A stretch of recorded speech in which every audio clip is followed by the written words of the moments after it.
G2. Well, yeah, I could see it happening, though even the scoreline has been so close. At the same time, I do believe it would be interesting to see Mac back on that back on that map, because last time we saw them versus FPX, and it's been a while ago, but take a look at that. Let's go, baby. Icebox fine, then. Woo! That's what I like to see. I am very happy. Not only did I want to see Icebox, but I referenced the game where we first saw Chamber from Mixwell, which was Bind against Ascend. We get Bind as the second map. I love G2 on Bind. You know what? I'm becoming a little bit of a G2 like exciting fangirl right now, purely out of the fact that the first two maps are actually their best shot at being able to overcome the Titans that are mech right now. It's David and Goliath. This is the matchup we have ahead of us, and they've been given a 2-second head start by having two of their best maps in the map pool as the first two maps. This is it in my mind, Zesh. This is their best opportunity, albeit not the greatest of opportunities. I'm just kind of scared. I'll be honest with you. At this point in time, I'm kind of scared because you are right now seeing your opponent, Mac, playing a map they have not played in their brand new stint that they started last week ever before. Do you feel comfortable in that when you right now realize that Redgar and Co are coming into this map and be like, maybe we got a new surprise, maybe you just got to witness something you could have never prepared before? And as we're taking a look at that, the interesting part is that we see Nats picking up that Omen. There's no Viper in this composition at all. Wow. Sheesh. I've seen Nats do a lot of scary things in his career, but what do you think about this one? This one feels like it could just fit nice. It could fit nicely. I'm just scared because Chronicle's back on KO. Back on Chamber. And when this guy's back on Chamber, and the things he can do with that agent, it is magnificent. So, yeah, we'll see. I already brought up the head-to-head between Mixwell and Chronicle on this exact agent. This is the map I envisioned it on, and if not this map, the very next map in the map pool.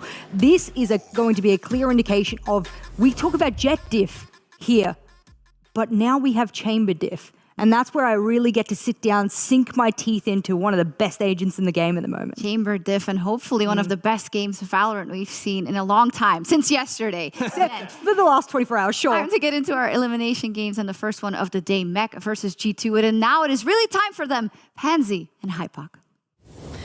Wow. What an absolute honor. Finally, we're on the same show together. And look, it's actually not the most exciting thing today, which is surprising. We actually have an incredible game. Mike, how are you feeling about this one? We have two incredible opponents facing off here. Iceberg's the first arena for them to throw down on. Where's your thoughts instantly? I mean, I'm excited. G2 almost forged in this very scenario, right? Yes. Elimination looming. This should be an absolute banger. Yeah, it should be. Let's get into things.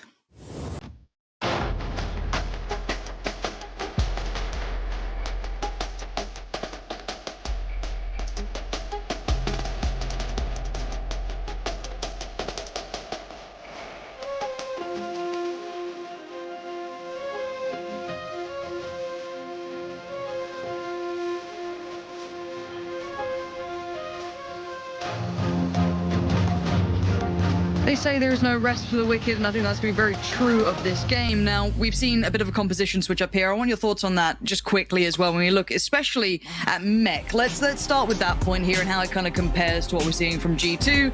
Nats on the Omen, Chronicle on the Chamber. Where are you sitting on this? Yeah, this is interesting, right? Because this is a switch up previously from Chronicle being on the Viper and Nats picking up the Sage. Now, right, in terms of pace, this is actually interesting, right? Because you'd almost think like removing the Sage would almost speed things up a little bit, but then they have Omen, right? So it's almost that, yes, with the paranoia, we can maybe have a little bit more pace to some of these set pieces, but stylistically, this is kind of hard to grasp of how Mech are going to approach this, or whether it's just going to be I don't know, the textbook play style for them. On the side of G2, I don't expect them to approach any differently than previously. I think they've had some fantastic Icebox performances of late.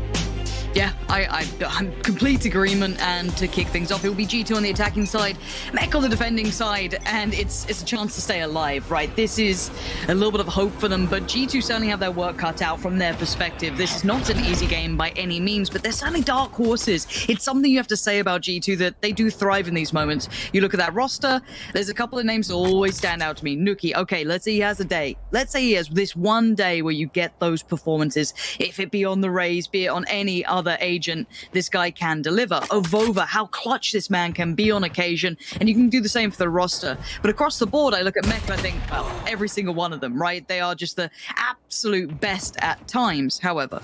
already first blood drawn, Chronicle removed. And this is off the back of a default. That's a perfect beginning. So a bit of a weird read here. You've got contact on A, you've got contact on B long. This is going to be quite tricky to read into for Mech.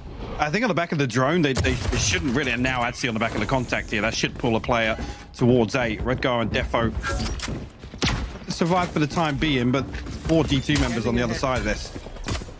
Toxins going up. Got to keep it clean on the way in, though.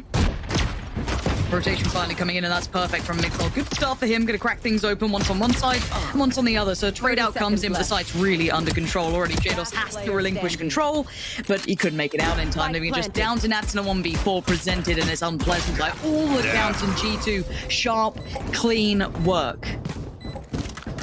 Just that pick onto corner. You can see Mech almost a pause for thought there. Good response actually from Redgar to stall that Owl drone on A just to confirm presence on the other side. But unfortunately, it's too much for Defo and Redgar to handle here.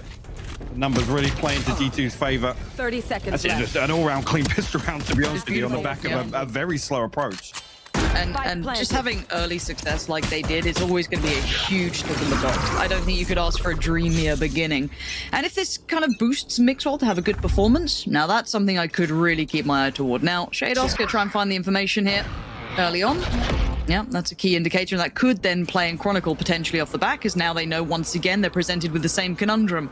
Okay, well, we know that Mixwell's over here somewhere. Not sure if they got the confirmation on the second as well. Well, Chronicle's going to be well aware it's not Mixwell alone anymore. Has to relinquish and kind of fall away from that, respect the early work. And I like this probing approach. It's not overly committed from G2, but they're doing that early fact-finding. Again, now they will look to progress towards A site. Sorry, they're all going to drop. Actually going to reveal Defo up on the top, but down to 18 HP now. Going to plays in look Redgar. to play in Redgar on the lower level. Frenzy though, so could be overwhelmed pretty quickly, and Meadow doesn't even give him a chance. No, little bit of a tag, but the heal's going to come in. And again, you're looking at chip damage. You're looking at ways to maybe work down this other roster, obviously, but G2 keeping themselves as a pack, not really allowing opportunities to be picked apart by the Sheriffs or the Frenzies, or even a classic or two, obviously the better pistol. So far, Meadow, good work from them. Going to keep them arm's length. Vova just cleaning up, and Shados now. Last one standing. Going to take a couple bodies on the way down, but that's about it. 2 survive. 2 rifles survive through this round. If either of those got lost or weren't collected coming through, I'd be a bit more worried. But 3-player damage, not bad, Mike. I think they can pad this out with a couple of Sheriffs as well if they do want to commit to the bonus here. Obviously, the opportunity for Mixwell potentially to get that tour de force on nice and early. He's only 1 away from this, so actually going to throw the operator in the mix, knowing full well that that ultimate is available in the next round. Again, will play themselves in, but this is almost an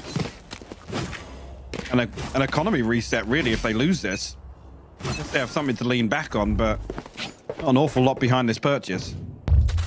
And a switch up on early contact, nothing too surprising as now the rifles have come through, but Chronicle leaning a little bit more aggressively further forward, looking for maybe the one and done and TP away. Mixwell will be the one to check on it, so Chronicle will be Mixwell here, and Chronicle wins it. Doesn't need to back away yet either, so sharp beginnings for Chronicle. I'm willing to stick around a little further. Has Shados on site? More confirmation of attendance for Chronicle. That's so beautiful. He's done his warm-up today. Avova has broken through now. So keep in mind that Defo is on an island. If they could identify that, that could be a problem. Or they allow just Avova to be a nuisance. Be a bit of an issue in the backlines. Pause, hit the brake, see if Avova can do any more work. Slowly build back towards A. But if they lose another player on that A site, I feel like this attack may have been already halted from G2. Now, Redgar, he's been put on the case. It's his duty with Chronicle to just deal with Avova. But keep in mind, Avova's position alone has pulled 2 players out of position. So you got to now look at the other side of the pendulum swing, which would be Meadow, and it'll be, I think, Nuki joining him. So these 2 need to now make that progress towards the site. But you can see that Mech's already read this. They're well aware. And rotation gets called again. Again, Avova is being such a problem here. Now that he's dealt with, Chronicle and Shados now can commit to this. Shados will find the first. Meadow actually going to find Chronicle as well. I got the spike. Last man standing. Finds himself in a 1v3. 10 seconds left here. I mean, if he can find it, he can potentially get the plant, but Redgar swing through from heaven. Really nice round from Mech. Again, the delayed Owl drone from Redgar there, just as kind of a probe on the back of that trap in kitchen, just to make sure that there's no threat behind Avova, right? At that point, actually, they're confirmed. Chronicle then pulls back towards A. So Like setting themselves up for success here on the back of that information. And I think that's where I have to give a lot of credit to Mech. They didn't overreact. They didn't get caught out by it, even on the contact that came in towards Defo as well. Very well handled, because lesser teams have fallen foul to Evoba's lurks and presence that can be a problem. So really well handled by Mech. Oh, going to be popped. It's going to be Mixwell now having to do a lot of work here if he wants to be the one to instigate something, considering the rest of the purchase. And Chronicle's feeling himself. You can see the confidence already brimming, and I like him utilizing Chamber as such. And Hoodie potentially first on the chopping block, and decides to back away now, which is probably the right choice. Could have been overwhelmed. This is interesting. Shadows has got his ult here to remove Mixwell's tour de force. But he is playing a little deep here. I mean, Mixwell's pushed up, but if it does get employed here, Chronicle going to open things up on the Hoodie regardless. A big shock dart actually going to force them away on 410. And they're being funneled. You just saw the smoke coming through as well. That's from Nats. A nice reactive play, a little bit more ability to do that. Mitchell, though, leading the pack, going to connect towards Shados. Chronicle still alive on the back of the site. I guess that does remove the one player that could really be a problem to him, but Nats still wants to try and punish. Nuki finds Redgar. Hold on, that's not clean from Nats. That's a problem. G2 digging in their heels to this round. Defo now presented a 1v3. It's uncomfortable. The ult goes in. Why not? You want to secure this round. And Meadow with the perfect timing, finding Defo, and it just fell apart like a house of cards. I think Shados is probably another like 5 to 10 seconds off that second knife. Like I said, the fact that Mixwell is actually almost getting down and dirty with the pack, right? Yeah. He's not even holding up top. He's not holding these deep sight lines. He's willing to go forward, and he's rewarded for it. This pick is huge. And if we're seeing G2 have this like pack mentality, it's such a weird throwaway phrase, but it really does hold weight in this. If they have that sort of approach, that scrappy style that can really be quite a tonic almost to some teams. I look at Mech and I worry stylistically how they match up if G2 can keep this up. Now again, I don't ever want to give discredit to Mech, because I think everyone knows these are arguably one of the most reliable teams, consistent teams. They play to a very high standard, but Chronicle now going to be put to challenge already. You should run. Issues can be presented. Doesn't quite find the connection. Once he sticks around on this, has to finally fall away. But it wasn't clean. He did get an attack on Hoodie, but that's not enough. Behind this lockdown now.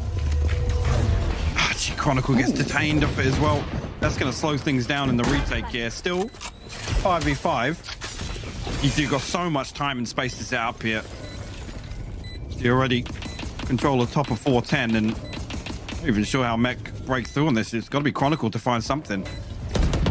Has to at least start something here. And again, Evoba's found Defo. Shot and a half towards Nuki. Wow. And now can they springboard? Can they somehow spiral off the back? Can they add that pressure? Not really. Chronicle again still doing the damage. Flash comes in towards 410. Does catch one, but already got the kill prior to it popping. And Nats can't do much about it. It's 4-1. G2, let's kind of take pause for thought here while we have this second.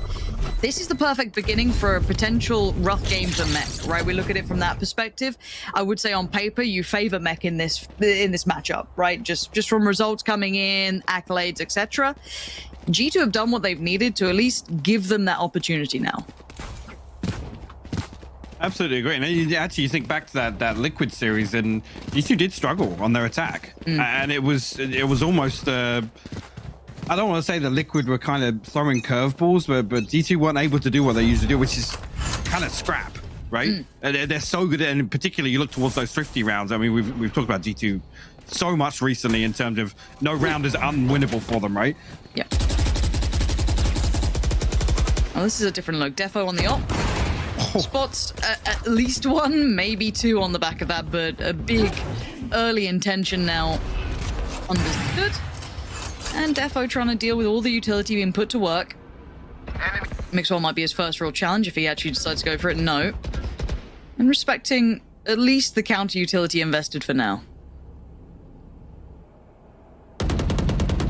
I'm worried for Hoodie, because once that smoke drops, actually Defo's got clear line of sight with the information confirmed on the back and now the recon bolt as well. So Defo can post up on this. And that's going to put another smoke down there to just prevent. And utility now being invested to clear Defo out, and he will be noted on the back of that shot. be a nice mid-round call coming out from G2. How to work around this up, and that's exactly how. G2 3 back-to-back, despite theirs. Now they're still lingering around though, so that's the least claim of over on the way, but they did get a spike plant and a 4-man swing. They don't allow that any room to work. As Chronicle, the 1v3 ain't gonna be easy. You can see, I imagine G2 will sit a little deeper now. They don't need to overly challenge. They don't need to overly push and give him opportunity. And the time just ticking away, and Chronicle might just be backing away from this. But we look at G2 and we could discuss the mid-round calling, and their mid-round adaptation doesn't become an issue, but their identifying of that op being now in Defo's hand and how they approached that site after noting that seemed very diligent. It did, and it's almost like they're waiting out Nats's smokes, right? We were waiting for that kind of cooldown period where they do have a window of opportunity. On the back of the recon bolt as well, I think that's the green light. Right there, they don't want to allow a rotation to come through. Chronicle will get punished as well, actually. Hoodie wins out there. G2, I mean, it feels like in cruise control. They're just going through the motions right now. They're reading the game very, and this should be a timeout for Mech by all accounts, because they really need to identify what's going on. But when you look at whoever's got momentum, kind of control of the pace of the game, you know, you kind of see it being set initially, I always feel, by the attacking side regardless, just because they get to kind of display their intentions. But the adaptation already coming out, because Mech's shown a different couple of looks. You've had Chronicle, you know, be it on his operator, be it now Defo, investing into that, and the adjustments from G2, be it off the back of identifying Nats on that kind of, as you said, the cooldown cycle when it comes to the smokes, whatever it may be, they're actually identifying it very well. And I praised their early work of fact-finding, right? We saw that early work coming out from Mixwell, for example, kind of holding that default B long, keeping control of it, and going through the motions correctly, right? There's that almost like a checklist to the attacking side, and they are doing every single step at the moment. Absolutely are, and it's looking now, I mean, this is the first real ult cycle coming online for Mech now, other than the Tour de Force. Shadow's still sitting on his ultimate as well. I mean, this isn't on particularly here. I mean, we're looking at this as really a counterplay towards anything that G2 have, more so. Revive available. I'm sure if Redgar and Defo can get theirs online, there could be a swing factor in this round, but a Bulldog and Sheriff's not an awful lot else to work with. Looks like Defo might even try and go for the orb on 8. We will retrieve that, so Blade Storm will be available here, but G2 hightailing it towards B right now. And probably a nice read off the back of what could have been a stack. Great idea coming out. Actually, Mech now pounce. They find that pressure coming through the middle, and this is perfect.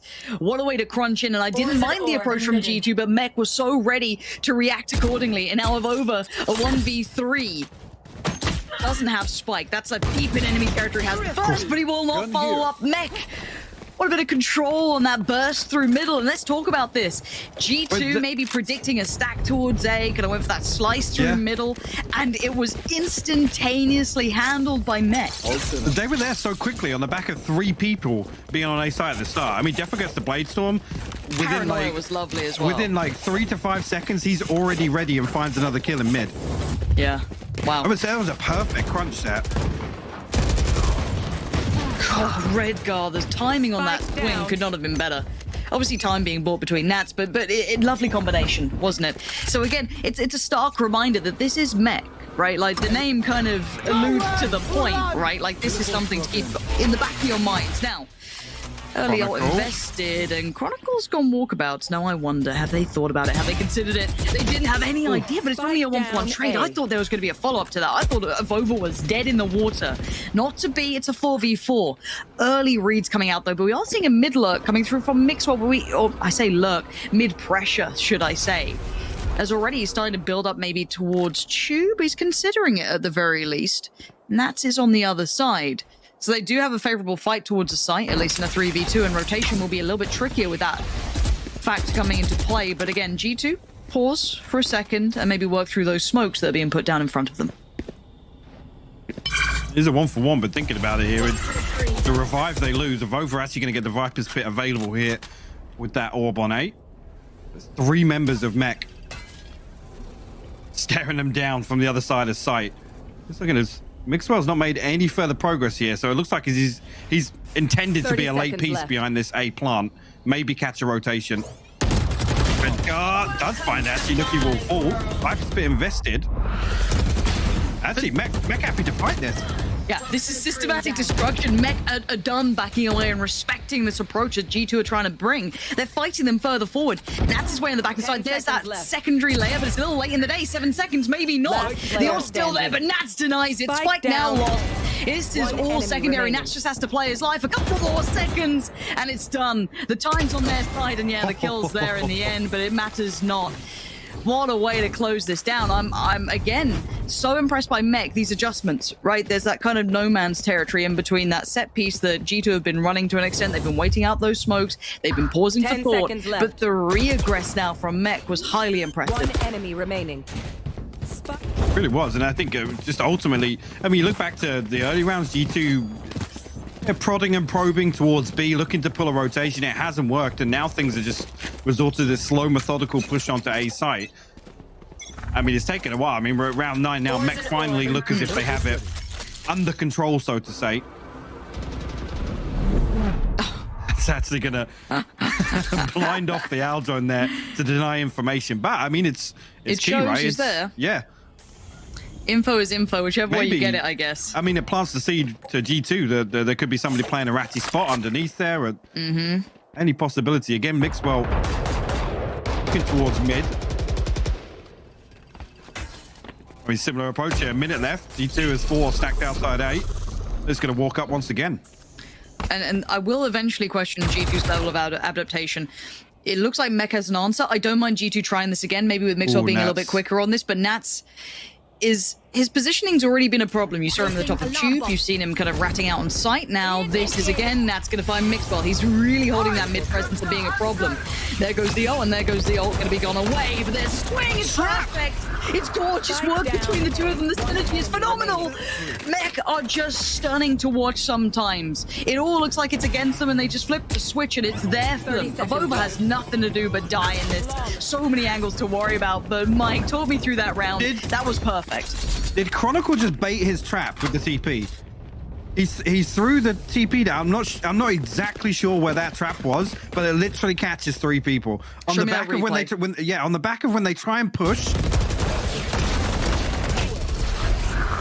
I'm gonna have to look at that another couple of times, but that could be like Giga Brain from Chronicle, because again, it slows the push behind that lockdown. Yeah, it's perfect.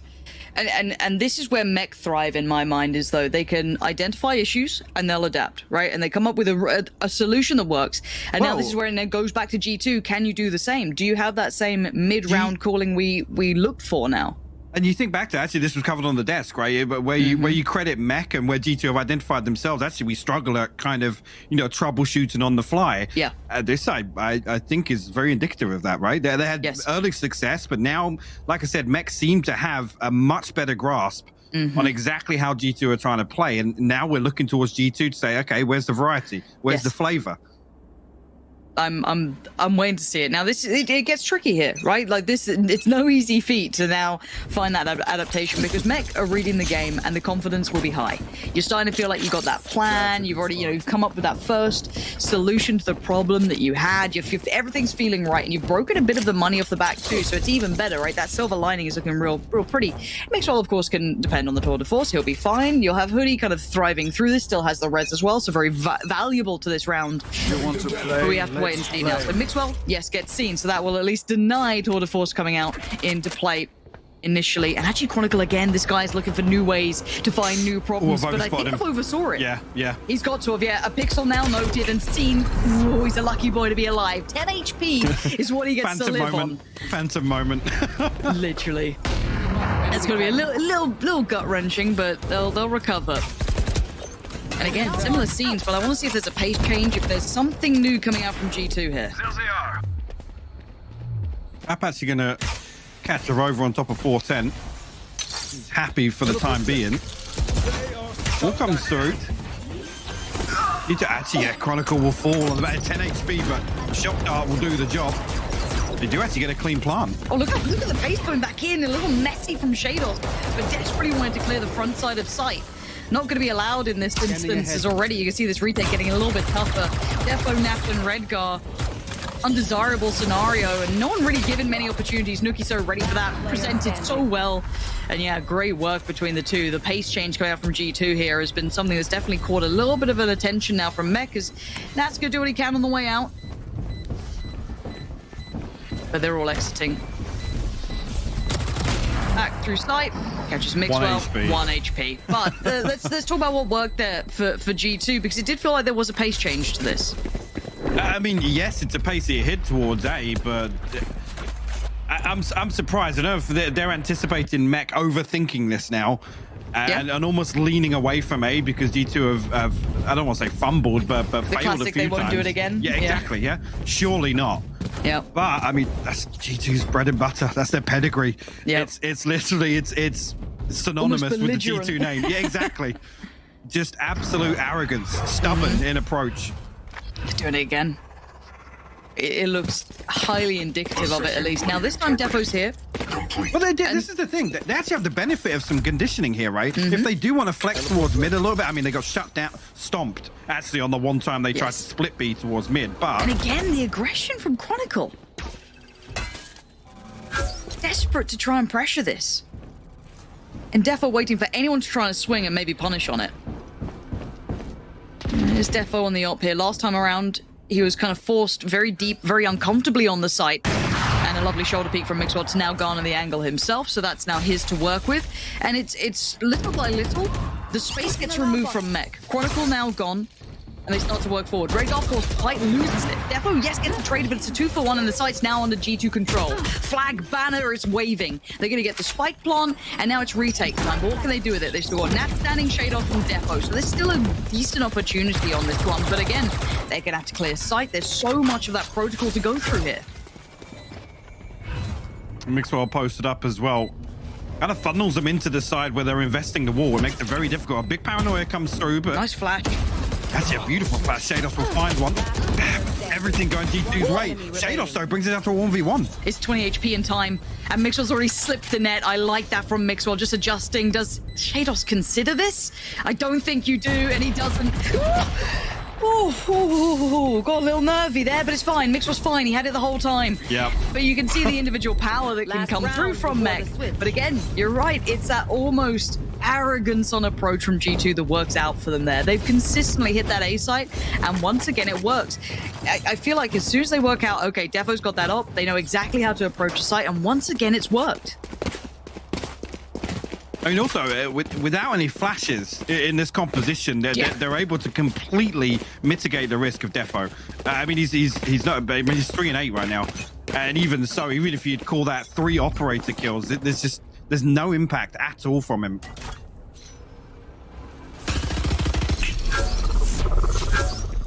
Aggressive beginnings. I'm gonna try and tuck Defo into a little bit more of a forward position as well. It's just walking it again, man. Yep, rinse and repeat. They don't have to overly adjust. Mech have now started to struggle a little on this, and the early protocol is at least forced the first line, that first contact back a little deeper, but not too deep. Keep in mind, Defo's just around the corner, and Meadow outdoes him. Pound for pound, just swings it. Chronicle's still on the site, though. Isn't going to go down without a fight. He'll take one with him, but it's a trade out. G2 continue forward. Again, all effective trading, and Meadow has been quite the tip of the spear here. This guy's been very good so far today. Shados still alive, as is Nat. And there's the backline defense. Meadow barely breathing. Mixwell is alive. 51 seconds and spike in hand. There's still a chance, but Meadow's HP is such a problem. Finally, we might see them pivot towards B here. There is somewhere else on this map. It's 2 HP on Meadow. Mixwell. That works. No damage as of yet, but actually still got all his utility as well. So 2 traps to work with. 30 seconds Shados left. already making moves this way, but he's got a Guardian, so a 1v2 is going to be difficult if he finds both of them. We'll hear the Has to spike being protect the spike planted. plant. Spike planted. Oh, no, the timing from Mixwell. He had to protect the spike plant. That was his one major duty, and now already the denial on everything. It's just the rifle at his side, and Meadow's got 2 HP to try and work with. Nat's going to set this into motion. Meadow wants to dip in, and Shados. That catch on Mixwell was everything to them. Yeah, awful timing there because he pulls out another trap just to put it down close to the spike. And actually on the back of the orbiter, I didn't even know that Meadow was going to have his lockdown there, so it almost turned for the worse. But Shados quick to react there. Yeah, actually see him pop his ult to try and deny that, I think. At 7-5, I mean, I almost feel like Mech weather the storm, for want of a better term. It's a miracle they come out of this, because that felt brutal from G2. I mean, it was zero respect. There were times where Mech were not paying any respect to G2, just able to deathball their way onto A site, happy to go toe-to-toe and defend at the front line. But, I mean, G2, I guess from a mental aspect, definitely come out on top of that half booming. Absolutely booming. Yeah. Now, looking at the composition for Mech, though, this attacking side is going to have some pace to it if they fancy it. It's got some burst potential on it. I want to see how this now looks for them. I do have to highlight, I've always enjoyed Meadow holding middle on this. I think he's one of the players that has had pretty career highlighting performances on this map, and that's a highlight and a half from Mixwell. Good beginnings, going to find Nats remove a great deal of the utility that could have been maybe invested into this round, and just taking away Nats is always a scalp to be claimed and one to be happy about. Follow-up tag, good work, but now just one left to play with. Still looking as Mech have crept the side. That's a free peek and a free call as well. Hoodie's gonna be so aware now of what's gonna be coming down his way. Gonna find both of them, Devo and Redguard, gone, leaving Shados and Chronicle. Speaking of, though, Chronicle a little better equipped. The spike has been noted. Standing. And Shados 8 HP. Not a pretty situation. And the shots aren't pretty either. That's gonna be G2 with the first and the second half. I mean, it's the worst player to fall first, right? Yeah. And that's dropping there. It almost relies on Mech just fragging out, basically. And Hoodie finding a collat with the classic, but we take those every day of the week.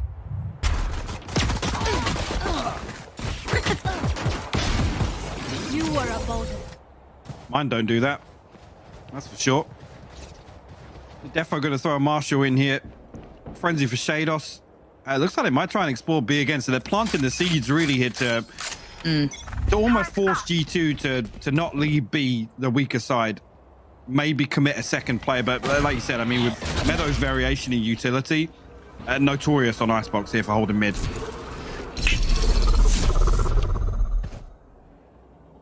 And this purchase isn't completely light for Mech. It's got a little bit of punch to it. You're looking for chip damage, potential vulnerabilities.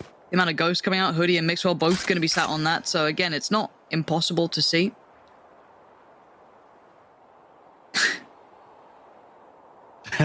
They're desperate. They're desperate for G2 to do what I think everybody expects G2 to do, right? Which is get a little aggressive. Yep.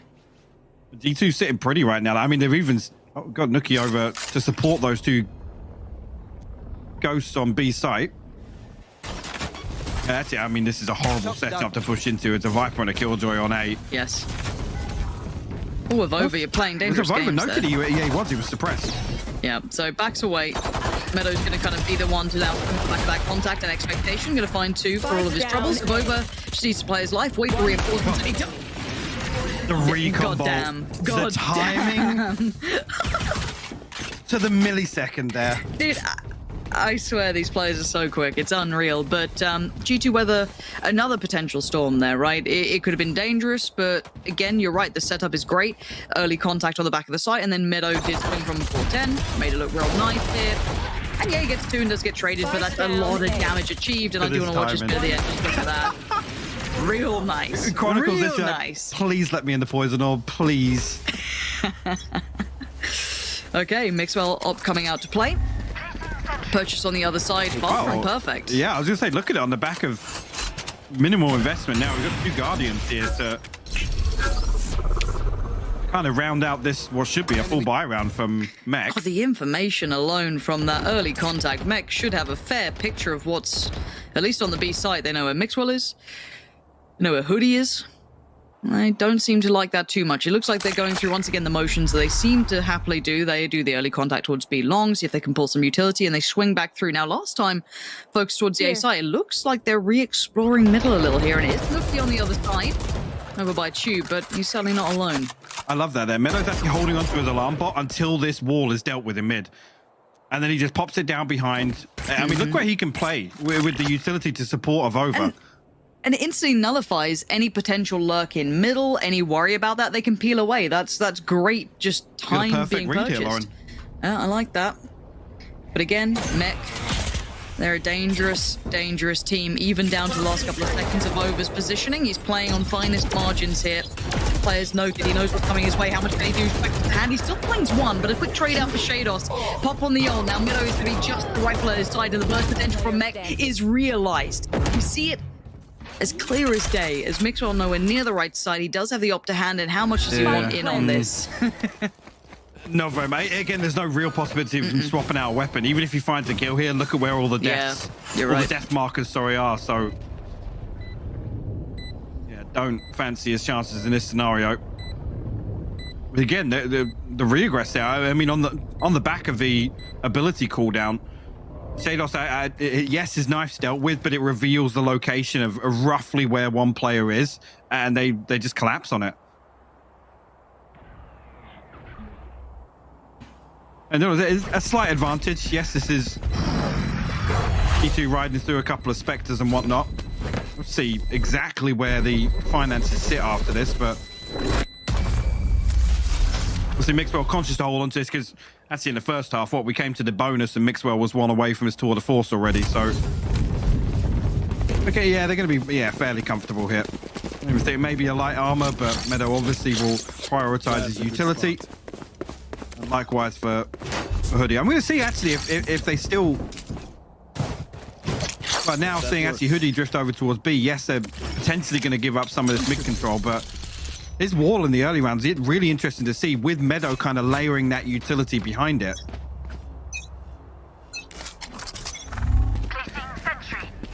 Deploying drone. Quiet beginnings there. Not quite the triddle. There's 4 now build through middle. Don't take me there. Shadows traveling. No. 3 players walking tube. They've got. I feel like That's Hoodie's shocked reading something into this. Feels a bit weird. Chronicle finds the net and actually turns on and finds Hoodie. Tell me how they do it. I do not know. Mixwell is surrounded on all fronts. He's in danger. Legs one, good fall, but now he knows the net should be closing. The call should have been made. Seemingly unaware how far in Mech could have got at this point, but again, of Over and Meadow, they know that they've been playing that A site. They're well aware of this, and the breakthrough here from Mech is perfect. They found room to operate. Meadow and Over now just looking to maybe do a little bit of damage. Backing away here. I mean, I don't expect anybody from Mech to go digging. They definitely want to have this bump to the economy. I'm comfortable, really. Shados down at 1,000. Not sure where Redgar sits, but with that Guardian purchase in the previous, and it wasn't really gleaming coming into this. This will be Mech's 7th, though.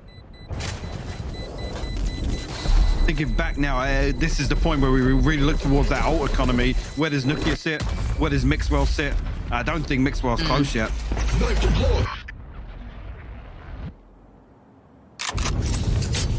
No, still a way to go. Miles away, yeah. Yep. And I think this is where you start seeing a little bit of the pedigree come through from Mech as well. And when you look at consistency, capability, this side has it in droves, right? 7 to 9 now. The gap's starting to really close in here. And gotta say it, Shados, big swing up here from the man himself as well. Huge burst potential, which has been certainly realized. Very quiet first half. I mean, if you want your KO to come online, I guess it's nice to have it on the attacking side, right? It really does seem to help matters. But again, this is where I get nervous for G2 a little bit, because this is when they have to identify what they want to work on, what they think's been kind of working against them. But I feel like Mech are always going to be not necessarily one step ahead, but they'll also understand that adaptation that you might want to go for. So I think it's a wait and see moment for me as to what G2 wants to do on this, because it seemed like they had a decent handle on that A piece that was coming out, but then you've thrown in that mid attention now, the early B long control. A lot of the protocols for Mech are working very nicely. Actually, on the flip side, I felt like I saw G2 doing everything right in the first few rounds. I'm not sure what the indicator was that made them switch up this mid setup. I mean, now I'm seeing, a little bit of a throwaway round, but Meadow towards Kitchen now.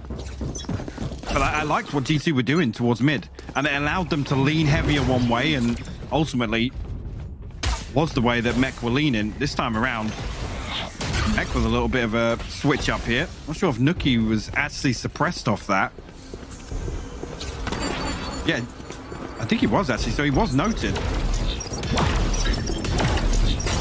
But it being Nuki and not your Meadow or Avova, that should be the green light. Absolute green light, and maybe a red light there for Depo getting caught out by Hoodie. No rifle to be recovered from that just yet, but the wall might facilitate a little bit of recovery towards it, but Nats does find Mixwell. Again, look out for the power players, Meadow and Avova. Nuki still found Shade, Savova's found Nats. This is not what you're meant to be seeing. The scenes here are unbelievable. Redgar and Chronicle, the last two standing, need to dig their heels in swing from Redgar, forced to fight. And G2 turned this round. This round. And the crazy thing is, it was almost like that was the intention from the get-go. I mean, Nuki's bought shields, and a sheriff leaves himself at 700 credits. Like, it's almost like, yeah, guys, this is fine. This is fine. What was that? And Mech looked completely disjointed on the way in there. I just don't think they expected that by any means. Yeah, I mean, an untradeable kill at the back of the site. I guess, you know, good work from Hoodie to find it, but again, a bit of a problem. And then, yeah, it just felt a little stunned from their half more than anything. Mech looked a little baffled by the resilience. Defo is having an absolute stinker as well. Yeah. I mean, he wasn't having any success on defense. Here, we're not seeing him create any space, but oh no. You hate that. Lothar somewhere is in tears. That Viper ult bug is one of the worst things to see happen in the entire game. They haven't adjusted just yet. I mean, they were looking to leave Avova kind of on an island here with Tommy to hold down the fort on A, but Mech have almost played into this. We're 4 towards B right now. Look at this deeper angle from Mixwell as well. Like, this is... I mean, yellow is just such a horrible, horrible area to clear now with the changes. Even with the knife coming through, actually gets away prior to it. Okay. I mean, they heard the TP, so they can assume exactly where he was. Now, again, Mixwell, the second spring to this next layer. Lovely work. Good pick towards Redgar, but the site's going to be now pressured. Prodigal finds Meadow, and Mixwell can't... I wouldn't repeat that unless there was something that facilitated it. But for now, actually, they're reading this... a bit of a rotation. I think Nuki's aware of this. They're very aware of this because you can already see that Avova's leaning back towards that A site. So Mech aren't necessarily ahead of the curve here as they maybe imagine they would be, which is a bit of an issue. But again, Avova, utility down, going to try and funnel them forward, remove some of those lines of approach that they've been trying to depend upon. Nuki on the swing, Nuki and Avova, perfect combination. The site's under control. G2, quick reads, quick rotations, and perfect beginnings. I am actually stunned with this. You know the crazy thing is, it's Avova to actually explore mid there and double check that there's no split towards B. And then he gets himself back to A site before Mech can even make use of the space. Wow. It's actually crazy. Meadow falls on the back of Chronicle. Avova goes to check mid, and then he's still back site before Mech can actually find their way on. This is really impressive from G2. And I think we've all seen this danger in G2 being like a dark horse, right? They are the perfect example of a dark horse team when you look in comparison to Mech, right? Like compared to other teams, maybe not necessarily. This is a different beast when you're fighting Mech. You have to bring a great game, which G2 always had the capability of doing, be it off the back of, you know, having a Nuki day or, you know, Avova's potential of clutch coming in, but it's actually a collective effort. It's every single piece of the approach. Chronicle now considered, they've got to be so hyper aware that Kitchen could have been compromised already. As Mech have started to explore, but now obviously giving away a little bit of the game here. But this hit worked last time, this pinch, this crunch towards B, utilizing middle. But adaptation now noted. Hoodie's going to find Shados. Good kill from Chronicle, though. Nuki is dead and gone, buried. And G2 looking a little flustered as they're surrounded. Nax a little bit further ahead of where Hoodie expected, but the response is in kind through middle, trying to retake a little bit of that space. And look where the spike is. Nats has to go on a recovery mission to try and find it. Meadow, unaware of maybe what they've done, has to go and clear back around. Actually take space back on towards B long. That's actually quite a nice little bit of a play here. As Avova left towards Kitchen, and yeah, you're right. He's repositioning here to potentially get the lockdown on B main. 30 seconds left. TP onto site comes through. Look who's behind. Look who's behind. Meadow has played this so well. There's that lockdown you were considering. This is next level play coming out from G2. I did not expect to see it from this side. And more for me. And Redgar, yeah, you can try and isolate one. How are you going to deal with the other? Both of them in such hard positions to cleanly clear. There's the re-aggress. There's the kill. G2 surprising here. 12 rounds on the board and Mech are sweating bullets. Match point. I mean, when the pressure comes through, when contact's actually found there, Mech almost, they look like they're scrambling. They look like they're completely lost.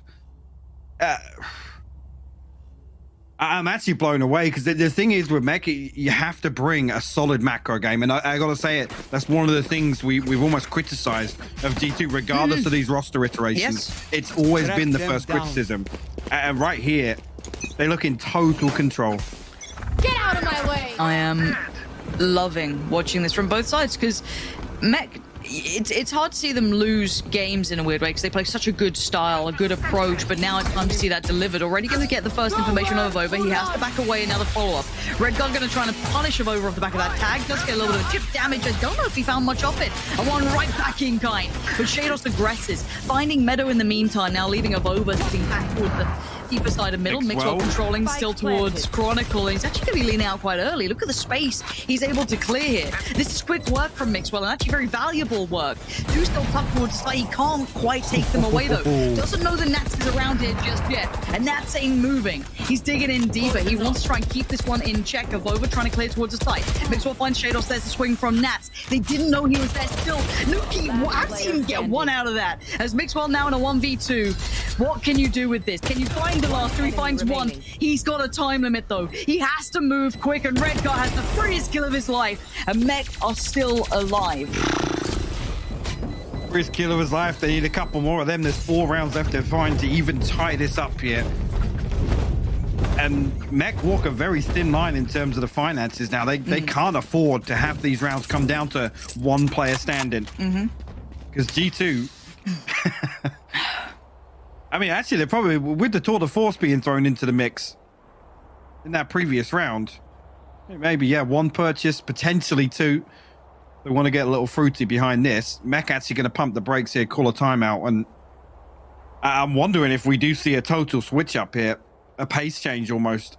Because G2 in the early rounds, they're not giving Mech anything at all. I think that's what's kind of dictating the pace. We were talking about actually in the first half where the attacking team is in the driving seat in terms of, you know, establishing the rhythm of the game. Yeah. I actually think it's G2 here. For now, it definitely feels like that's the case. The ebb and flow is definitely within kind of G2's favor. At least for now, they are determining that pacing. And I do want to see what Mech identify maybe for the early game, if they can, if there is anything they want to take away from this. Because, I mean, you can't always depend on a round like that. It did get scrappy. It got down to a 1v1. That's not how you want to win a round. You take it. Obviously, you take it. You're not going to sit there and go, how dare we win a round? But you'd like to be able to kind of identify a couple more pieces. So we're going to have to wait and see what the approach is coming out, because this purchase is far from perfect. Look at the armor. Look at the bits and pieces. They're going to be lacking in this, but it does pack a punch. So back underway. Map 1 on the line. 12 to G2, 8 to Mech.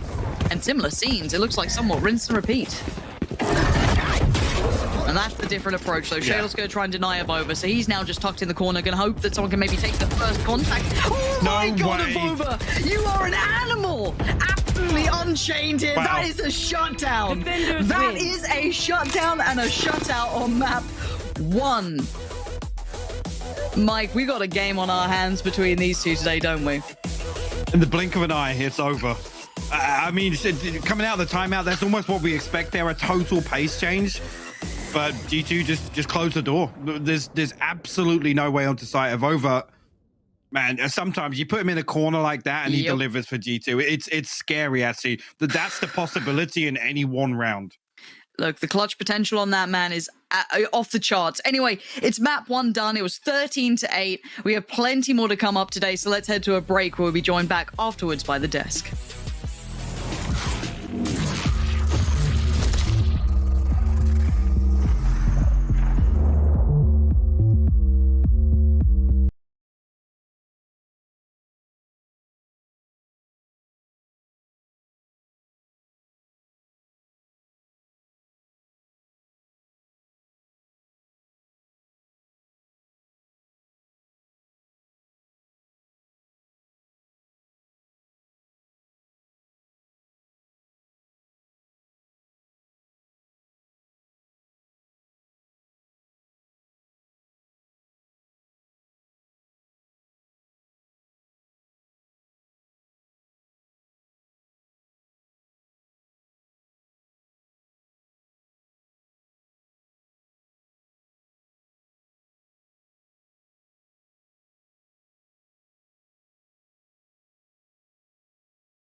small chance to make it, Jess, but you called it out. You said these are the best maps. They've given themselves the best opportunity, but to capitalize on that is a whole different story. I'm going to go a little cheesy here. If the opportunity is there, G2 just needs to seize it, and the map pool allow them to elevate and have that 2-second head start that we spoke about before. Did I think it would look as dominant as this? No. Did I think that Mech would let them run riot on A like it was the alphabet and it was only one letter? No. But I think that there's goes to show that G2 was very confident with what they were putting on the board, and they didn't deviate, and I like that. A bit of conviction by our team. It goes to show they know exactly what they wanted to do, at least on Ice Block. It was A-side. It's blasphemy. I'll be honest. Yeah, against fair everything enough. for me. But to be frank, like let's put us into any kind of perspective. Great stuff. Mac understood how to adapt against G2 at one point. At one point, exactly, in the first half. From that point on, the problems started to arise. The second half overall was, there were seen so many rounds where it looked so atypical Mac, where it looked like overwhelmed Mac, and I don't like that kind of Mac. This is not the Mac I know. But at the same time, you gotta give props to G2 because they've done a phenomenal job at the end of the day. This is what mattered. We saw particularly Avova with his plays on the Viper from time to time really stepping up massively. Yeah, this is the big thing here from G2 is that I think for the first time ever, I am saying that the gun skill, the mechanical skill, which I don't like to bring the game down to such a simplistic level, was better than what we saw from Mech. But you know what? 10 frag wins. So you just have to emphasize exactly what you said. Thank you very much. Production knew exactly what was on my mind and was able to display it. I truly thought just sitting there and watching that they were outgunned and outskilled, and that is not something we've said about G2 in a very long time. No, not very often. Particularly when it comes to the chamber, we had a lot to say about both Mixwell and Chronicle picking it up in the past, and they've done so also in this match. What is the report card, No Jess? way. No. It's not possible. No. Okay, this is nice. So you're going to see very similar, aka identical ACS between both of them. But the big thing here is if you want to know how it looks between these two plays, at least from a head-to-head, they kicked it off, Mixwell came around the corner, headshots Chronicle, and I said, here we go. We've got a game on our hands, chamber v chamber. What happens from here? Well, what happens from here? Well, Mixwell has Chronicle's number, and he has 3 times the amount of kill against Chronicle that Mixwell had against him. So then do we need to give credit where credit is due? And we said, is his chamber developed enough? If you can win versus Mech, if you can win in opening duels and winning those first 3 games on attack, or those first 3 attacks rather, that gave them such a head start into the rest of this game. And you just said it right there. The freedom that you can gain on attack is the crucial part. When we talk about specifically those 2 chambers, defense, Chronicle was wonderful to watch, right? He was really holding them up massively, and this was looking amazing. But when we swap it around, when we see, okay, what is it, just, the basic kill count over there on attack, he was going for something like 3 or 4, and Mixwell was in the double digits there. Yeah. This is the concerning part about the entire freedom that Mac did not have when going into the second half, and those players also couldn't flourish due to that. And when someone does well, someone on the other end has to underperform a fair bit, Jess. I have made references to Defo over the past few days. Even in week 4, there was something that we'd spoken about possibly being a weak link in the duelist highlight of EMEA. And that was something that, you've sort of given him a bit of a cushion for me. You said he plays duelist roles a little bit differently to others. So I gave him a little bit of slack. Slack no more, Zesh. I'm done. This is serious Jess on the desk now. I've had enough of him coming into games and starting off so slow, it kind of feels he's not in the server. He has to step up when his team needs him. And if Mech had a really, not insane duelist, they don't need a CNED, for example, but one that performed to the duelist expectation at minimum, they could be a really formidable force. I remember the last clutch that they've won, with Redgar getting the last kill, Defa whiffing that. And it felt like this is not a usual Defa whiff. This is not something where you would say, oh, you know what, he doesn't hit those shots. No, he can do. But as you've mentioned, one crucial thing, it is still a first-person shooter. You can have all the abilities in the world, you need to kill. And I hate, as well as you, to go as basic and be like, you know what, you need to find kills. But sometimes, especially with that role, you need to find kills. That's his job. It is his job indeed, and it is about the difference of what you can show on your agent versus your opponent, and I think that's exactly what you're going to show us, Esh. I'm going to show you something as we're heading over to my first zone ever. Wow, a guy blaming himself on Look at the arms on that man. Yeah, I was going to say, that's sheesh. That's Tom Holland. Did you? Getting running away from that, let's take a look of what we're going to witness between a great and a phenomenal chamber. And we're just going for the fence because, Mac lost, so, keep that in mind. But let's take a look at Chronicle, a man we've highlighted again, day in, day out. So quickly, as we're taking a look at that, positioning, where does this man stand? As right now, I have to tell you that the software is bamboozling me. There we go. Finally, we've made it. All right, look at that position. He's up there, onto pipes, holding the classical angle if someone wants to come over there on belt. So what happens now? We quickly go forward, as this man is going to be spotted any second soon by what you see here, a dart. So you gotta back off. The only logical decision in the end. And as he does so, now the interesting part comes. So you would say it's very simple, right? He's just picking up his little rendezvous and he's backing up. But there's more to come because he realizes, okay, I cannot stay up there on pipes. Let me move on and let's alternate our angle, as we have to take a look at a few more little details. And those details are very simple. Why is Redgar so far away from the site? Very simple reason. This man has his ult. Okay, but he has his ult. Why is he so far away from the site? Meadow has his ult. This is the Killjoy lockdown, easily destroyed by nothing else than a Hunter's Fury. Amazing. So, as we move on over with that, you take a look, as there's going to be a very interesting evolvement around this. Besides the fact that Nats is going to find Mixwell off guard, we're going to deal with that in a second, there is one wonderful and exceptional move that is about to happen. So here we go. We see right now, lockdown coming down, and we still pay attention to this man called Chronicle. And as we move on, and as we go further, we see right here, there it comes. He has placed his little rendezvous as close as possible, close 410, and as he moves around, he has a big advantage because right now we see Redgar is destroying that lockdown on the right-hand side of the screen. A lot of distraction, a lot of confusion. At the same time, also, we see that right now Shadows has activated his ult and moves around the corner. So there's big confusion happening on the side, and he has taken that commitment. Because what has happened with exactly that rendezvous, you can take a swing and fall back immediately. He took it up from there, from the position called, I'm just forgetting it right now, and as he's moving further and further, backs off. But that backing off is even more crucial. And you know why? Because he's taken that horrible, disgusting off angle, teleports back there, and gets the kill. So this means the wonderful, intelligent part about this man is he doesn't even know when to teleport. He knows when to create new teleport opportunities. He knows exactly when to back off and when to engage new fights. Whilst all this confusion is going on, the trademark was just a little bonus of slowing the opponents, and this leads to this phenomenal kind of play that Chronicle can deliver. There's a lot he can do, but the first map, it just didn't show enough as a team effort from the team called Mac. You can see you can have those X factors, and you know that in a team like Mac, that's going to happen every single game. But if the cohesion isn't there, then it's not going to work. It seems to me that some of the things that we called out G2 for being, the attack hurdles, even though they went to A a lot, but it worked. So don't change up a winning system. Yeah. Being able to adjust halfway through the map.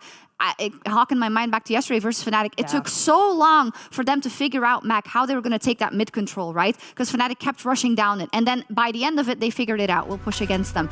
Is it now similar for Mac? Are we doubting if they can make those split the second decisions? I just feel like if you had to pick one map where you felt G2 could overcome Mech, was it Icebox for you? I mean, it would be Haven, technically. Okay, yeah. I get your point. Let's pretend Haven doesn't exist as a result. It was the unknown. It was the unknown for both parties to a certain extent, right? And it felt like with that unknown, it maybe was M3C having, having that problem of what is actually happening against them. New, we're talking about a new patch, right? Yes. But with Find, that feels way more like their home grind, isn't it? It really is. So my diff here is not going to be player diff, agent diff. I actually think it's going to be map diff on this one. Can they come out of the gate swinging? They got the head start with Icebox. The next map in their arsenal is Bind. Unfortunately, guess who also has that in the armory awaiting? It is also Mech, and it has a whole load of ammunition waiting to be fired. That's a heavy one. And I know you have to do that, right? Because when you stack up the odds and you go against, and you look at what Mech has done, how much they have won, how much they have come back in games where they shouldn't be able to come back in series. series where they shouldn't be able to come back. But you got to give G2 a little bit of credit now, right? Yes. Come on. It feels a bit surprising, right? Because we're talking about so many diffs. We're talking about so many differences. We're talking about a composition that still leans back on the old Viper, and the Viper that you don't often see anymore. For example, NA is not playing that at all. You know, when we're talking about that, it is surprising. You got to really give them props because they really realized, okay, we're going to keep GAMBIT on the leash when they are attacking, and we just witnessed that. Let's take a look at the compositions in just a second, what they're going to go for. I heard in the green room, I heard from Mac saying, okay, they didn't give themselves enough tools necessarily to be able to play retake the way they would like to. Is that something you'd like to see adjusted, Sesh? I think with Bind, it's a different thing. Icebox is retake heavy overall, right? It feels like this is where you can really thrive when you know how to do retakes. With Bind, sure, you always need to have good retakes, but at the same time, it's a different thing when we're talking a map like that. And in particular, it always felt for me like with Mac, this is where it is, as mentioned, their home ground scenario. We've seen fights they've never won, they continuously win. And as we're taking a look at it right now, from a composition standpoint, obviously there are changes. Avova is back on one of his favorites. Yeah, that's what we love to see as well. Again, I know we've seen Avova rock the Viper. I know that we understand that that is where he can have really good plays, but I really do think the one-ways will be great for him. Shados is on Sage. You happy?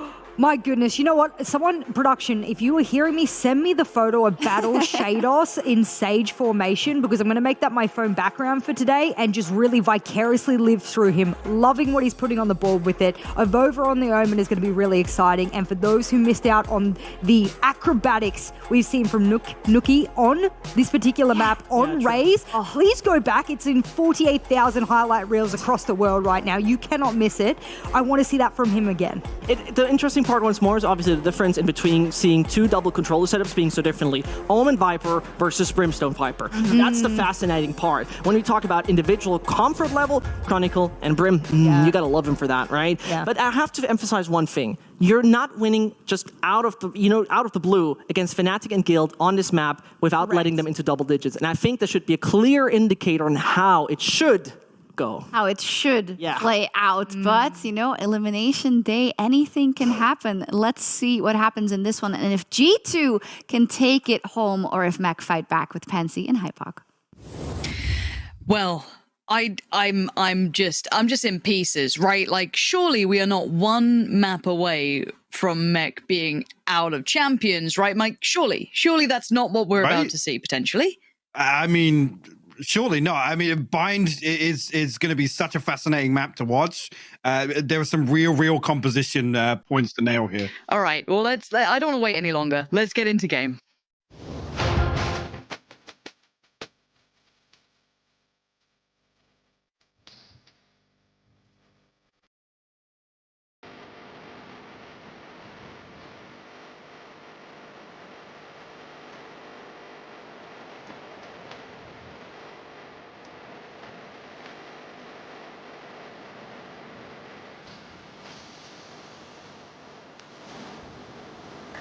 You said composition, and I think I want to echo that. I want to lean into this because I look at G2's composition here, and I'm seeing a lot of the strongholds that get me excited for this roster. Tell me where you stand. Tell me what's going to bring me back down to earth. Tell me some logical things, Mike. Please tell me something that doesn't get me excited for this upset. I mean, what we know about Mech is this composition is kind of designed to be all in. They're looking for kind of post-plant control, right? Right. G2 actually have a lot of tools to deny them even getting onto site. And I think that a key difference to look at will be Mixwell and the application of his utility, how he's going to be able to rotate effectively. I mean, the second Lexus, I hate to ever come to this on a cast, but there's a real chance of Raze Def. Defo was not hot on map 1 at all, and we know what Nuki is capable of here. Because you've seen the almost tempered Nuki on map 1.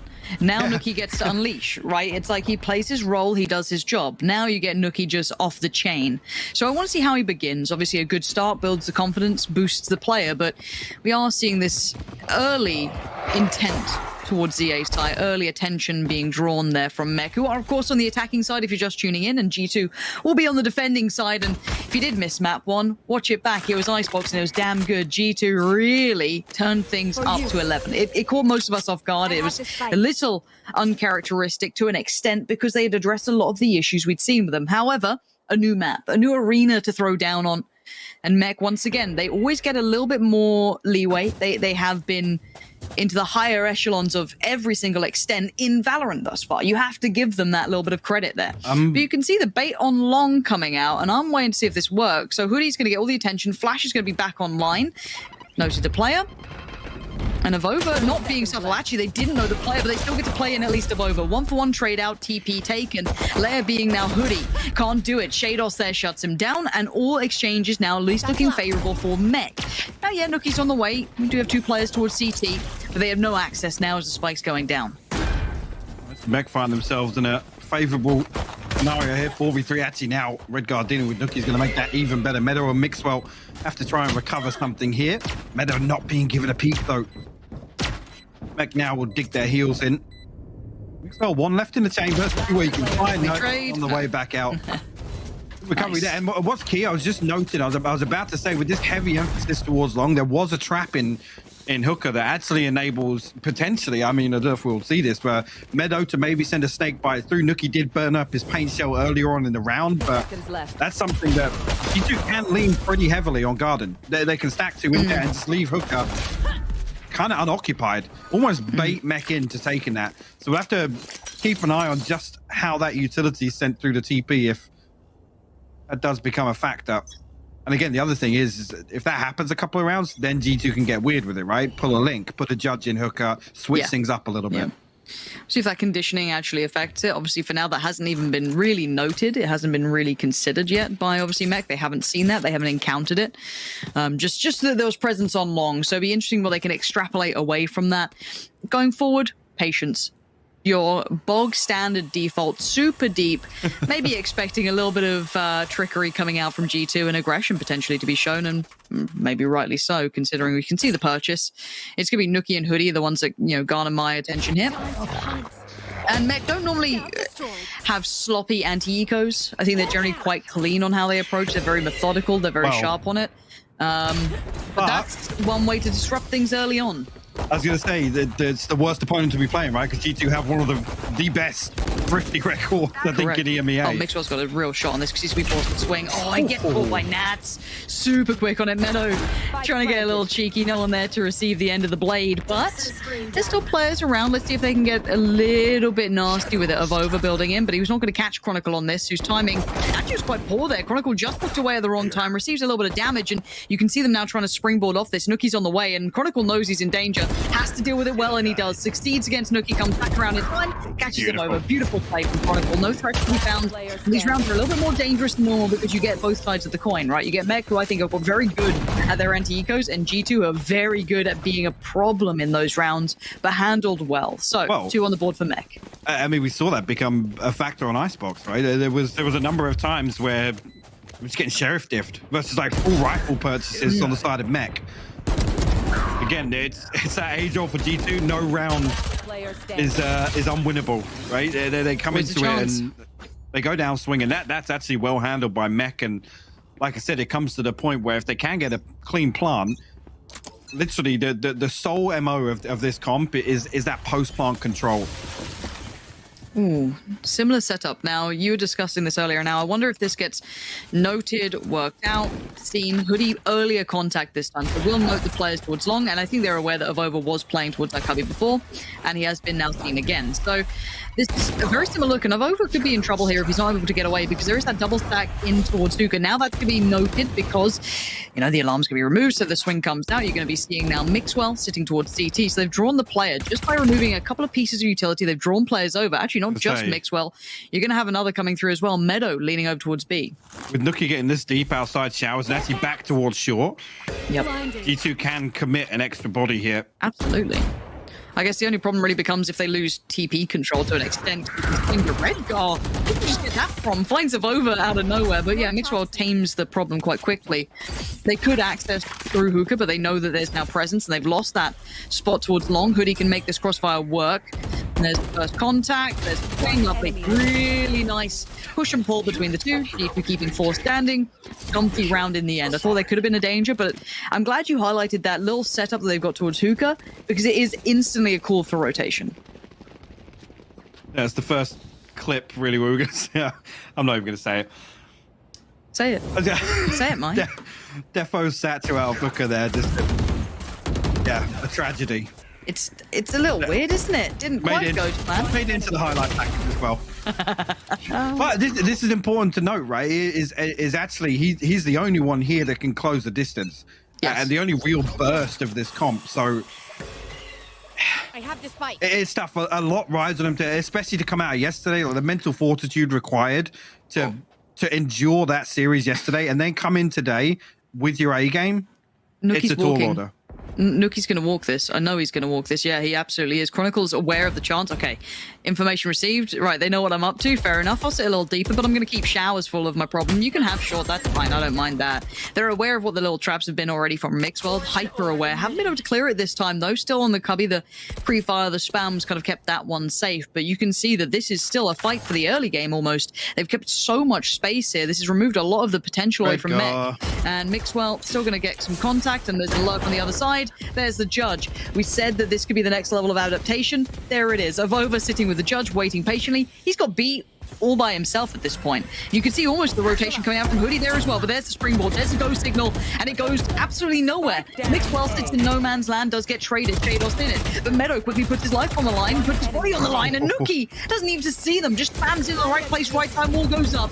Peak gets made, Shados notes a bare minimum 1, maybe 2, but he wants to spike on. He at least wants the time on his side as his teammates are gone. His vision now limited and removed. He's just absolutely vulnerable to everything, and G2 looking in control. I'm not even sure there where the Trailblazer was invested on the side of Redguard, but he's drifting towards Hooker when they're trying to create all this pressure on short. I'm not entirely sure of what they really gain off that, to be honest. With no information, Not sold? no. Okay. And the thing is G2 have shown 2 different setups now towards B, and I don't feel as if Mech are really in a position to re-explore that. I mean, they're almost, this is like round 1 again. Throw something in, let's try and figure out the setup on a round like this. We said the only person commentary from Defo. I guess there is a little bit of a speed up now with Chronicle, who can kind of speed boost as they go along. So there's a little bit of that. Mick, what are you standing on that? You're just going to stick out there. Okay, fair enough. Eventually gets caught by the pain shell. Rez comes in, and Mech see this round is potentially viable. See something I don't. Look, you're going to find Nats in hookup. Actually, Chronicle and Shados gonna... Look at the pace on Nuki. Oh, yeah. He's okay. He's going to cut deeper. I thought he was just going to instantly cut towards short, but he takes his time. Fair play. I mean, they have the Molly and the orbital strike here. But Nuki's in it. Again, he's already addressing the possibility of a lineup or Chronicle playing his ult. Player standing. There goes Shados. Let's see what Chronicle can do. Nothing. Absolutely nothing. Had to probably get 1 to alleviate the pressure that's going to be put towards him anyway. They were going to at least commit 1 player to remove his position, but again, I'm surprised they invested the res into this, so they saw it as really quite feasible, but maybe fine margins. They thought they could work with that orbital strike post-plant, but didn't really get the opportunity to bring it to bear. So 3-2, but let's kind of take stock as we lead into a rifle round here coming through. G2 seem to be in control. Is there anything you're seeing that maybe Mech could exploit here that they've got that they could work out? Because at the moment, I don't think they've quite got the grasp on the way this is being approached yet. I mean, I feel as if Mech need to be a little quicker in the early round, right? They need to deal with some of this utility. G2 are leaning so heavily on this trap, either in hooker or towards garden, that they've kind of just running away with the rounds. In terms of map control, they're not really feeling any pressure. I mean, the cycling of flashes from Hoodie on Mong is one thing. I mean, 1 turn up early here. Trailblazers are not going to tell them an awful lot, to be honest with you. But at least this time around, that's one tick in the box, right? The trap is dealt with. Now it creates a little bit of pressure in G2 setup. And you're absolutely on the money, though. They have addressed the early utility, right? They've taken Xiao's control away from Nuki. They've taken all of that utility away from it. And they also cleared Duka. So this is 2 elements of what the early round was really favoring for G2. So I want to see what G2 looked like with that now element removed. Yes, I guess the levying factor is that they do have the ult now sitting towards short, so it could make that A piece a little bit trickier. We're down to a minute, so they've got time to play with, but they're still somewhat holding this A lean with a bit of a default touch to it, because they're still trying to hold a bit of presence towards that B side. Now, again, for Mech, it does feel like this is going to be eventually an A piece. How do you get past that? How do you deal with the next kind of stage to this? I'm not sure if that flash actually caught Shados there. There doesn't seem to be any response there, but the TP comes through from Mixed One out. So he's back on A site already. And again, with no pressure towards B, G2 can stack here. And they're happy to try and deny the flash. Second flash a little deeper. All comes in to try and potentially remove Meadow, but he comes on face. Nickwell just puts the barrel in the belly of Defo. And already that's the first pick going to G2's way. Nickwell, get out of it. Gets his way out of the smoke. 13 seconds. Spike down. They're running out of time. They're running out of options. Nuke Meadow in hand. Sends it eventually. Doesn't quite find what he wants, but they've stopped the hit. They have nothing to work with here. This has been really without much teeth to this bark that came through from Neck. There was no bite to follow. Chronicle and Nats just have to save the rifles. They did not have a Neck flare to the plan. Yes, they cleared that early utility, but even with that ult coming in, they couldn't quite find any way towards a site. But the window of opportunity there is like 15 to 20 seconds after dealing with the trap. Creating that pressure, they pull Mixwell across. I don't even think he burns his TP to rotate towards B. So he literally walks to B site, then he's actually still got the TP to get back towards A. And that's key. Because there's not enough pressure to kind of force that fast rotation, actually D2 still ultimately have the benefit of how that round's going to play out. The pressure on A doesn't come, I feel like it's a full 60 seconds after they've created that situation in Hooker. Which they achieve what they should have done, right? They pull a rotation. Ultimately, what you want to do is you want to put Mixwell's utility on cooldown. He can't quick rotate. And again, you're really looking for that sound cue. That should be the green light for Mech. Yeah. Well, this might be where they identify this issue or not. Again, I think they had the right kind of potentially, not necessarily, we'd call it a mid-round call, but early adaptation. They identified some of the initial problems that we noted. They'd adjusted to it, but they didn't quite capitalize on that potential. So maybe this is where they can lean a little bit heavier towards that, or maybe they've addressed how they want to approach B long potentially, because that has been vast majority under G2 control, especially off the back of that hookah presence. As soon as that trap is either dealt with or let's say actually let to come into play, you're seeing Mixwell find that approach. So Mixwell's presence actually has been very impressive so far. And speaking of Mixwell, he's gone aggressive early on. So once again, similar scenes. Flash going to confirm that they are there. Seeker's going to come down. They might want to speed up off this. No, dealt with very quickly. Flash again going to come through. Hookah presence will be building up one. So there could be a chance they get a little pinned here, but quick rotations coming in. Hoodie can even catch Chronicle on the way out. That's an issue. Now the Seeker's come down on the other side. He's going to invest there. Redguard, great trade out, but there are two players on the back lines. Look at these rotations. Not going to be able to double down on either. Of over 6 around as well. Field wins the fight, but there's the rotation. It's in place early. Yes, they make it to the site this time, but can they make any more of this? Mixwell gets out of danger for now. It's Defo and Shadon. Spike to hand, and Mixwell's presence is resounding. Gorgeous play from the man. Right timing, right place, and Defo now presented a puzzle. He's been given a scenario he's had to try and unravel. But again, look at the positioning from Nuki. There's no safe post plant with this man. There's nowhere comfortable to be, so they'll let him take the plant. You can see the site slowly being moved away from him. Maybe? He's got it if he wants it. But already, they've cleared a lot of the site. They've cleared a lot of short. Yeah. So process of elimination will eventually give away the game. Now, yes, shot goes off, but it's fine. Comfy work. Meadow was unfazed. They were clearing methodically. G2. I'm taking a step back here and ignoring. Let's ignore Mech's achievements for once, right? And it's hard to say that because they are huge. They win benefit of the doubt sometimes. Purely looking at this game, removing the names and achievements attached to them, G2 are bringing a better game in these opening rounds, in my mind. Definitely. I said this from the get-go. G2's goal is to stop Mech planting, and they're happy to be in position. I mean, of Over and Hoodie, again, it's almost kind of that swagger, that ego. They're happy to just fight, scrap it out, take a 2-for-2 trade. And ultimately, he's going again. Yeah. This I'm not sure if I love, but he can get out. At least now there's the alchemy in the back. As he finds really nothing. Look how deep they're sitting. This will just be a post-it and hope. At this point, yes, to hold some space. There's the post, and no one's there for it. Spike does go down. Nuki trying to deny that, trying to maybe dissuade that from happening, but the wall's there. Does take most of the damage, and actually, for once, they do get into the post plant. Well, let's see what they do with it now.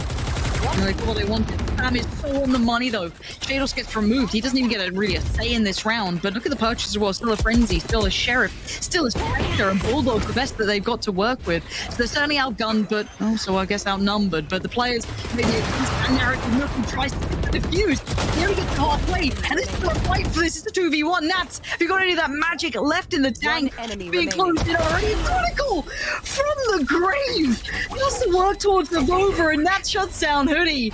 It's a dreamy outcome for Mech, but it is one you have to question. Can you reciprocate? Can you do it again and again? I don't know, but you'll take it when you're given that. Look at it. Yeah, the timing on the incendiary is perfect. Literally perfect. Enemy remaining. It comes to Avova's just like, well, I gotta player try. standing. We gotta try. Nats will close it out. Again, it's scrappy though, and that's not how you like to see Mech play. They don't thrive in that scenario. And like I said, actually made the point on the first map that financially, those sorts of rounds suit G2 better with where they're sitting in terms of the economy. In terms of this old cycle as well. I mean, Operator in play now has been for a few rounds for Mixwell. Tour de Force want to wait.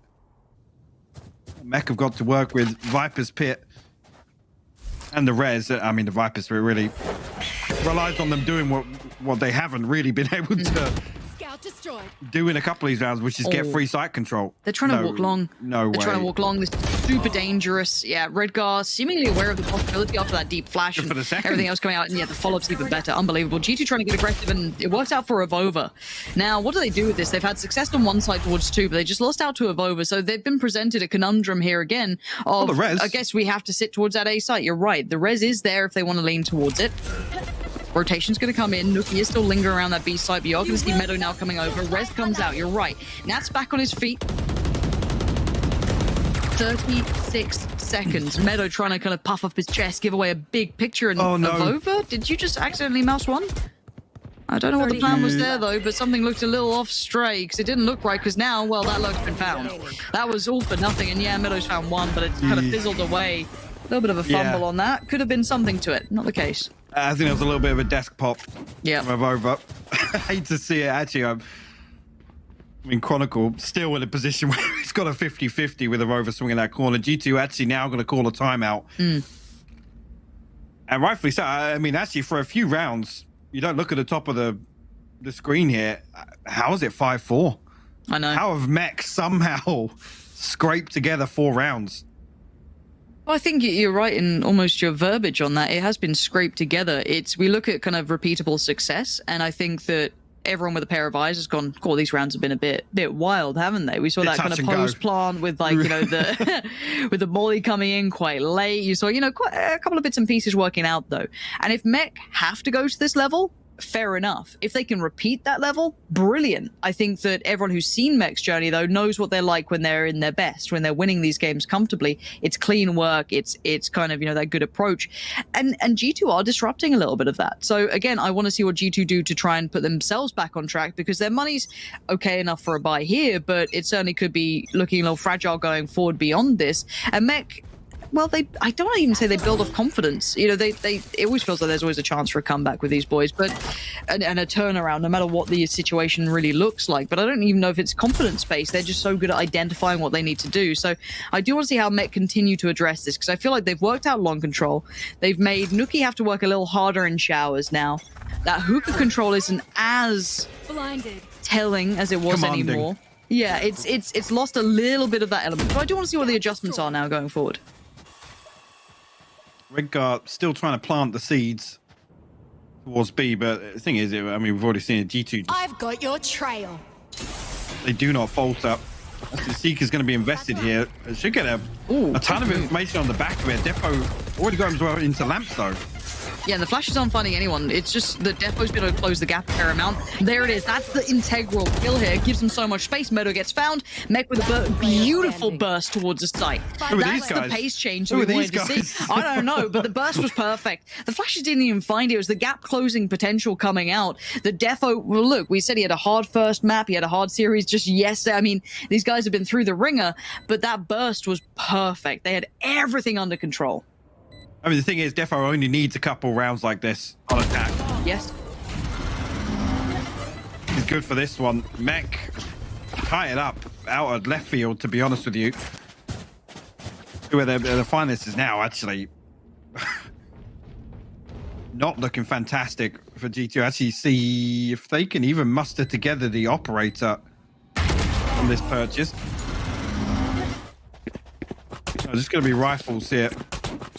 Meadow one off the Viper's bit. I mean, Seekers and TP for Avova ready as well. But Mech in that regard, I mean, that's still on the Viper's bit again. They can get themselves onto site. This might be the one they try and make that happen And with it's here similar. again. It's the rinse same and repeat. scenes. This time, though, at least the flash quarter players, but they know someone's going to be posted up trying to get at least based on contact, which probably was Mixwell here who's going to have to dip away. But the site's theirs. It's cornered off enough that it's working. And I like the posturing coming out from Defo, but still, it's better to find Shados. That's going to remove his presence. Quick spam comes in. Mixwell can't quite make it happen in time. And the response in kind. Oh, it's going to be filthy on this. Suddenly the screen goes green and we have no idea where anyone is. Avova still found Redgar. Spike is ticking, so G2 have a time limit on this, and Nat's now beckoned in. Pulled to attention. Defo just dividing and conquering. Senzio gets it. Defo delivering 3. They killed Nat. One enemy remaining. No! How can you go from being a hero to being maybe the villain of your own story? Is Hoodie and Meadow now have to just find Chronicle? And I say that lightly. The spam comes in, he finds one, he spams it again! Chronicle! What? You just can't see. Just when you think Last round in the it's half. all going to come apart at the seams, Chronicle steps up. Wow. No I don't even know where the nade landed. Where did that paint shell land? I mean, look at Nat's stage speed. He's on nothing. Oh.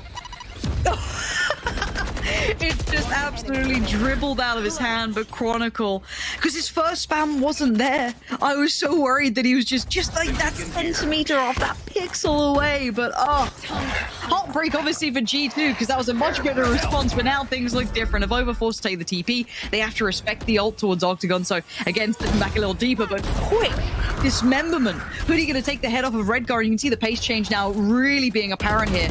Now, I don't know if they know the Mixwell is in this position. They're going to spot one crossing towards the site. They do not know his position. He's TP'd out. He's put into fucking danger. He's still going to just Ferrari past Defo. Quickly, the mech regain control, finding Mixwell and Hoodie.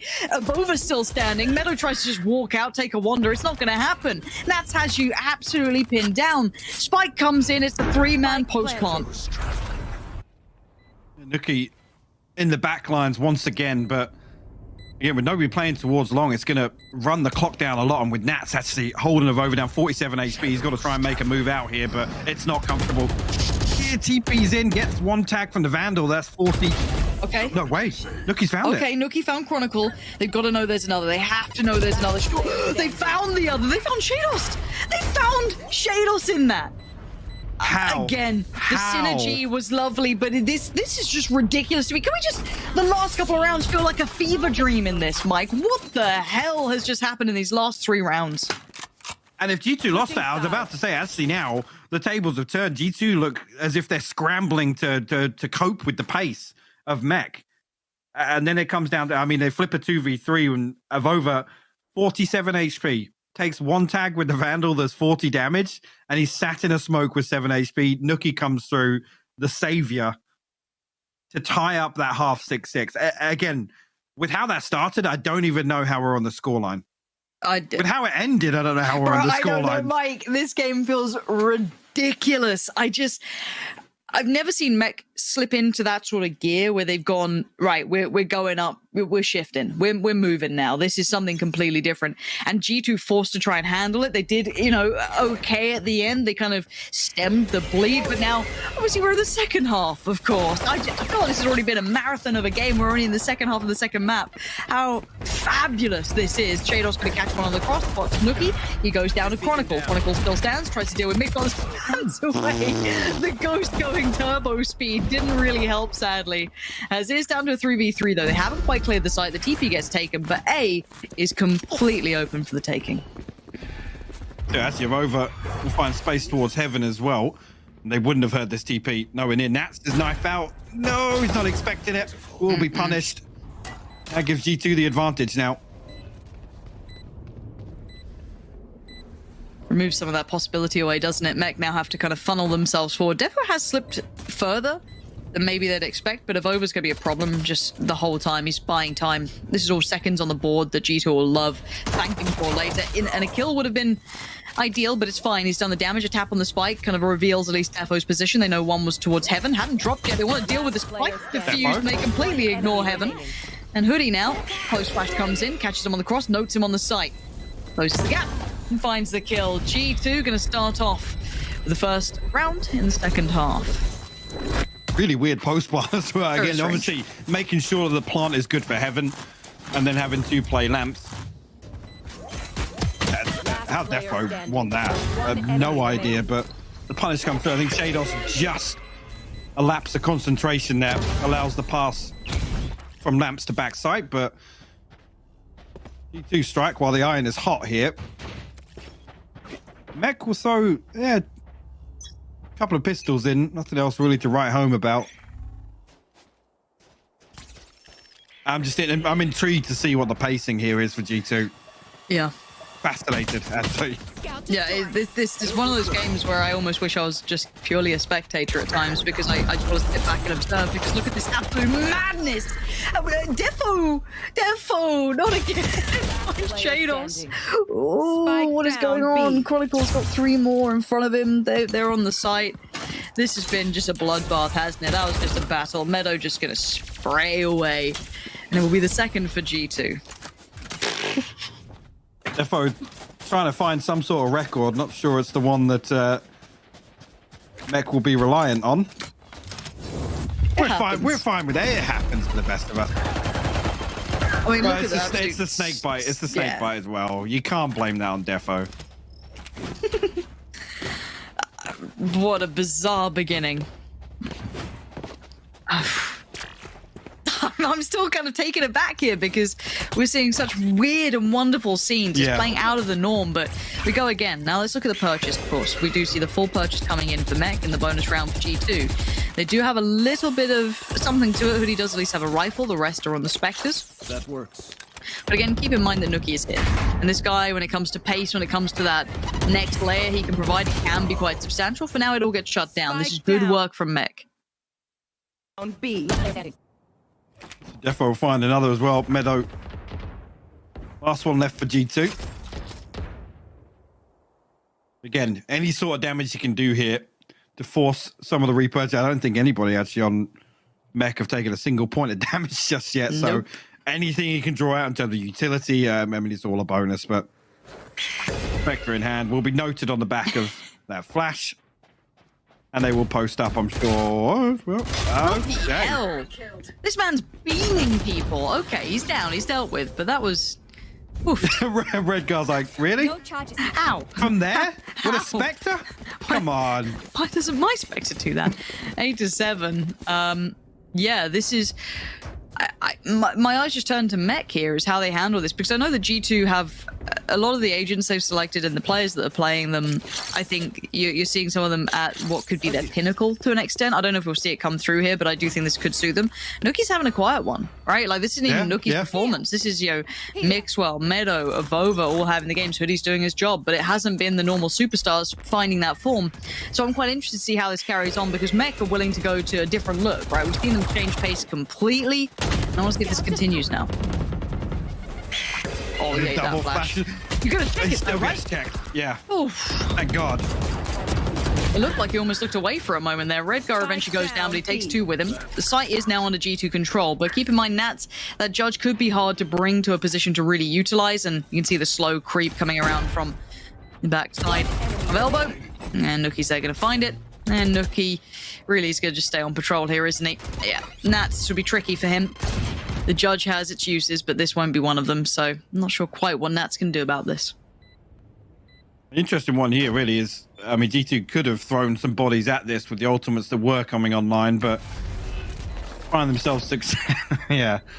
Nats will pray for a constellation. Everything the Judge has been noted at this point, but G2 definitely not desperate to remove any weapons, considering the bigger picture. Well, Nats can even retrieve anything. Maybe that closest kill marker. Depends where the spike radius stretches to. Yeah, he should be able to get this. Let's see. Oh, no, unlucko. just a second away. Big unlucko. So who's going to suffer for that? I mean, he'd have probably quite liked an upgrade potentially. A little bit of, you know, supplementary armor could have been had throughout the rest, but again, it's still a purchase. It's just not quite perfect, and Mixwell's got the ult ready. Well, this is what I'm saying. Actually, with Meadow being one off the Vipers, but Mixwell one away from the Tour de Force, G2 couldn't afford to have a scrappy round there. Play trades, literally throw bodies on the line because they have something to offset that purchase in this round. And actually, you look behind everybody except for Meadow. Money's good. Money's very good. Yeah, they've really been holding on to this, and I'm seeing that it will be Nats for that judge close on short, so that could be annoying to try and clear. And I wonder how long G2 hold this somewhat default approach. I'm looking here again with this wall down A short from Meadow. It does make it easy to kind of push up and just find that Viper's pit for free almost towards default. But Mech will counter that with this double lamp sold. Again, I think they're reading this, or reading the intention at least. G2 don't like what they've seen and will drift towards B. But I quite like the Nats is willing to probe a little bit there. He kind of tried to clear a little bit close in case anyone's walking further. But yeah, so the Seekers come down. And I wonder, this doesn't really give them the full idea. They're going to get further ahead than they'd like already. Obviously, Mech now know what's up. The Seekers didn't quite do what they wanted. Nats not going to find Mixwell of all players as well. That's a little bit of an outdo. TP now taken, and the site is completely clear. Keep in mind, the TP just got taken by the other two. You've still got a lingering of over. It's a bit of a round and around we go. Flashback online for Hoodie. He could do something with this, but you're right. The ult's going to come down. It's actually right on the money. Nuki has to move. Sits further away, goes to the plant again. G2 need a frag here desperately to stem this, because you can see the build back in from Mech is good, but Hoodie just about keeps that tap in control towards heaven.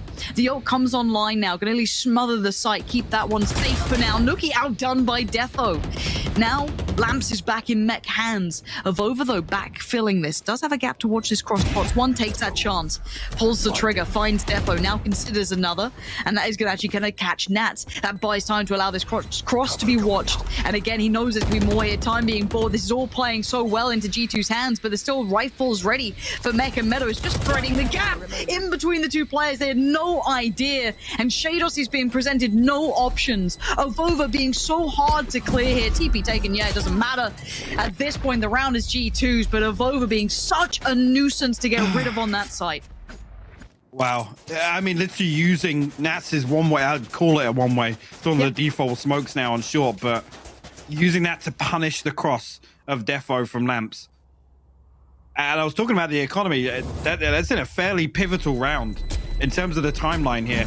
This is G2 on double digits.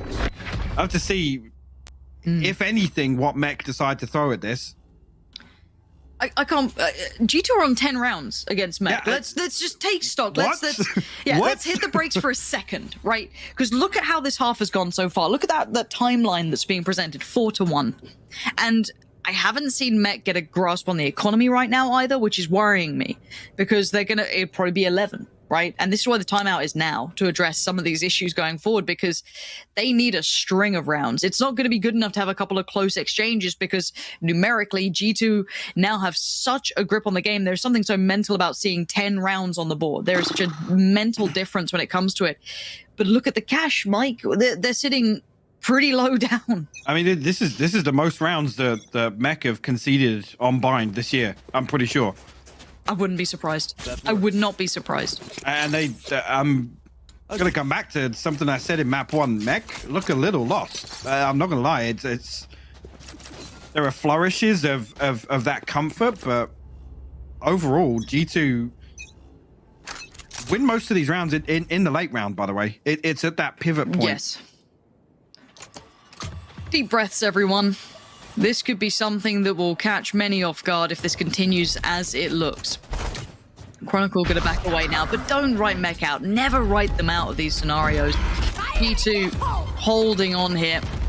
And they want to clear Mixwell. He's not played this position yet. It's another new look. It's another adjustment, and he's gonna stick around as long as he can.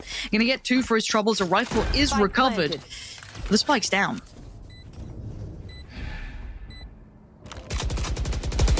Defo's got blast packs to work with, but they don't find a kill. I mean, I think Shados is considering the res here if Defo can find a kill, but yeah, it's just there's no way in. There's literally no way back out of Hookah.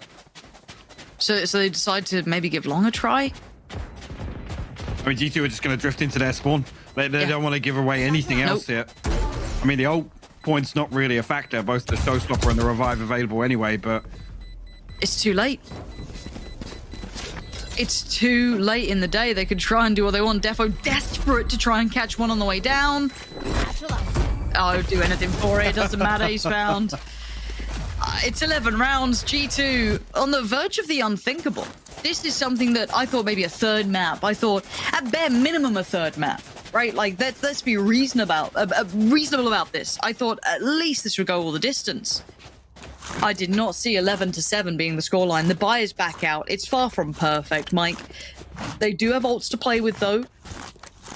This has to be the one, right? This has to be the one. I mean, what have they got to fall back on behind this purchase? Showstopper, Res, Viper's Pit, a couple of things maybe, but Teleport's ready. this is G2 potentially finding map and series point. And they're continuing with this pace. They're looking to overwhelm Mech once again towards Long.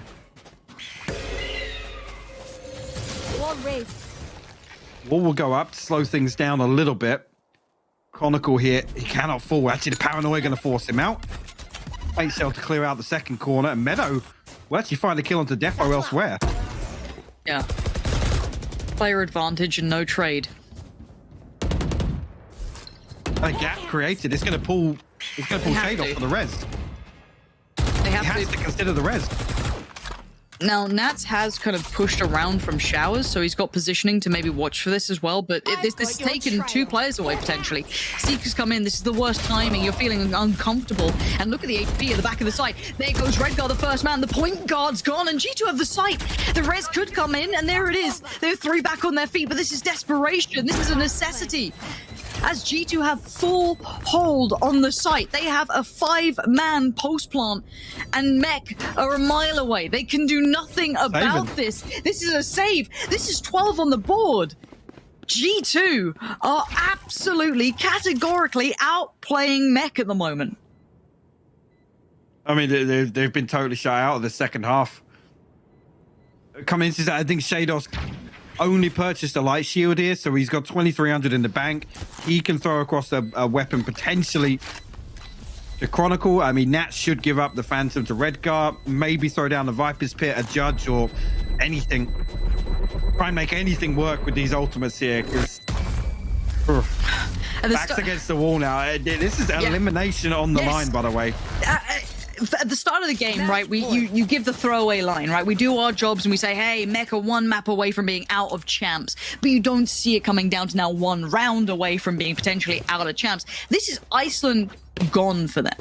That dream, that ticket, everything they've been building towards, all that work is now potentially fizzling away. And G2 get that next step forward. It's one round now. That's all that separates them, and the purchase is shoddy. You got Spectres, you got Guardians. It is not what you dream of, and it's all in the hands of G2 now. Up his bit on short. But again, G2 have found so much success here towards B. Why switch up at this point?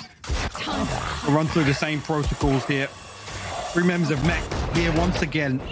Try and defend it. The Showstopper invested, but it's wild. It's thrown blind. Okay.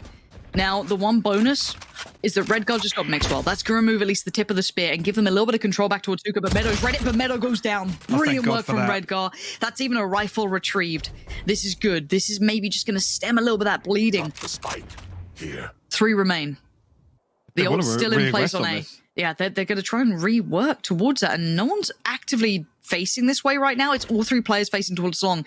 This smoke is keeping this at least safe for now. And I say safe for now because Nuki is waiting. And they're actually pulling a player away. Okay, so it's now down a little lighter on this side. They've only got 2 holding it deeper, positioning 2. ready to maybe sit for a post plant if worse comes to worse. You've got Chronicle catching the cross. You're going to have Nookie in towards Hookah. He's about to make his way at least across. And there's the first fight. It's gorgeous from Chronicle Sharp. Spike down 19 B. HP for Avova, 22 for Redguard, but they have to hold. They can't give up too much space here. It's a freebie for Nookie. He's going to maybe look a little further. CT, yeah, they want it. They're going to swing it. Shadow sees it, though. Keeps it in hand. Safe hands for now. And Avova has to try and plant, and it's a lifeline for Mech. It's a chance. It's 3 standing as well, which is huge. But what do they do to replicate that? Don't have a showstopper. They are walking so finely in terms of the money here. There's one purchase behind this, but they can't give anything up. I mean, I don't even know what I'm talking about. They cannot lose another round, and G2 unfortunately can still rely on this playstyle, which is fast, furious, play trades, make it scrappy. Mech really feeling the heat now. Redguard one off the Seekers, but nothing else really on the horizon for them. Okay. How do they repeat this now? I don't know. They don't I have the know. same tools. G2 will just look to deathmatch once again. And I feel like that's still a dangerous game to play against Mech, right? Like there is still so much potential in these boys to just lock it down, lock it out. But again, this 3-2 split towards B. A little bit more of an active hold coming out this time from Chronicle, looking for that first pick and gets it, tries to train on the second. Actually does a fair amount of damage towards Nookie too, and now the denial of that kind of maybe trade-off on long as well has been halted. The wall goes up, so Shadow's going to try and keep that one in check, make sure they can't try and pinch towards it, and they at least deal with that first front attack coming in. So they've held off for now. Well, there's potential here. I mean, what we see on Icebox, hit A 12 times. Feels pretty similar here on Bind in terms of B site. Let's see if this setup on A of Mech is at all tested. If there are any more rounds to see. 30 seconds left now, and it still looks as if B is the end goal. Yeah, but they're pulling players. You can see you've got the deep sit in towards CT for Chronicle, and you've got the kind of float coming out from Redgar. Shados does get cut off from this, so they should at least have access towards the site potentially. The cross is going to be made. Hoodie's found Nat. Avova's found Chronicle. Nookie's found Redgar. Hold on, this isn't how it goes. Shados! Perfect timing to come alive. A 1v2 for Hoodie, but it's only 6 seconds. He's got to find both. They're both racing. Okay, it's fine. Shados is fine. He keeps his life, and he keeps Mech alive. As well, actually, you do come back to how much is behind that purchase, because free fall, the majority have to repurchase here. And I mean, the longer this goes on, we creep closer and closer to one of those snowball rounds for G2. In terms of this ultimate cycle, it is huge. Spike down B. Actually, if G2 are going to give up any more rounds, what I'm looking towards is making sure they don't overinvest. Because look at what's coming up. I mean, Nookie that's not an awful lot to be, even on a quiet game, that's not an awful lot to be away from the showstopper. Tour de Force on the horizon as well. Mech, we'll have to see what progress is made out of those last 2 rounds that they've turned. I don't know. This is so hard to gauge, because what did G2 do now? They've had a couple of rounds where Mech have demonstrated they can actually hold B remarkably. So did G2 now lean towards A, where effectively they have no tangible information? No, they don't know if there's blind. any weakness to exploit. And we know the stubbornness of G2, right? Like they're going B. I mean, again, it's a similar situation on aspects we're talking about. They do have the benefit of maybe leaning on some of this conditioning. If they create some of this paranoia in the early rounds, maybe find 1 kill, draw a rotation, and then find the space on A. Yes, but I don't know. It's tough. Orbital Strike and Seeker's available now for Mech. Similar scenes, it's so similar, but it's way more attentive through Hookah. You got a quick play going out from Nookie. Shados just drags him out of the air. Now Redgar's going to set himself in towards Cubby. Shados is just coming alive in these moments. Ult comes in, keeps control. Avova is lucky to keep his life, and they are down to the bare bones. Here. Yeah, that actually isn't too bad. Up and over. Could find Redgar maybe. Again, where do they find that big opening? Because in this moment, Mech can slip back to a deeper hold, right? They can play safer now. They've done the early work. They found Nookie and they found Hoodie. That's the two real kind of frontline players removed. So they've done everything. They haven't even pulled a rotation off that A site just in case someone decides to try and dip. 50 seconds and it's all on G2 to try and paint me a picture that sells me on this, because Shados is large and in charge. Mixwell looking to try and maybe make impact towards the side, but no one's going to give him an opportunity. A gift. Now that's the first step. He wants it. He tries to kind of create an opening, and he has. He's found Redgar. They found Chronicle, but Shadow still stands. They know he's here somewhere. They have to identify where he is. 28 seconds now. Spike gonna go down. Rotations are in. Shadows finds Avova. This man No way. No way, Shados! Are you kidding me? I was the source. What a time to come alive for the man. What a time to find this level of performance. He deals with the front line. He deals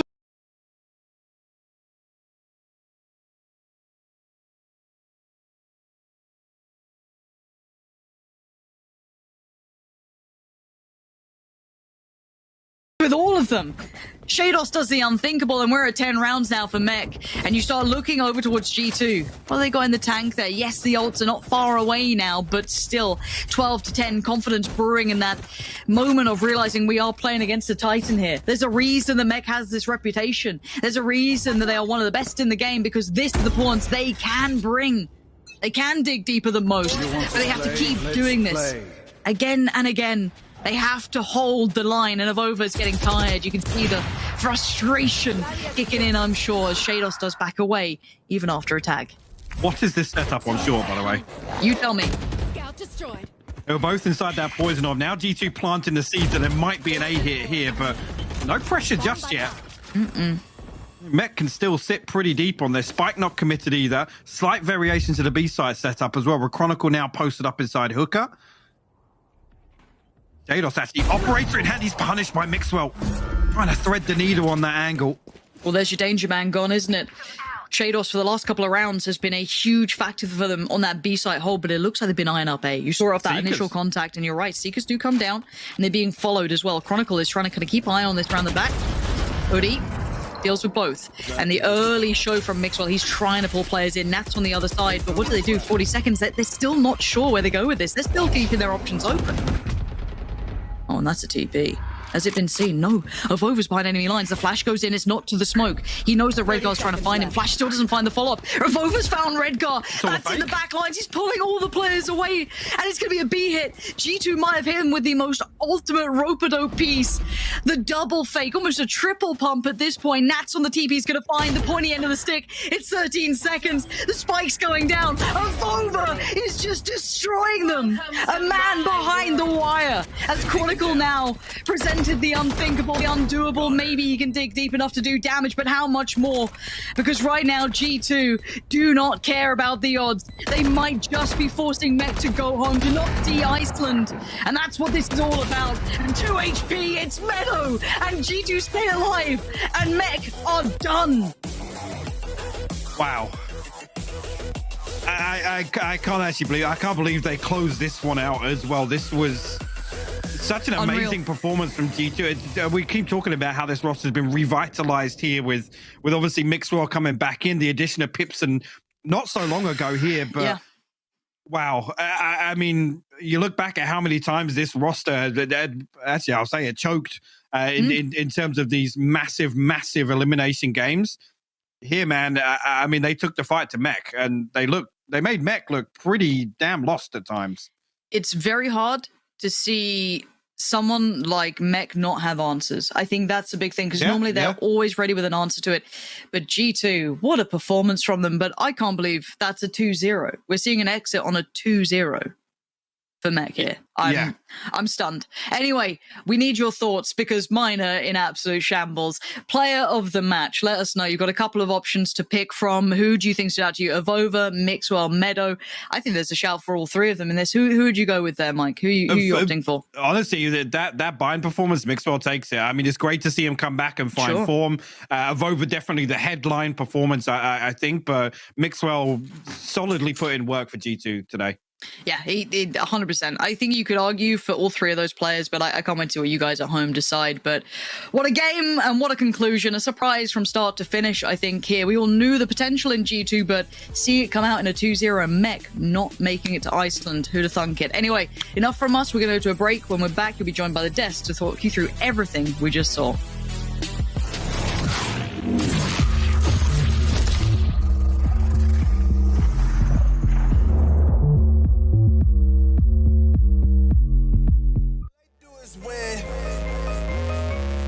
I'ma raise the trophy up once again. You did all you could. But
Esports is victorious over MAC in a 2-0 map score, and I've got Mixwell with me to talk about that amazing victory. Hello, Mixwell.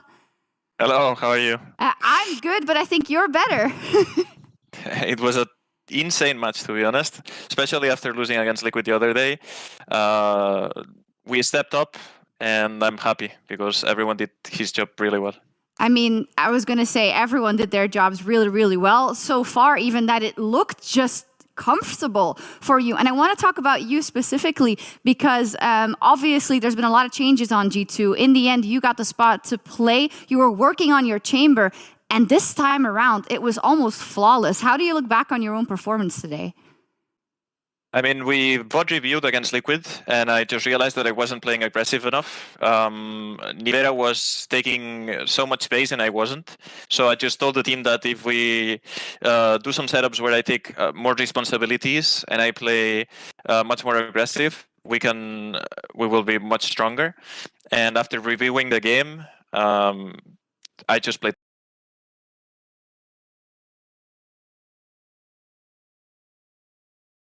don't actually know. I think I can gatekeep him up here.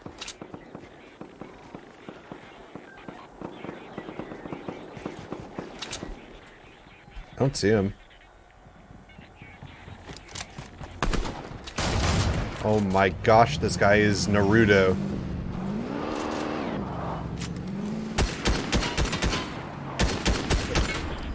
Like, it looks like I'm headshotting him, but I know I'm not.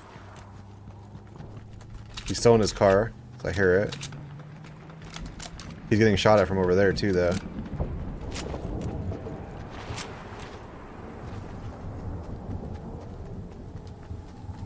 There's a drop over here. I need to get in the safe zone, though. That guy ain't gonna peek me. I hit him for 80. This kid. He's peeking me. His aim is terrible, though. His aim is not terrible. I take it back. His aim is so good.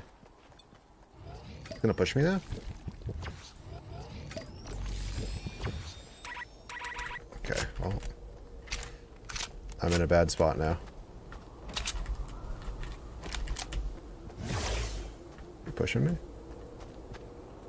I need to... Okay, I need to heal. I don't think he can see me from where he was over here, though. I take it back, he can. But it's fine. He's bad, I think.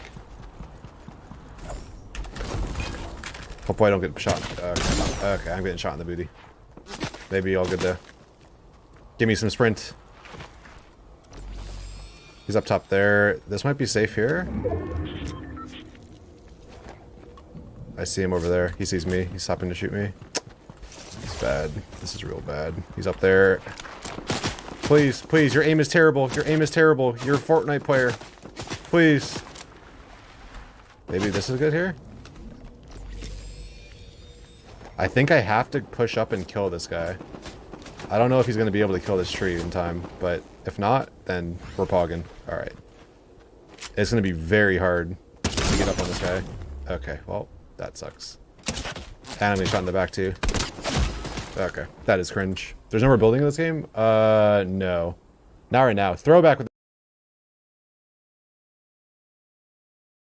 Not sure why, but there's been multiple times we brought up photoshops. Today we have the man, you know, who was just on your screen before. This is a real life photo of him. Don't worry, I swear. But I think overall we can sit here and say very clearly that he's been able to step up in the chamber role quite well. And then to ask the question, because we talked so much about Chronicle in this chamber, you highlighted how good he was. Of course, a different story for Chronicle in this map, particularly in Bind. But are you willing to give that same credit to the way Mixwell played the chamber today on Bind? I would say it is still something where I'm 100% need to be convinced about. Because specifically when we talk about defense, I would still like to see a Revite in things and on how he used, for example, his trademarks. At the same time, I love the few setups he has because he's super fast on his rotations. Best example was playing in lamps, being able to get into cubby on B side immediately when needed. And those are the things you really need from a good chamber, to be the rotator when needed and to be swift as possible. When we take a look at the highlights of this map, we'll see a couple of things that were interesting, but he did talk about my entire team stepped up and everyone was doing what they needed to do. Yes. And we talked about it in the green room that it is good for G2 to win against Mac when Nukia is just having a good game but isn't being that insane raise highlight montage maker that he has been on this map in the past, right? That's a good sign. In fact, he's right at the bottom of the leaderboard. Everyone else in the roster said, buddy, I'm going to need you to step back a little bit because it's our time to shine. We see you on Bind. We know what you're capable of.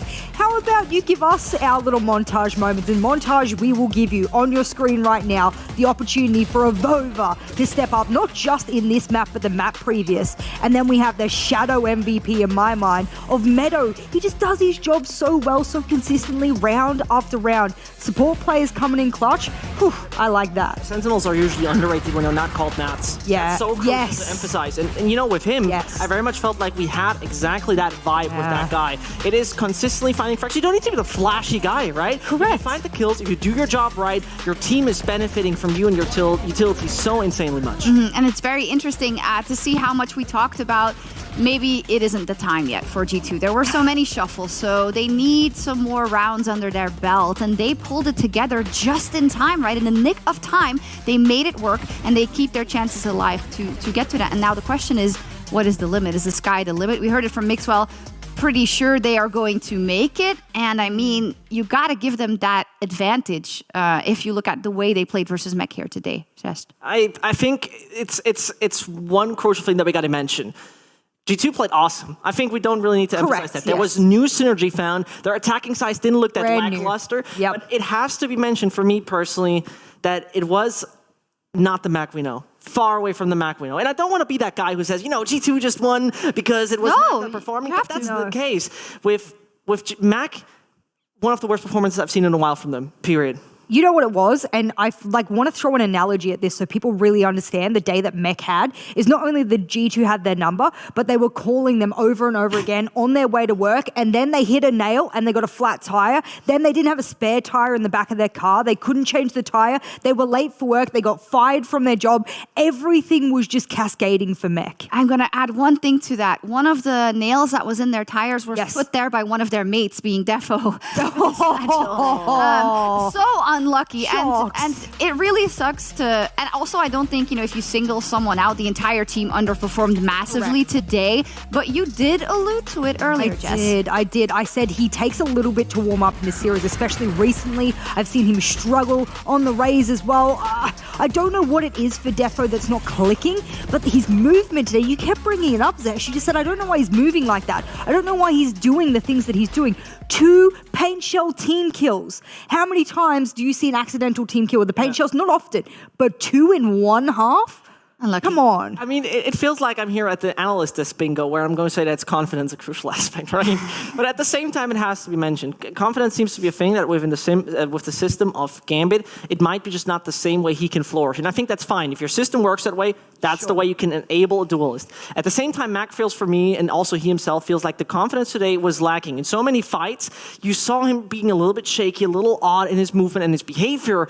And that brings us to the point where you're like, this is once more, even if he's not always top fragging, or most of the time not top fragging, not that Defo I know. And that was not the Defo I know. It was crazy. And just like that, their stage 1 is over. They're not going to Iceland.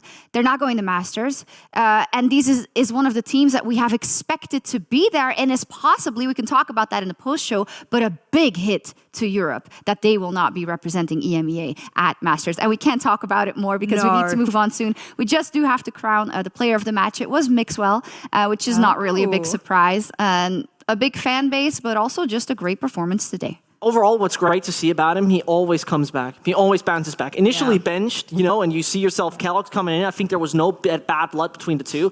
But at the same time, always coming back, taking new roles, adapting to the system, and also like picking up the mid-run calling a little bit from time to time. Then you don't do it. And also, giving credit to your IGL. I think it is insane to watch him evolve again and again. And he's like one of the pillars of EMEA Valorant. Wow, that's going to be clipped. Love it. I don't know since day one. You're absolutely right. I don't even think I need to add on to that one. I think that was brilliant. Wonderful. And thank you for closing us out of that match so spectacularly.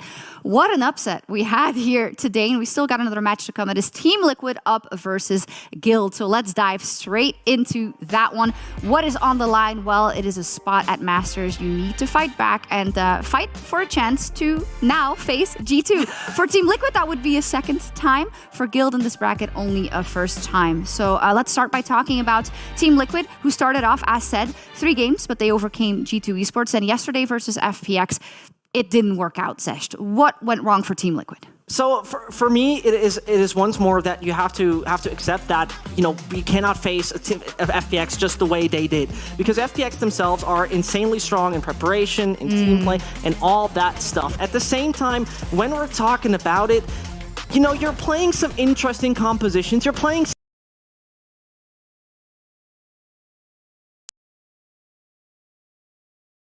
in the long run, because so far I would say, oh, that's interesting, but is it really convincing me totally? Not that much yet, but we'll see about that. You know what I feel like Team Liquid does to me? Is that week after week after week, we keep saying, Lothar says an infamous saying that Team Liquid's trying to reinvent the wheel. And I agree with him. They keep trying all these new things. They're trying to reinvent it. I actually think they're pulling the wool over my eyes.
agent is able to traverse the map, but he understands his set early round plays and how to manipulate a first blood should he need to get it for his team. And I like that. You can see his average assist there as well. I don't think it's necessarily an agent that we're going to turn around and say, Navira, Chamber, whoa, this is like world class, but it's good. It's good indeed, and we'll see if it turns up today. Let's talk a little bit about Guild, and let's kick it off with an interview with Coldamenta.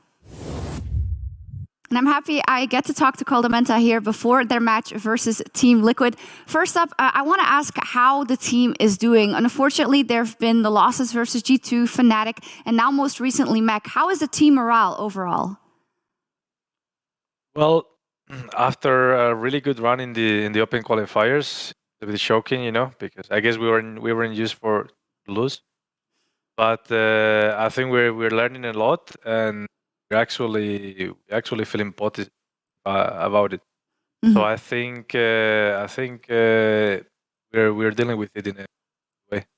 Okay, that's nice to hear. And obviously, as you say, you had such an incredible start to the season. You had such amazing wins like the one from Ascent, which I think blew everyone away. So we know that Guild can do it. Now, Up versus Team Liquid is, of course, a completely different match stylistically than Up versus Mech. With what you've seen of Team Liquid in the matches that they've played, where do you think you'd be able to exploit them?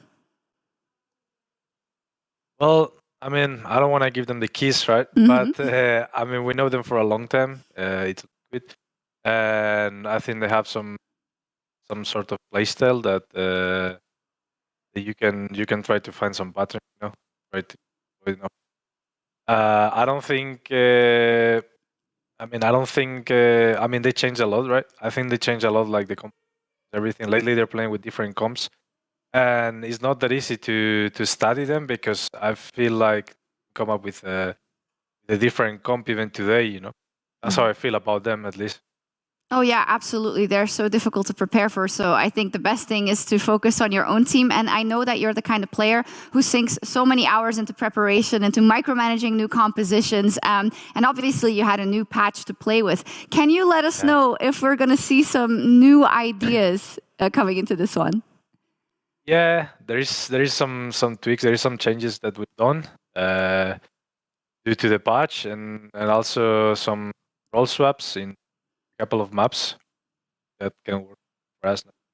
So yeah, we've been preparing hard for today, and hopefully we finally win again. Okay, lovely. The fans hope so as well, and I wish you the best of luck. Thank you very much, Kolda. Thank you.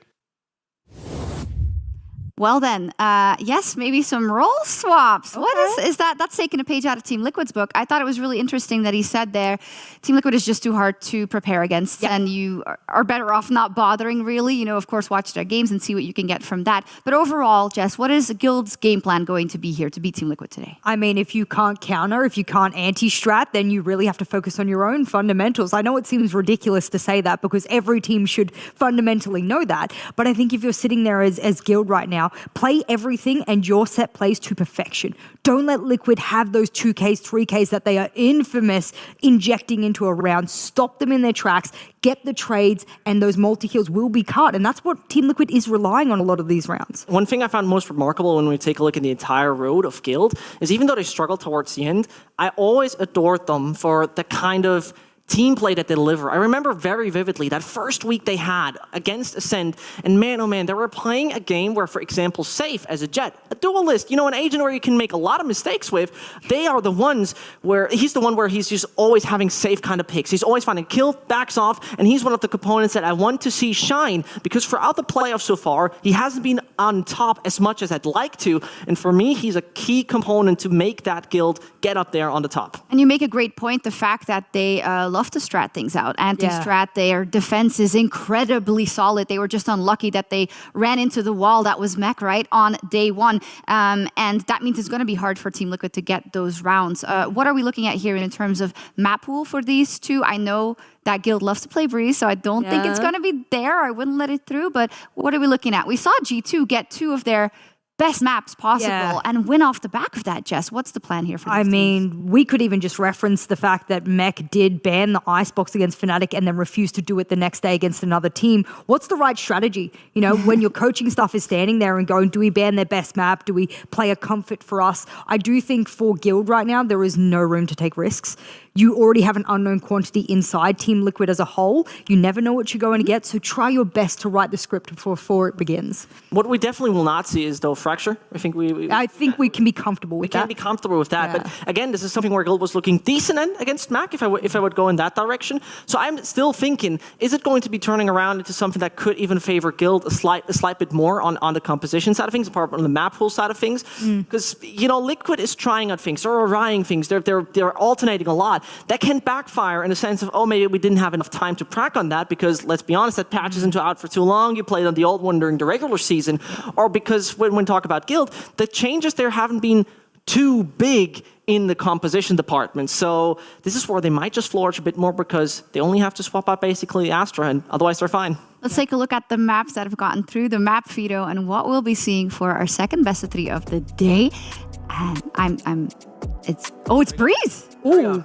I mean, it is that factor that we just mentioned. Yeah, right? it really is. And that Breeze is something I definitely am worried about when I would be Team Liquid. Remember the first time to play it? That was week 1. That was against Mac. That didn't go according to plan. Chronicle was popping off there, but unfortunately they're out of competition, so we have to ignore that fact for now. And this brings me to the point where we have a long-lasting streak for Guild on this map, which brings us to the point, though, new patch, new composition, and that's the new spice we might be just looking for. I mean, we said the same thing when we referenced the fact that Ascend was able, or rather G2 was able to take Ascend to bind, and everyone was like, this is Ascend's map, you don't go to their playground. Good luck there. And all of a sudden G2 wiped the floor with them. I don't like relying on a map you're really good at that's consistently banned against you, and then you come into an official and you start to, the ball just starts to swing. Okay, I see what you mean, but it's a risk. It's a risk to play your best map. But it will work for them if they can get the ground running against Team Liquid, because they'll get in their own heads and they'll make God plays. And speaking of God plays, we'll get Navira back onto the chamber. We know what he's like when he's got the Tour de France in it, or Tour de France, Tour de Force. You know what? I keep doing it in my head. You need the actual thing. I really did. The crucial part is that when I take a look at this, the changes are quite significant. Because there's one thing Liquid has been lacking in the past. We criticized their non-duelist comp. And Scream is back on particularly the agent that he said he didn't feel too comfortable on in the past. It is a major thing that we see. And also, Nivera, he swapped as well. Not only that, didn't Scream say in like week 4, week 3, he's like, I'm a bit more of a supportive player. Like, you'll see me on the Sage. Like, don't worry, I prefer to be in the latter parts of a round. Don't lie to me. Don't lie to me. I know that you are just putting things in your back pocket for these moments. Jet. Hopefully it gives us a show on that, Jet. Let's get into Guild versus Team Liquid with Pansy and Hypoc. Let's do it indeed. No need to wait any longer. We've already had one upset for the day. Who knows, we might have a second. Mike, do you think this is going to go the way we expect, or do you think this could be another one that's going to give us a curveball? I mean, the stage is set. Liquid comfort zones, right? Lower bracket run. What else can we expect here? Well, that's the big question.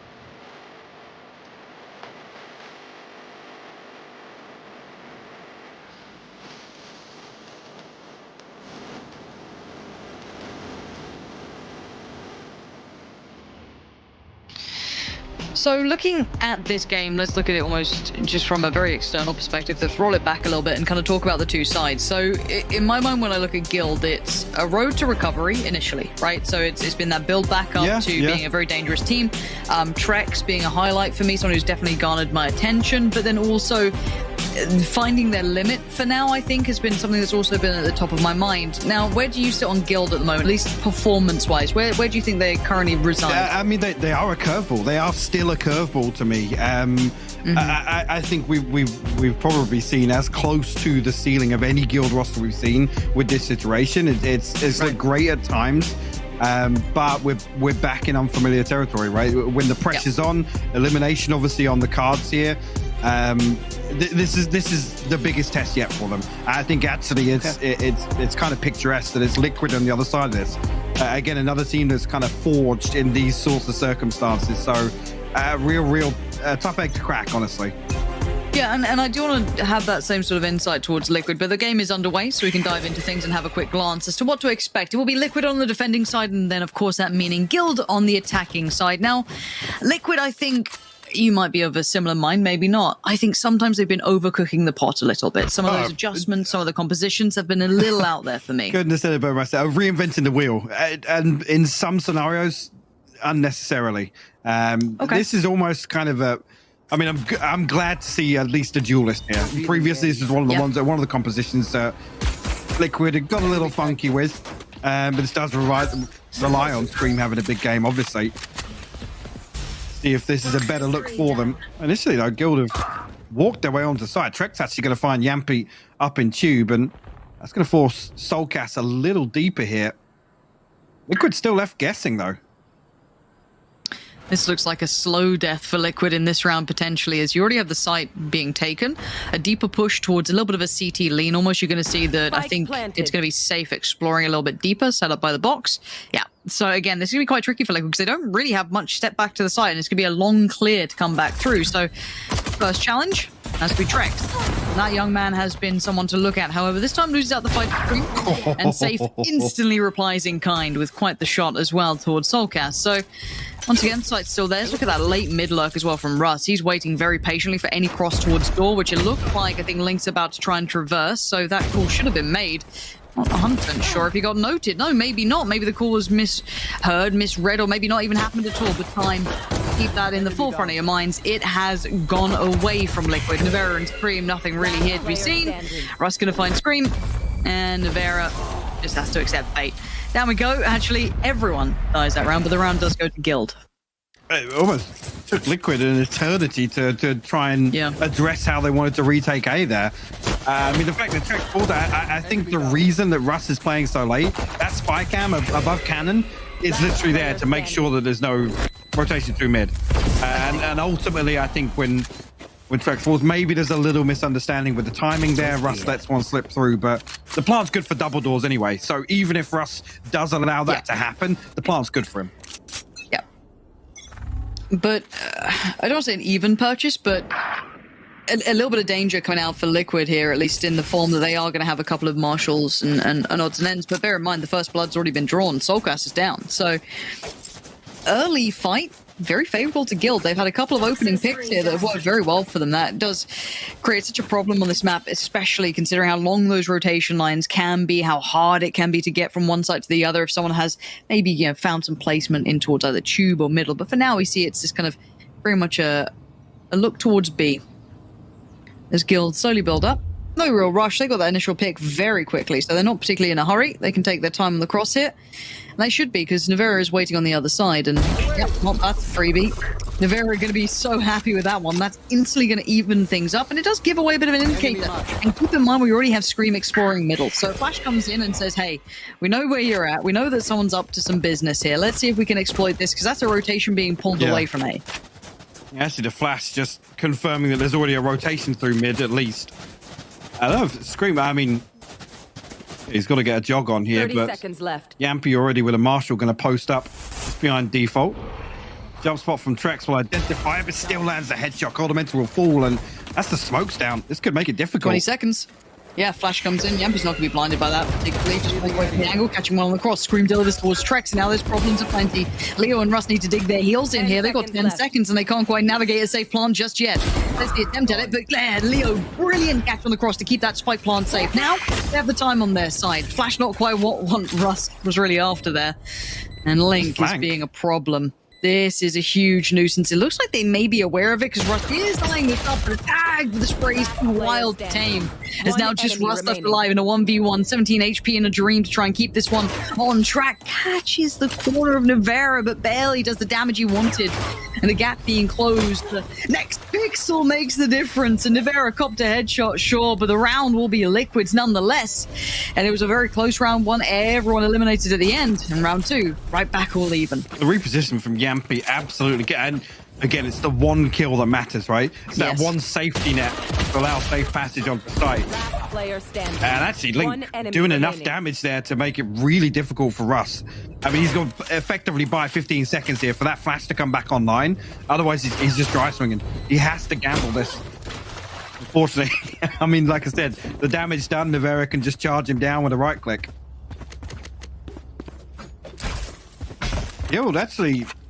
Back in. Yeah, we'll throw back at this round. I mean, 2 Bulldogs and a Vandal. I mean, not a bad situation to be sat in, but Liquid obviously much better in that regard.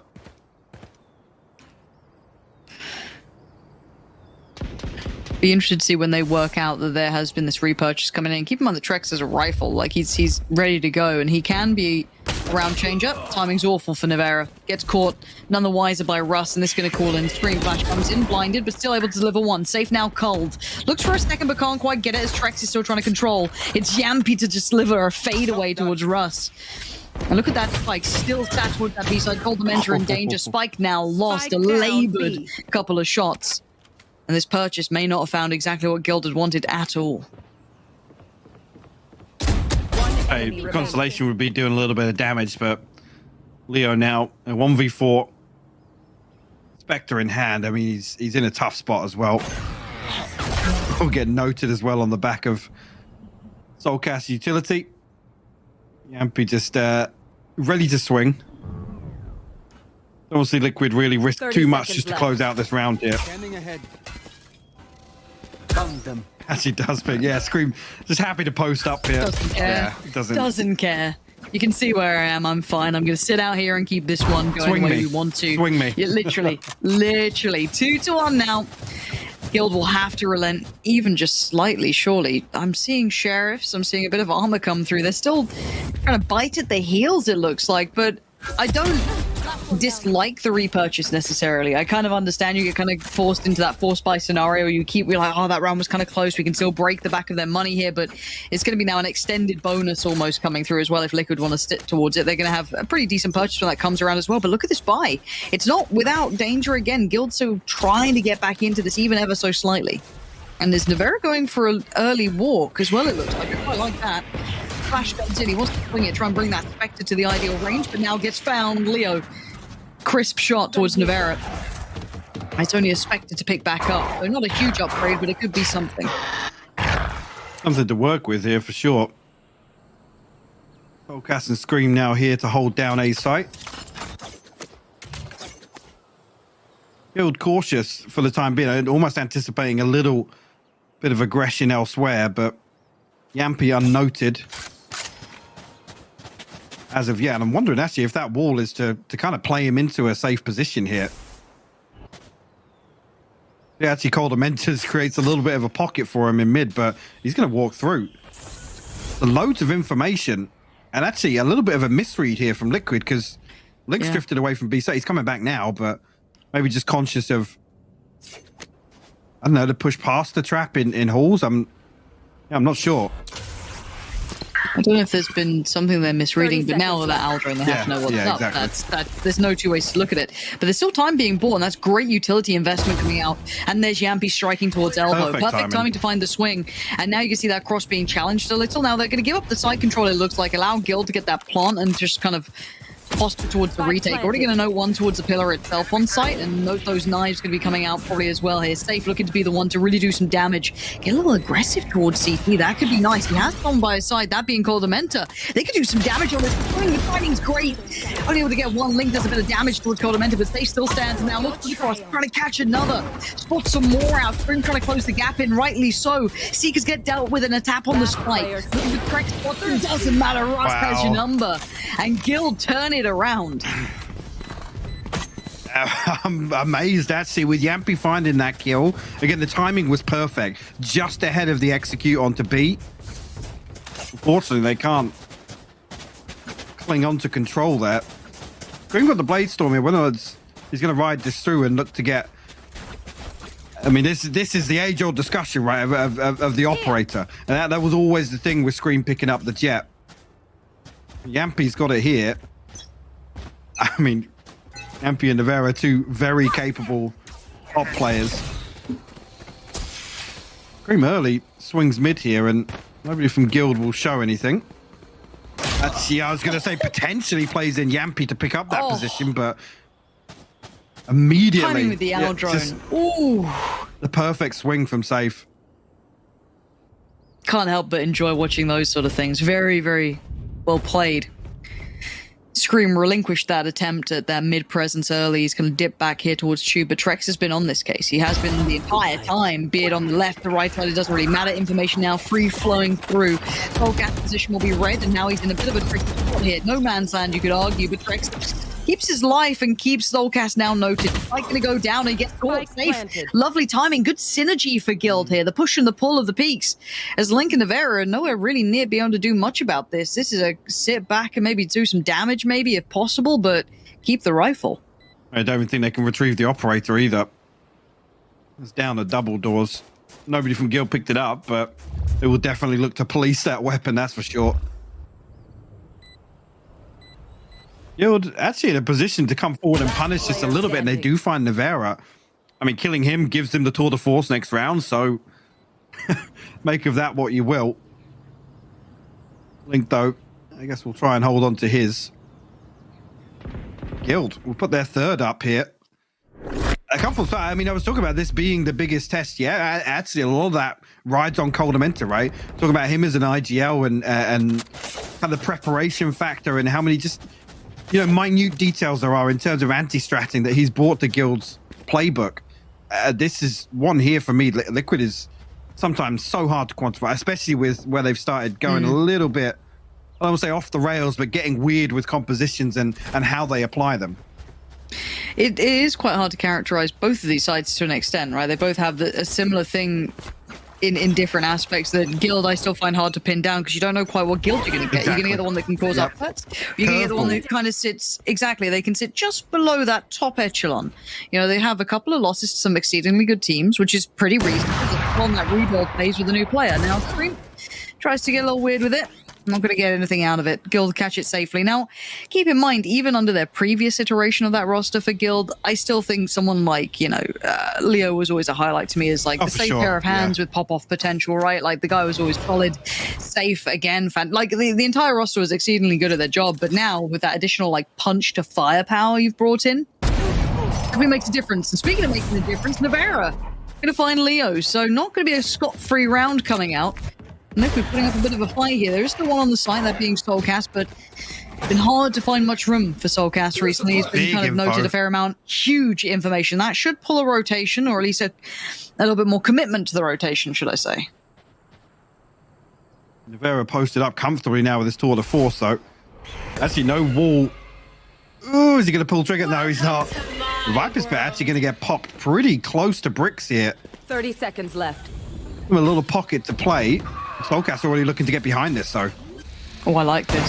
To get the timing right. No. Oh, no, Coldamenta just turned around in time. But with all said and done, this could potentially be a clean round for Guild off of what was something that, you know, didn't seem too threatening.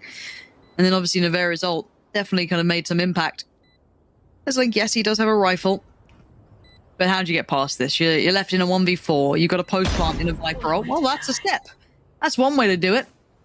Any more would be lush, but Trex looking to remove this danger. But Link always going to be a problem. Not going to go down without a fight. Flash comes in. They're trying to get this rifle away if they can, but Link is desperate to keep control of this red push. Very well from Rust, but it does not matter. Guild get 4 on the board. And it's a good beginning for them. Again, that was just, I think it was what, a little bit of sheriffs here and there. They had the rifle still, and they did have, obviously, Navera with the tour de force. So it wasn't a nothing round, but again, 2-4, Guild are doing very well here. And we actually see the op coming out. Money for Guild. I literally about to say 7K after an op. I mean, that really speaks to how clean this start has been, or actually recovery, right, initially. With Liquid looking to almost flip the rhythm with early round conversion, but don't get in my way. I think we'll throw down the Viper's pit here towards B, and Guild haven't really shown an awful lot of presence here, at least in the early round. I mean, mid and Tube has been the main point of focus. Trailblazer comes through. That will pull Yampy at least towards Nest.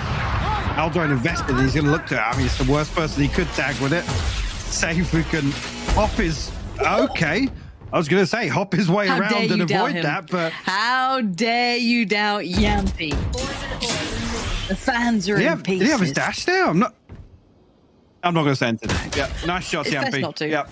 There it is. Just Nailed give it it. credit to Nailed Yampy it. and say nothing about the other side. All right? Analysts should only be positive, okay? 5v3, Leo, Trex, and Coldamenta. Early exchanges have been sublime for Liquid in this. Solcat still pretty much on patrol, hadn't really stopped doing that for a while. Coldamenta gets caught by it, leaving it just down to 2 now. Spike to hand, and a slow build from Trex, but again, yes, they may try and look toward Solcat, but Solcat has support. He's got Nevera by his side. As soon as this happens, there's the next domino to fall, and it's really clean from Liquid this time. And that's the sort of round that does kind of strip away that comfort in terms of the economy. I mean, they'll come down. They still got one, well, probably 2 buys in hand here, but yep. A flawless round to respond to Guild building up a massive cushion is exactly what Liquid needed. The other crazy thing is, well, it's the second that he misses. So the third one is basically blind. Blind, yeah. Must be nice. Yeah. Must be nice. Okay, we're at 3 to 4. Starting to heat up a little here between these two. I feel like we're seeing kind of quite polarizing rounds. Either, you know, quite clean for Guild or quite clean for Liquid. No one really able to string together this momentum off the back potentially yet, but it's still early days. And you're going to see the respect coming out there. Scream going to have to back away. Link's not going to hold the ground though, and actually, speaking of respect, Scream gives him none. Sprays on in, finds 2, and Safe gets caught. Nevera, the brothers in arms, hold together this round. What a dangerous duo on the side it is. Yampy swings over, he wants in, and Scream to close it out. And it just looks so clear-cut sometimes for Liquid. As a D, ties things up here, gives Liquid a massive boost now to again win a round out with 4 surviving. Hold on to the operator. Nothing really from Guild. I mean, yes, you could talk about the previous, but Soulcast now on the brink of his ultimate. Scream as well.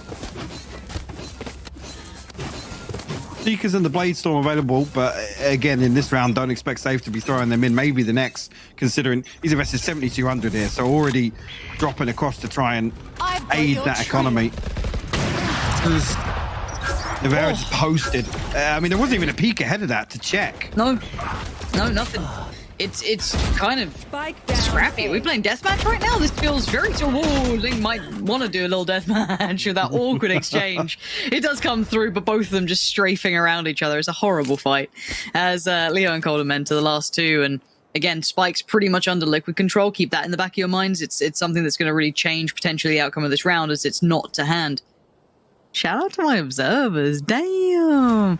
Anyway, looking at the other side of things, Coldamenta going on the world's longest flanking. Well, feels pretty bad, man. I think they see me. It's interesting to see here if we're going to see an adjustment to Coldamenta's utility, because this wall is basically to allow a little bit of pressure towards the bottom of Tube. But this time, Nevera's happy to just post up in front of it. That's the thing, it's a massive deterrent. Oof. Leo just found Soulcast. I was kind of getting on board with this then, but the trade-out comes in. Scrim's still safe. As soon as you remove Soulcast from that, I was like, okay, maybe there's a chance they could still find some pressure. But no, it's still fine. Ops still in check. And actually, speaking of Ops, Dubélé. Right map for it in my mind. It is, yeah. Very, very favourable in terms of long sight lines. And actually, just to come back, the use of Coldamenta's wall actually allows them to freely operate a same side post up on A, and actually want to watch Tubes now. So they have so much control just by these 2 weapons. I was curious if Nevera was just holding A main. I'm glad that he's kind of getting a little not aggressive, but actively peeking double door now. Spotting one towards elbow. Scream now knows he has to back away from this. Maybe looking for an early start to things. Everyone's still around this. I want to see when they hit the rotation with one of these 2 ops. They could leave Nevera posted or leave maybe I guess potentially Yampi posted, whichever way, but they do need to address the fact that there's now been contact had on that B side of things. They're leaving a lot down to Scream here, who's never looked comfortable on the knives. But there's the adjustment. There's the rotation. Navera catching Safe on the push-up, coming out of elbow, just seeing him up and over the top. Link holding Safe on the back of this fight, and this fight takes looking a little disjointed, as now they're going to struggle to make it count. Link again finding Russ. They're just taking away one by one. Yeah, this is individual. This is not looking cohesive, and it's going to be punished. And now you got to change up. Spikes here. Yeah, this is a big shift in pace. I mean, Liquid looking to slow things down again with these double operators. As long as they can stop Guild from planting or getting any sort of control towards either side, I mean, they can just close these rounds out. Yeah, Guild timeout, hopefully. I'd imagine so. I feel like it should be. As again, you want to maybe talk through the options of the double op. You did note them both towards the same side of the map as well. I don't know if they noted that Yampi was in tube at the start, but it's probably a potential read off the back of just where someone like Navera was anyway, kind of playing through double doors. Well, I do think, and I just want to come back to that point with the intent with that wall to kind of get mid control and tube, right? It's twofold. It's for two separate purposes, but now the operators on the cards. A isn't really comfortable. There's nothing to block off any of these sight lines, and there's literally 20 different spots you can post up an operator. But then there's actually 20 different spots you can post up two operators on A. So it makes it so difficult now. If Guild want to re-explore any sort of execute onto A, they have to, seeing Coldament to go that way now, potential to see that default wall. Because you think about it, ultimately it then just falls to Safe and Russ to find not just one, both operators and remove that threat. And you got to do it with Marshals, Scouts, Guardians, whatever you can find in the leftover drawer that's somewhere near the kitchen. And maybe this is a fact-finding round more than the big one to try and deal with this. Noted the early op there from Navera. Okay, they did get one. I wasn't sure how many they're going to get off the back of that, but they do note Cold and Mentor as well. This could be scribbled in the notepad. And a slower start now for Guild, taking their time here. With this purchase, they're actually planning on trying to get the Viper's Pit down. The fact I see a Phantom in the hands of Cold and Mentor, and yeah, that wall will enable them to try and get that done. We can get ahead of it though. I mean, if we noted, there's no secret about his position. No, but it looks like Navera wants to bail him out on it as well. From the black, he does get at least one. He's not backing away either. Navera's standing his ground and fighting for this. Impeccable work.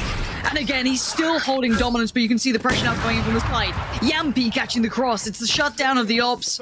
This is the danger we talked about. Potential this has. You fight one, there's going to be another. And Safe, yes. Handle locked in.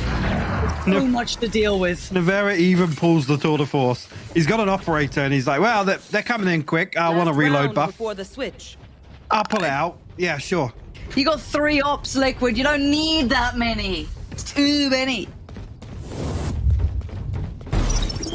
It does. It's actually ridiculous. It does look a little desperate. Look at, I mean, Coldament is, like I said, just desperate to get that Viper's bit here, but Screen just slipping ahead of that wall with the fragment from Soulcast again. Just it allows him to do the one thing that Guild aren't expecting, which is to meet them at the front door, prevent them from getting onto site. And Soulcast just ate that flash. Take it off. Pass one back out. Just getting found though. And we look at Guild looking at other options, but that option is Tube, which is a bit dangerous. But Yampi's just been quite spammed down. I don't know if they actually saw him on that, if that was just blind fire, which, hey, if it works, it works. You take them. You're making those ops feel uncomfortable now. They attack on 2 fronts. Now, Main's being compromised and Tube's being compromised, and Safe is looking to try and be that problem. Link's still going to try and do some work to alleviate some of those issues. Takes away Trex from the Sudamentor a little more alone. Timing. On the spike, and he turns around. And you're right. Safe did catch him. Finding Soulcast is huge. Navera connecting. Link finds Safe lurking. And Scream shuts down Coldament. It's systematic, as Leo can only do so much. Get Scream, sure, but the defuse comes out, and yeah, 2 stand, but what a way to do it. And I guess they could recover that op as well if they want to. Could always cycle that back through. Doesn't seem like they need it. Actually, yeah, it's the end of the first half. Why would they? I mean, Mike, it's 8-4. And let's kind of roll this back because it felt like I've seen almost 2 games in that half. First portion of it, but quite good for Guild, quite resilient in a way, right? These kind of mad force buys coming in. These kind of, it worked though. They broke a little bit, and then the double ops came out. Yeah, and a total momentum shift here. I mean, after that, yes, Guild got a plant in here and there, but they were never in control. No, it was just absolutely suffocating from Liquid. And like I said, just on the back of those 2 weapons, they're able to garner so much map control. And Guild have to respect it, right? I mean, you look at kind of countering, op crutch players, so to say, in pro level play, and you find out where it is, you drift away from it. You got to find where 2 of them are. And you don't have enough tools. Yes, you got a double initiator here, but it's such a huge investment that you kind of take away from some of the bite to your execute. It has to be this slow push, and the worst thing you can do, start shift beacon operators. I like this. Scream going to try and clear the way, but look at where the rest of Liquid are. They ain't on B. All of them heading through towards A. There's one player on the back of the site and Russ with the support. Gonna find Yampy on the cross, but it's still Trex trying to swing. Blinded. I don't know where that just came from, but it didn't look good. Navera trying to do damage, dips away, but this is 5 standing. This would need a miracle to work out, and it was all a bit of an attention grab towards the B side, but it doesn't find much footing. Navera, what are you going to do with this? How much can you do? Only 2 left in the Headhunter as well. Okay. Doesn't even need line of sight, but 10 HP now is going to be even more difficult to try and recover this. He is known for his pistol round aces, Lauren. Really? On 10 HP? That's crazy, Mike. I never seen that. Good start for Guild, though, in the second half here. I think the thing with the double ops as well, you have to kind of add into the mix that both of the players who are deciding to wield them, you could argue are pretty world-class as well. Like Navera and Yampy, known for their accolades even in prior games. You can't underestimate the impact that they can have with them. And they understand exactly how they want to be utilized. So it must be a nice look to bring out for someone like Sliggy, for example, who can happily kind of implement this when they feel like it's necessary, when the team feels it's right. But into the next couple of rounds, Guild should at least be able to build off the back of this now with the perfect start that they wanted, a good beginning, clean. It looked like aggression is what they want to kind of throw as their next layer to this, just get in their faces, which is a dangerous game to be playing. Curveball doing curveball things. Yeah, who'd have thought it? Well, it's punished. I mean, they equalize here in terms of the numbers. Scream at you with a lot of information in a position to punish. Potentially. I mean, he's got to find Russ first, and not favorable for him. Wow, okay. Okay. Oh. It seems that Trex has won. Yeah, a little unfortunate, but it is what it is, right? You take them when you're given those sort of deals. Oh, and that's seen Yampy punished. Even just Soulcast. And I kind of, as much as we try and stay indifferent, I'm actually quite glad to see Guild now off to a good start in the second half, because we get potentially a longer game, right? Because it felt like once Liquid had control of the economy, the game spiraled in their favor in that first half. I do want to see a little bit of that from Guild, what they start looking like when they get a bit more comfortable. They had scrappy buys for so long in the first half. Their money was in the bin. They were being manhandled by the double op that never felt like it was a burden to the economy. So again, I'm excited to see that come through.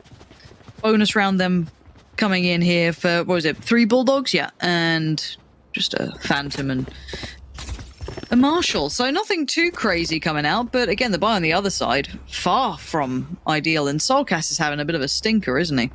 Yeah, he is. I was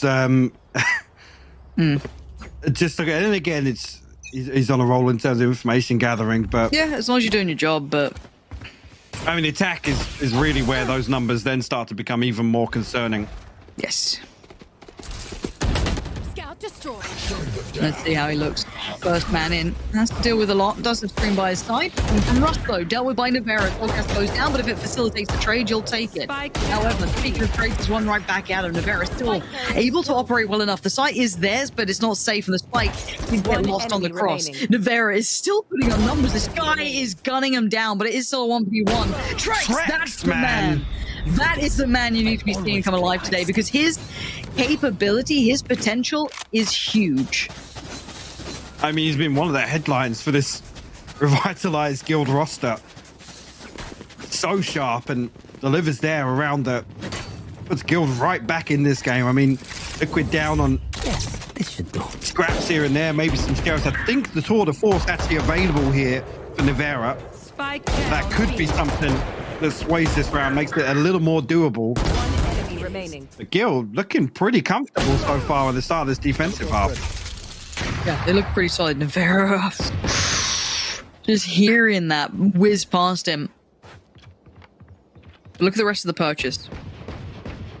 Is a little bit behind this, but not a great deal. Cordamenta receiving some damage early on, so going to be on red alert, but Safe's in a bit of a spot of bother here as well, because he's a little bit pinned to this for now, unless he wants to give another opportunity over to Navera. So I'm curious to see how he wants to play this, if there's anyone who can maybe play off the back, if anyone wants to give him maybe this peek, or maybe they sit here quite happily for now. It's a lot of weight on the shoulders of Leo. And the wall goes in, smoke goes up. Going to keep Leo for a second. Take him before back. No, Scream going to springboard off the back. And finally, Leo, look for the follow-up. Safe is in danger.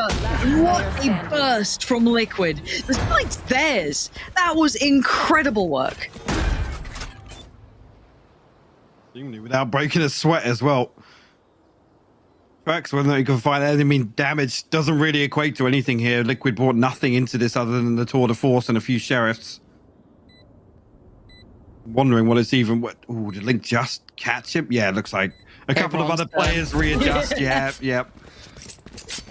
And the Thrifty comes through for Liquid. I mean, Guild already done the hard work, but we did see Safe on the operator purchase. Now, he's 3 away from the Blade Storm and in the... well, the double bonus, effectively. That's going to leave a big gap in the economy. I'm actually wondering if... no, I mean, it's Sheriffs, a Marshal, a Guardian. I don't have that Blade Storm to fall back on here. I don't even have a purchase to fall back on here.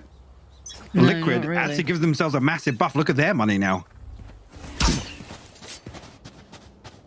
It's actually pretty filthy, yeah. 4.3, 5.1, and a pasty hit coming out as well. It looks like they've got a full intention in mind. It's going to be, I imagine, ending up on this A side. Not trying to do some damage from above, but it's down to stone HP. It looks like he needs to depend on his teammates here. Leo's going to at least catch Scream, quell that initial threat, and Forecast fences towards middle and rightly so, but maybe a response in kind. Guild, even with the subpar weaponry, still able to do some damage here. Leo going to keep them in check on site. Looks like he wants to keep them a little more revealed or a little bit more down. Link swiftly handles him. Leo trying to aggress further. And the Viper ult coming out as well. That's a little interesting. I think this was just to pick up those 2 weapons. No, maybe worth it then. We'll find out as Yampy tries to try and take the space back from That's a ton main. of damage. And it is. He's down to 19 HP. Navera's not sitting perfectly either. As Cordamenta actually around the back line. He's going to find Yampy. Navera goes down. It's all on Link now. A 1v2, and he's got at least eyes on one. It's the second he has no clue about. He's going to find Rust, and he's reading it like he's on the side. He's read it correctly. Link, man. Fully aware. Galaxy brains it. Just never losing sight of the enemy. Picks up the AWP and gets away. Double digits now found for Liquid. Actually, with how this has worked out, I mean, what? Guild convert the bonus, they lose the round 4 effectively of the second half, and now they're in a position where Liquid hit 10. Right here. There's nothing else behind this purchase. Safe will have the Blade Storm. Leo will have the Hunter's Fury. They're all Theft and the Seekers, but I mean, Guild can't buy again until it's like map point if they lose this. Yeah, that's going to sting a little. And early vision going to be trying to be tested and removed over towards Tube. And the spy hit comes in. Choreographed. It's a set piece. Russ going to have to deal with the rifle in hand. Scream waiting to maybe work his way around the corner. But Russ How much can you do with this one now? Yampy gonna just post this, see what he can find, gets Leo. Russ gonna deal with Link on the site though, try to find some more. Double down and he got, well, destroyed. Scream waiting patiently and the spike being tapped. They're trying to draw more players in. 3 playing from main. And that's now the spike carrier removed. Trek's gonna isolate Soulcast, so that's not bad. Gonna force a hand from Liquid now. Ooh. Yeah, lose it on site as well. They've got to wait for this toxin cycle. Okay, Scream. Or just dash on. Yeah, and actually just swing again. Scream so willing to fight for this, but again, losing out here. Unable to make anything of this one. Guild. Very pleased with this. Yampy. The undesirable position left.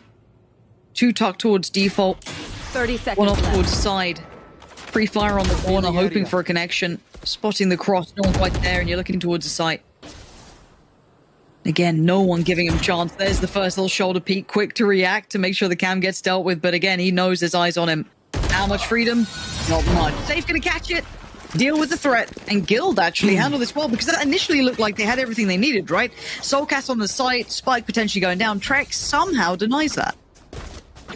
Yeah, like I said, there was a moment there where that poison orb is going to slow things down even further, but like you said, Scream happy to throw his life on the line to try and turn that back in their favor. Hey, it's not going to have a massive impact in terms of the finances here for Liquid. Safe actually now gets himself a big buffer, picking up the operator. Didn't invest the Bladestorm either, if I'm not mistaken, so still got that to rely on, but I mean, Soulcast still struggling here. 2-13. It's one of those games. It's one of those games. I mean, Liquid, if Liquid were getting absolutely shut out on the attack here, I think we'd be having a very different conversation. Sure. Yeah, no, I think criticism is reasonable, but they are still facilitating at least when they need to get to the site for spike plants. And as long as he's doing his job in that regard, it's not too much of an issue yet. Obviously, it's good to have another player fragging, right? Like bare minimum, you'd appreciate that, but it can happen. Again, we look across the board at the other side.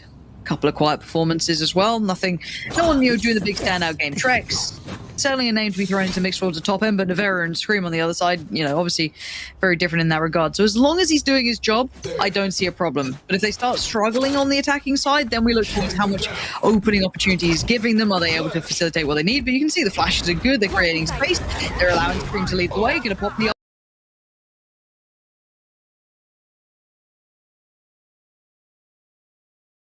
as well. Away we go. Leo going to try and greet this with a smile and, well, with the Hunter's Fury. First extended down range. He does get a tag, I believe, but that's about it for now. Sight should be theirs pretty soon. Spike going to be crossing over. Nevera pinning down Trek to the back of the side. That's the difference in the wild. Prey ain't going to do much. Little push-up gets dealt with, traded in the end. Russ still holds the ground, still gives them a way back in. Tries to put that hill going. Alt gets popped from safe, and we're still in this one for Guild.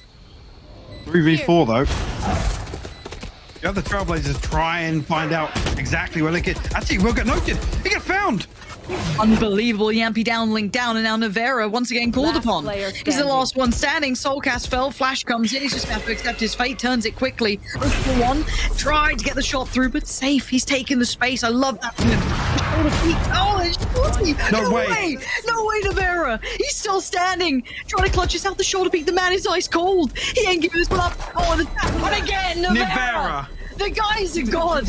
Are you kidding me? How on earth has he just turned that back around? I thought with a shorty in his face, he was done for. Safe played it right. Safe closed the gap. He made it harder to work with.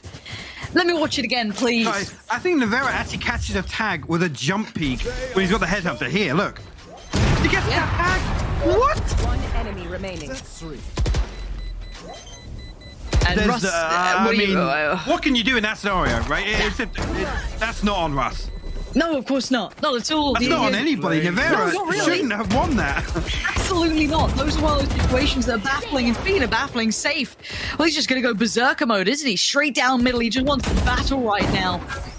And then Russ is by his side, but Liquid has still just taken away every piece of information gathering tool that they had.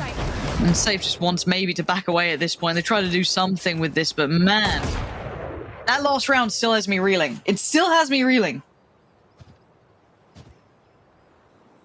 Yeah, if Guild can push any further. Done a little bit of damage, actually. Link very tagged up now, and Liquid almost anticipating heavy presence here from Guild, but it's only safe now. They have drifted back towards a more traditional setup here. All safe. Could have found that one. Safe? Yeah. Ah, I guess you fight your way out. 2 kills and a dash. Find the second, dash into double doors. Easy, right? Easy. Safe, go kill. Oh, safe for kill. Safe didn't get his podcast points tracked. And yeah, he's buried. But Russ on the push out. Hello, that was quietly happening, wasn't it? Russ went all the way around. Now Leo's gonna find Yampi. And what a bizarre round that was. All just caught up in middle. Looked like a death match. It's got weird. And got weird. I mean, anybody who's a Liquid fan knows that it's not comfortable when things get weird. If Guild can keep doing exactly this, which is being a little unorthodox, there's a chance they can actually close the gap here. I mean, this, you look at the money here for that goes there. Liquid. I mean, they win this. They can tie it up. Let's see what Guild have got to work with here. I mean, they got the Neural Theft, one away from Seekers, Coldamented not too far from the Vipers pit. They can get that online in this round. It'll be huge. It's another Triddle setup. The infamous Triddle. Said it with a straight face. I'm so impressed. I started to grin. Damn it. Thank God for mute buttons. For now, though, Russ does need to dip away, so he's giving away the game. But look at this. There's layers to this. Trying to test the waters across the map. And aggression, be it the answer or not, we're going to find out. Safe exploring over towards Elbow. Way ahead of what they'd expect. Green going to deliver towards Trex, but away we go. The response is in kind. Coldamenta finding Yampi. Now the spike is left all the way back. Look at Link's positioning here. If anyone else re-explored towards Elbow, they could call that cross, but they have no idea, obviously. There we go. Safe and Coldamenta going to keep this one at least comfortable for now. There's a couple of those positions could have been really quite a danger, but no. For now, spike does go down, but look at what's remaining. It's on Navera. And well, he did well before, but this time no armor. Just that rifle. Don't say that. Just the rifle, right? Just the rifle. And all 3 players, excluding one who sat in CP, coming from the right way for him. Utility invested, time being bought. Vera finds Coldamenta. He looks for more. He's going to try and look towards the back of the site, and he's right to be doing it, so they're going to isolate one fight here, potentially tap on the spike. They now know they've closed the gap. He needs more kills. He's not going to get them. Safe and Leo keep it well and truly on track. They'll be fine. Diffuse comes in. And there was never a worry. Mike, never a worry. Nope. Didn't break a sweat. Double digits for Guild. They actually prioritized the Seekers over the Bladestorm here. I think actually a wise decision considering what the purchase is going to look like if they're going to try and get an operator into the hands of Safe. I'm not sure what his shield sits at, but potential here for him to throw the rifle across. No, actually, just going to drop a Phantom across to Coldamenta. The potential once again for them to explore mid. And this is when it gets tense. And rightfully so, Guild going to pump the brakes a little bit. They have to consider it, because this is a huge round. This is You're right. An outcome-altering round right here. And let's kind of roll our minds back. As much as, yes, Liquid have done quite well to get to 11, keep in mind we had that crazy Navera clutch in there. We've had Link clutching out. And we talk about repeatable success, and we have to then hold Liquid to that same standard. Yes, they've delivered a couple of these clutches, right? They've had a couple of them coming in quite nicely for themselves. But overall, Guild have been slow grinding this one back, right? So, again, for Liquid, I want to see that overall approach that's going to be the correct look towards this, the correct way to break in, because I'd say by standard look, although Guild aren't playing standard, I guess. We had, the Triddle set up. The round prior, there was still, I think, at least 2 in middle as well. We had that flank from Russ to Pinch. We've had some very unique rounds come out from both sides now. I mean, the adaptations look fantastic for Guild. Honestly, a couple of these rounds where Liquid are... I mean, you actually see the byproduct of that is in the very next round. It's like they're literally back in spawn, like jump peeking outside cave to check that nobody's pushing. And it's really slowing down the early round of Liquid. This is the one, though. Viper's pick going to go down immediately on A main. Trying to solidify some sort of hold here. No aggression elsewhere, though. Trailblazer from Russ to clear through Tube. Yeah, Liquid approach this now. I mean, Trex hasn't been called upon in a couple of rounds yet, but this might be the one. Him in safe. Tasked now to hold on to B site. It's all 5 are Liquid. Slow walk.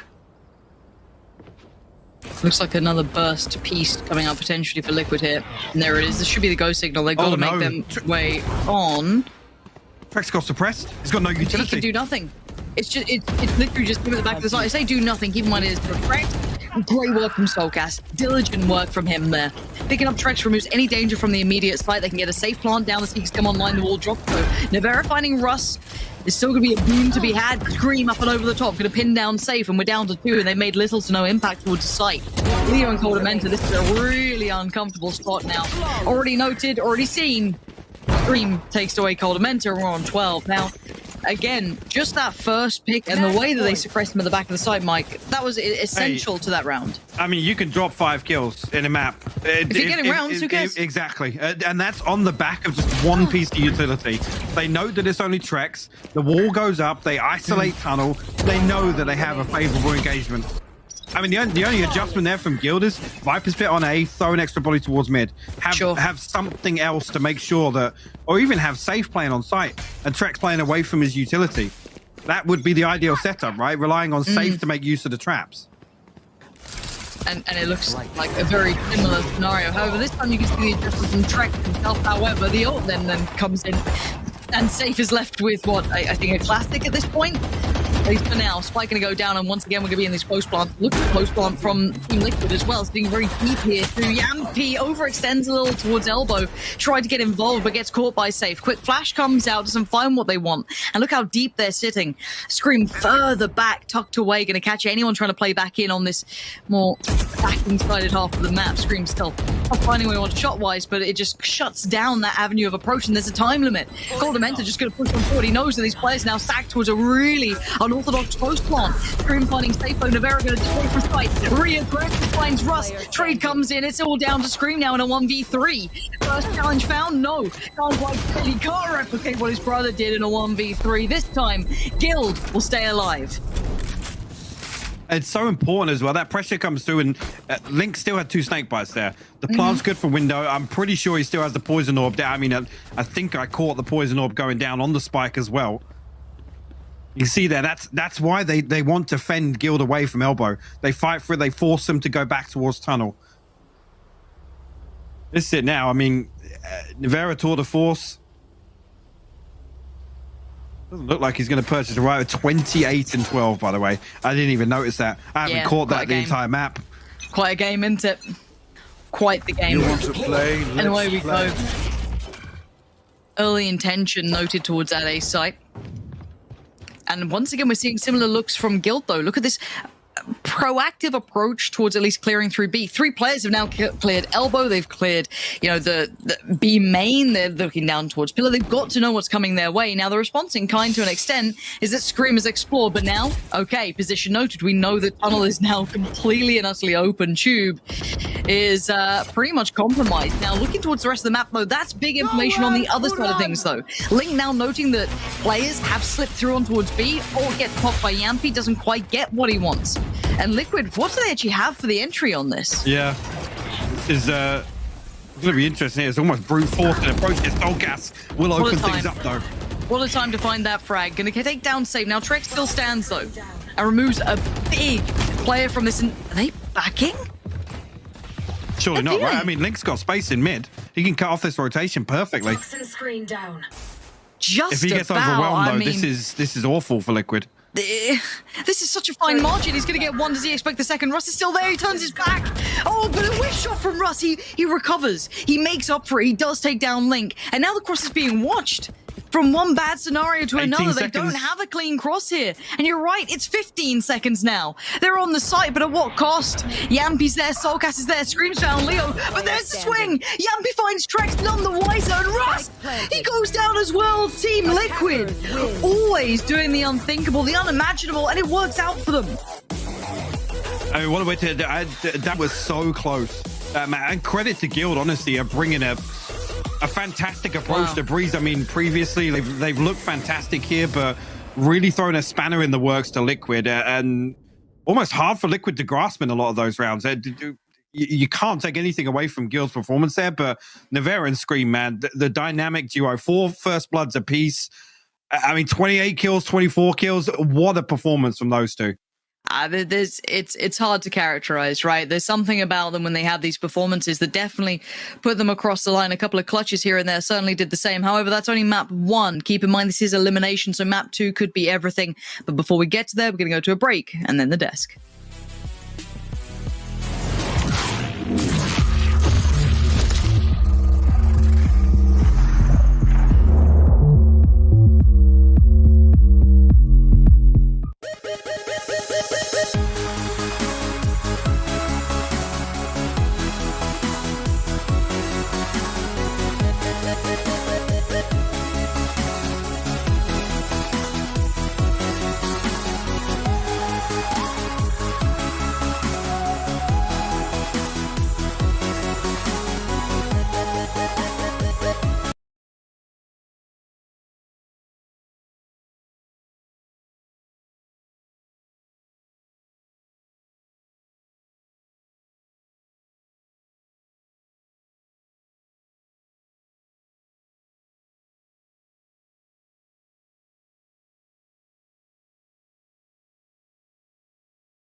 Welcome back, everyone, to VCT EMEA, where now Team Liquid has taken the first map over Guild and keep their hopes of making it to Masters alive on Guild's map, which is quite impressive to say the least. It leaves me a bit of a shocker again. Like we haven't been in the spot today. Oh my god! What's going on today? It's an odd day because right now we've been talking a lot about, I think what's crucial to me, just compositions, freedom of players, finding frags with the roles you have, and this looked way more like Team Liquid has the freedom they need. Oh, every time. It's just like if you just give Scream a little bit of freedom, you got the brother buff, waiting in the wings to be able to be activated at any point. I mean, my goodness. To see Scream back on the Jet, okay, nice. I'm enjoying what I'm seeing. But even furthermore, they're playing on a map that exacerbates the advantages of taking agents like this and playing it in that fashion. And we even saw the double ops as well, which I might go into a bit more detail later. Yeah, I think you should. But regardless, starting on the defensive side for the side of Team Liquid, and it was just airtight for the most part. It was airtight for the most part when you say it, right? Guild has been looking quite decently overall on attacking until there was a certain point, right? They're well structured, they have a great flank for Thrust, who's really creating a lot of room and catching players off guard.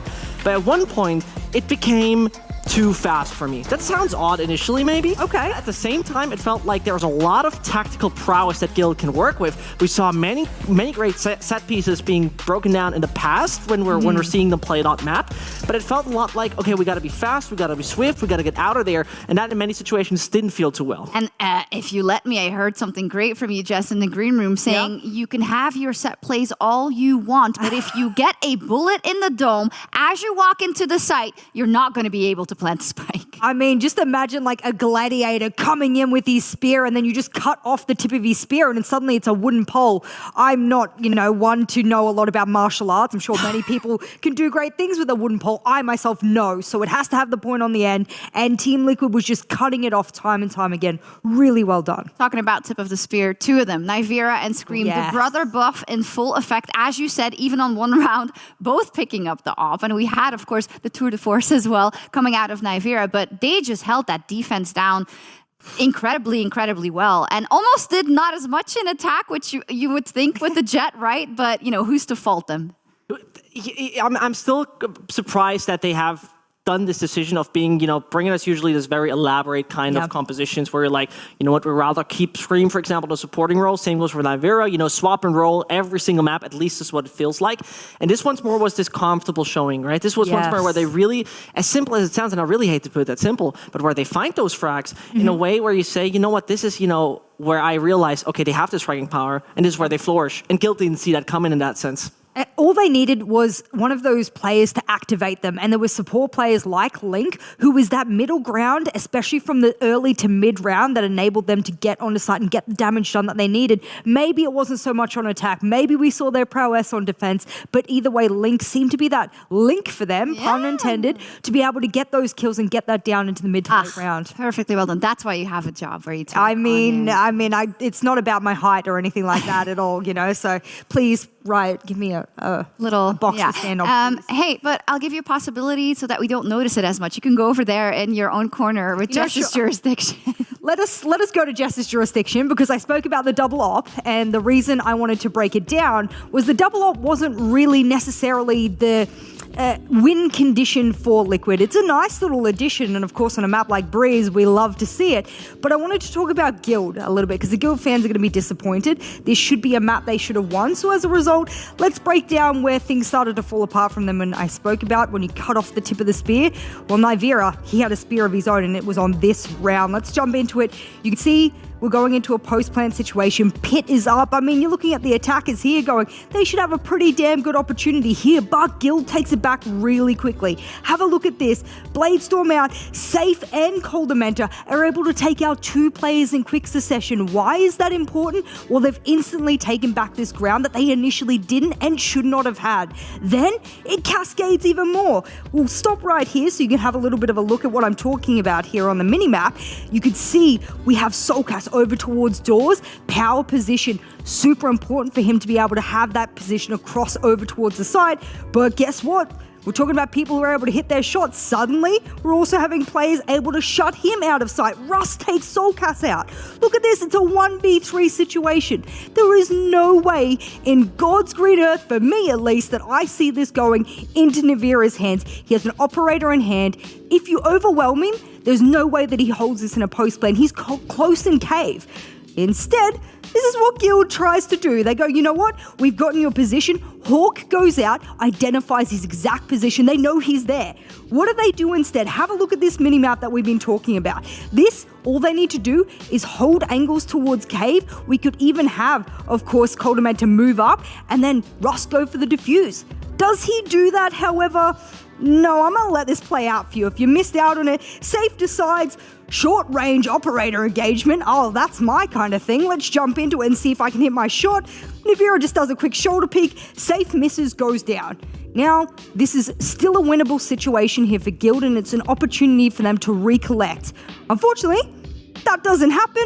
Navira pops another shoulder peek after shoulder peek. You're looking over at Russ. He has no utility to work with here. And what happens? 1v3, retake fail. That is one of the rounds that could have put them into overtime, which they weren't able to grab, and mere rounds on their map here. So close there. It is one of those reasons where, you know what I said in the beginning? Amazing synergy from Guild. Awesome play against the Sand. Everything works. It looks like it's like a Swiss clockwork. Yeah. And this one is absolutely failed. They're grinding the gears massively where you would think, that's easy, but it obviously wasn't. And I'm now a little worried for Guild at that point. I mean, absolutely. I want to pull up a funny tweet that I saw of Thomas earlier, where he explained the thinking behind what Team Liquid does in their comps. First, make a complexing individual skill, play to a high level, get close to winning events, then go to out-of-the-box nerd compositions, have the controllers and whatnot, then beat one team, as happened here in the playoffs, drop down, almost get eliminated, make a complexing individual skill. We had Chamber, we had Jet, and they flexed their individual skill. Thank you for that tweet, by the way. Super, super funny. And it actually embodies it pretty well. Now we go on to Ascent. For Guild, backs against the wall. Correct me if I'm wrong. I'm obviously new here. Ascent is, when you're losing duels, you don't want to go to Ascent next. It feels like a lot of people would consider it to be more of a simple map in that extent. I very much so vividly remember that they didn't have an easy time against FPX on that map. It was really them struggling against really well elaborate setups that they have delivered FPX, right? They were looking really strong in a sense of, we exactly know how to shut down the freedom you usually have. And at the same time, it was also some individual mistakes coming in. This is a classic thing we see. But now when we're talking about this, it is the voluntary choice of Liquid. And Guild, it has been a while ever since they played that. Yeah, I'm glad you brought that up because I actually decided to go back into the archives as we did earlier on in the day. When was the last time that we saw them play this? This was November. What day of the month? Do you know what day of the month it was? I will give you extra, I'll get you bonus points if you know what date of November it was. We're talking about Guild? Yeah. They've played it in the qualifier, didn't they? But before, look at this. By before. They played it...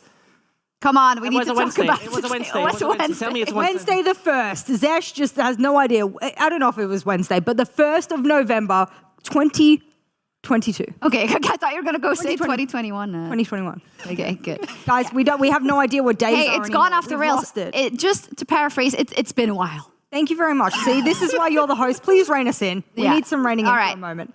Now, talk to me about how that could influence the play we will see out of them on Ascent. The problem is, again, it has been a while since they played, just as you mentioned, right? Thank you. And during the qualifier last time we played it, round of 32. Those were wins that are 13-2, 13-4, 13-0. Easy peasy wins. That does not count because, against those weaker teams, individual prowess, that reigns. During the regular season, not seen once. Correct. This makes it interesting again because remember, when an opponent team picks this map and they don't see their opponent play that map in the recent time, this is where problems can arise. But it's Team Liquid, and Team Liquid doesn't care what you do. That's true. And if Team Liquid doesn't care what you do, and they're bringing the double up, and they're running the show, they're setting the pace and everything, they almost don't care what map you go to because it's not about what you do. It's about what the brother buff does. It's about the enabling from Link. It's about the support plays in the foundation. at that point, I don't think the map's going to matter too much from an anti-strat perspective. We'll see the comps in just a second. Guild is obviously with their backs against the wall massively. When we look at, how their season played out, well, they started so well through the qualifiers, then kicked Ascend in the butt and beat them, but then it all slowed down. They really have to save their season in this next game. The most important thing is, last chance qualifier last year was the time when Guild had the chance to get an advance into this, and now again they're on the cliff. They're staring down in that canyon being like, can we actually advance from it? And taking a look at all of that, it is going to be a composition that looks very, very similar, but Sova is being put onto Leo, and Trax is getting on that KO. And Astra seeing another game. Yeah, I think many people enjoy it on that map particularly. It's more of a thing. Sure. I just want to see Astra pulled out of the meta just for a little bit. Teams understand that they can bring other controllers in and have that. And thank you very much. We look on the other side of the board, Team Liquid going, yeah, we know where we're at. Of course, this is one of those maps where I can hear, actually, guys, can you hear Lothar in the back room screaming about Scream on KO? It's his worst nightmare, and he'll get to see it in 4K right in front of his eyes now. Hopefully, Scream has cleaned up his act here on the KO because it's going to need to be a little bit of a prettier picture.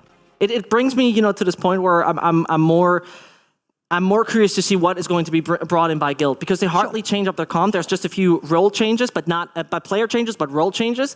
So it's bringing me to the point of like, how much do you got up ready first, particularly because you are playing Astra. Last chance saloon for Guild. Everything hinges on this next game for them, or will Team Liquid close it out? Let's find out with Pansy and Hypok.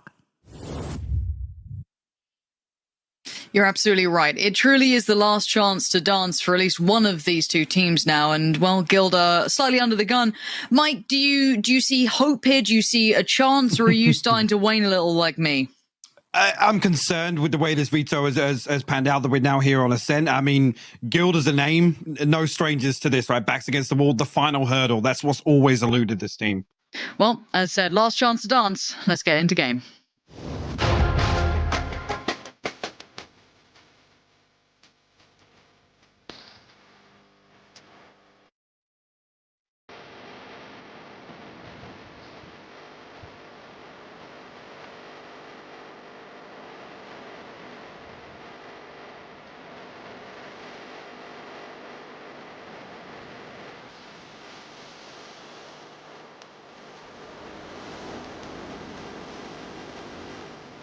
Talk me through what Guild need to do here, right? Like on paper, give me the rundown, give me the sell, tell me what needs to happen for me to be on board with a Guild win here to take us to a third map, Mike. I mean, I was really expecting I don't want to say a total overhaul, but maybe an adjustment here. But seeing Coldamentor on the Astra makes me question just the thing that looks so good for Guild, which is the preparation and the anti-strat. This year, they don't really have anything that synergizes fantastically with Astra, so it's almost, it seems like, okay, well, we're off to potentially a quick start. Yeah, we'll scrap that because Liquid are already onto B site. That frenzy just unleashing fury towards DT. Already Leo's down, and Safe's been tagged up, didn't even get a shot in, didn't give you a chance. Nilpwa, as Eurovision normally tells us. Yeah, this is... Ooh, this is a little bit of a spanking. Bloody hell. Literally folded like a lawn chair. I mean, that was so quick. And again, I don't think it's even on the back of much. Safe, I think, dashes away from being suppressed, but he's still noted, right, by the sound cue. So straight away, Liquid there, just like, okay, cool, well, we forced our way on. Without the smoke even blooming on spawn, by the way. All right, well. Last player standing. That's a rough way to come into map 2, isn't it? Let's kind of just talk, fluffy mental performance stuff. You have a close-ish loss, a couple of nasty clutches against you, and that's how you start map 2.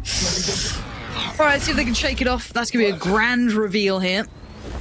But do Liquid particularly care? The way they're approaching the first round, it doesn't seem like they do. Very messy. A couple of lineups of utility here, but Nivera and Yampi will force their way through. Everything they need to on the way in, and it's a wide open A site for them. Yeah, this pace change is key. It's quite characteristic of, just getting down to business. Shot and a half from Leo. Need a couple more of those, though. Ever is a little lower on HP, so there's a chance that could be capitalized on. Scream won't be loving that either. Zero's trying to do what he can.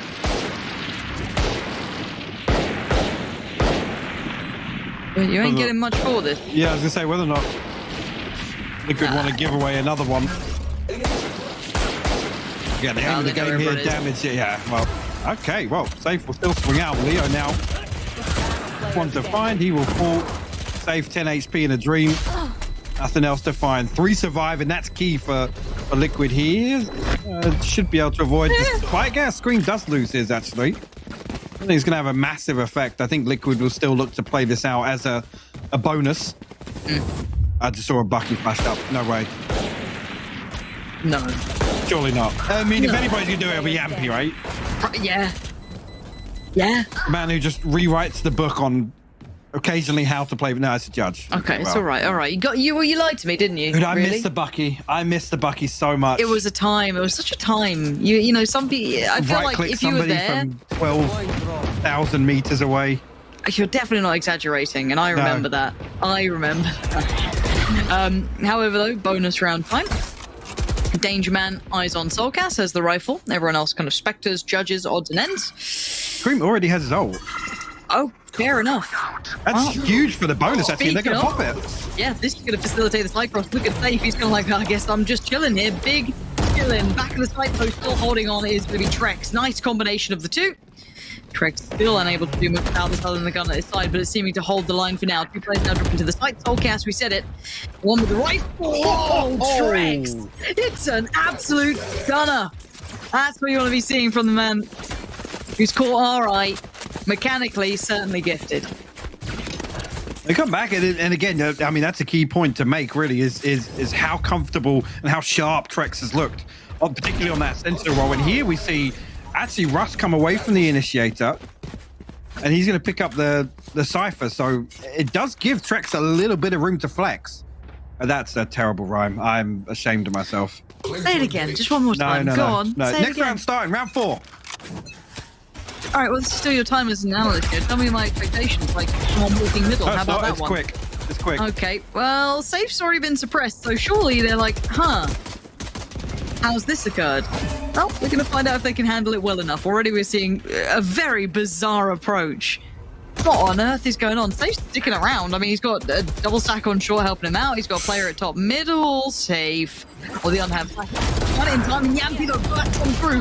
He's the only one who can do weird aggressive stuff. It's only Yampy. No one else is allowed. He's like, well, you try to go for my sort of approach, and it's gone poorly for you. So, let's see how the extremities are looking. A little bit more contested. Torment is still holding on. Going to deny Soulcast. That gives away a little bit of the game. The intention for the cut off is there. Yampy denies rotations, and that is a round and a half from Yampy. Leo didn't actually catch. I think he spotted him, but maybe didn't process exactly what he'd seen.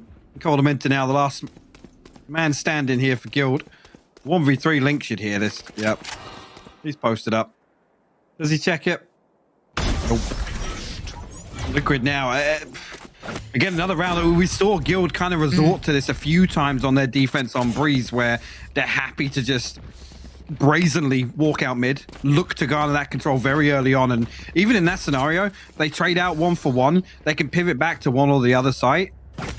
Here, Liquid just no nonsense. Not letting Guild play any games early on here.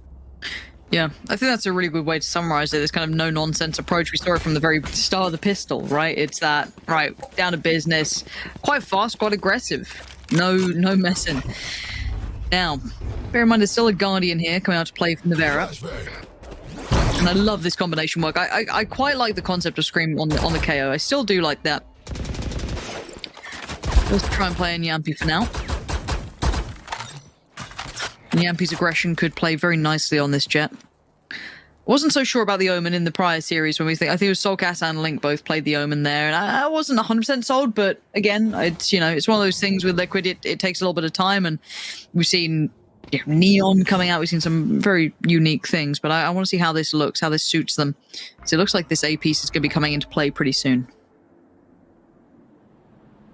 Pretty deep hold from Guild as well, and no real progress made on the other side. I mean, they have safer info towards B main. He's going to push through now with this contact on A, but Scream immediately finds Coldamenta, trying to find one at least to slow it down. Leo catching the tag as well. Oh, that's sight. Well, that's sight control right there. Yeah, this is under wraps. Let's see how much damage Scream can do, though, on the way through. None. Absolutely zero impact to be made from that one. And again, Guild going to try and be quick on this retake, but so many eyes facing their way. Rust, great impact. Forecast down, Yampy down. Link on the trade out eventually towards safe. But final player got caught by Navera, who's just that seemingly the one to underline these rounds. If you think there's any hope, it just gets ripped away. And scoreline-wise, we're at 4-1 already, and the money's in pieces. So you'll imagine it's going to be 5-1. Yeah, this really could flip out of control for Guild, honestly. I mean, look at it here. It's 5-1, then there's one more buy round effectively. Before you know it, I mean, you're staring down a 6-round deficit. Guild, yeah, I mean, they're just about creeping up on their first ult cycle now. Did you will this into existence?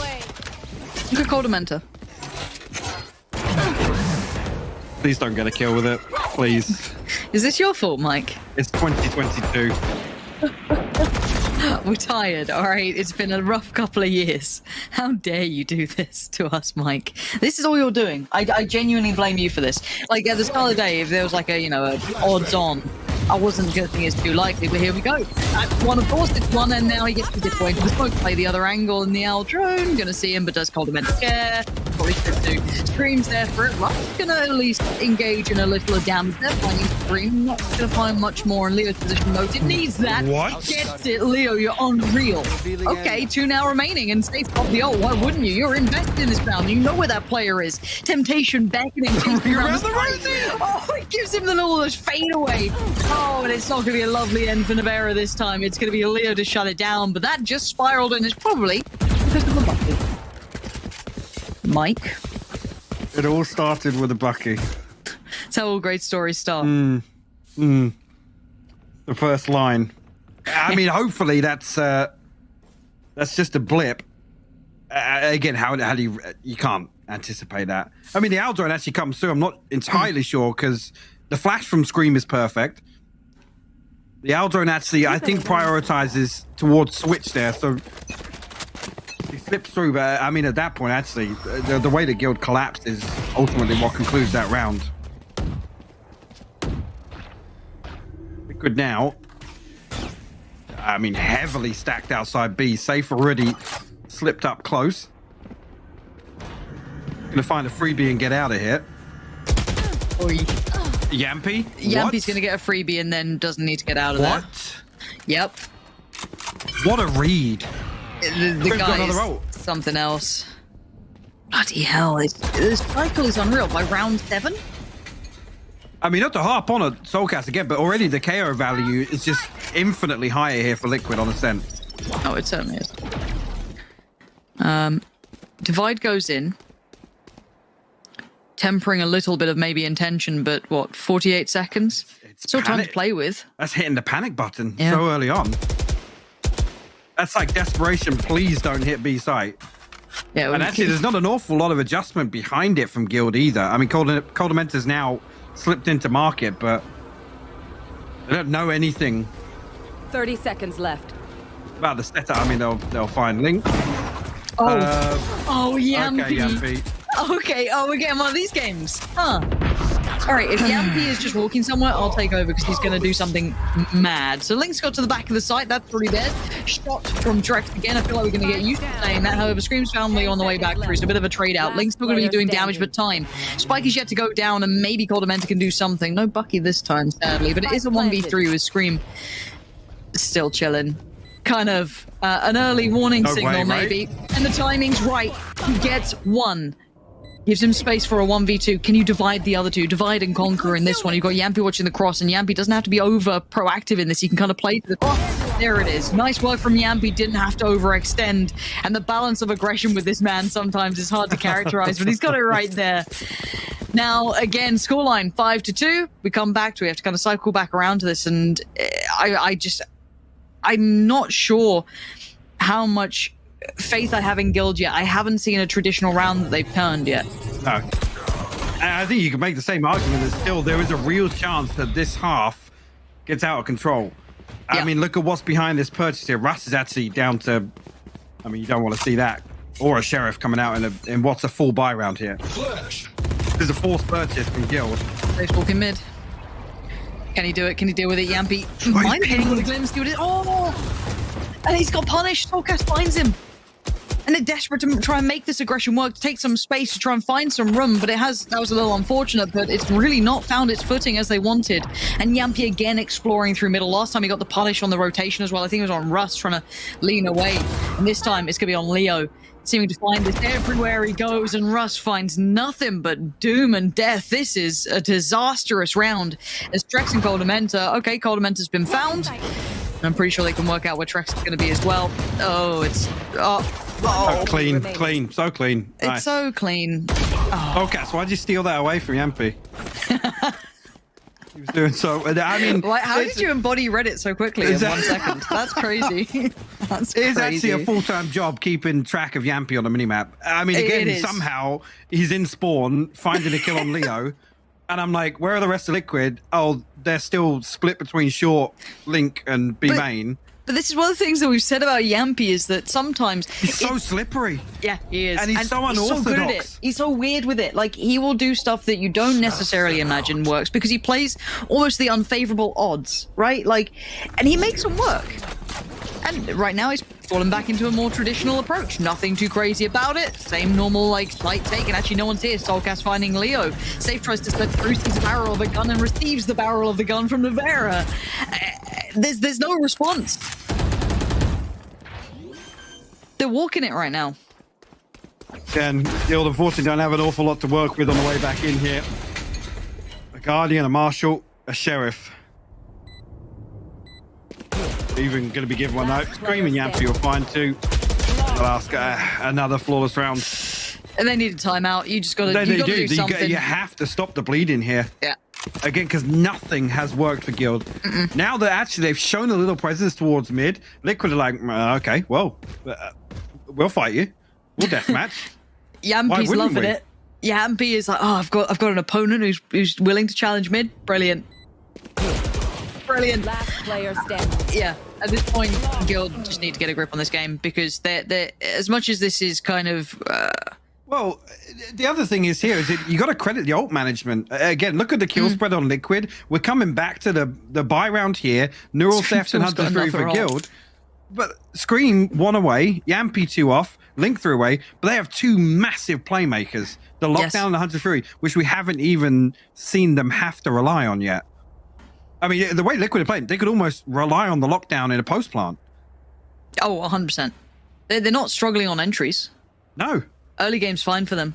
Yeah, they could just use it as a securing method. I don't think they're going to sit there and discuss that, work that out during this timeout as well, but they can.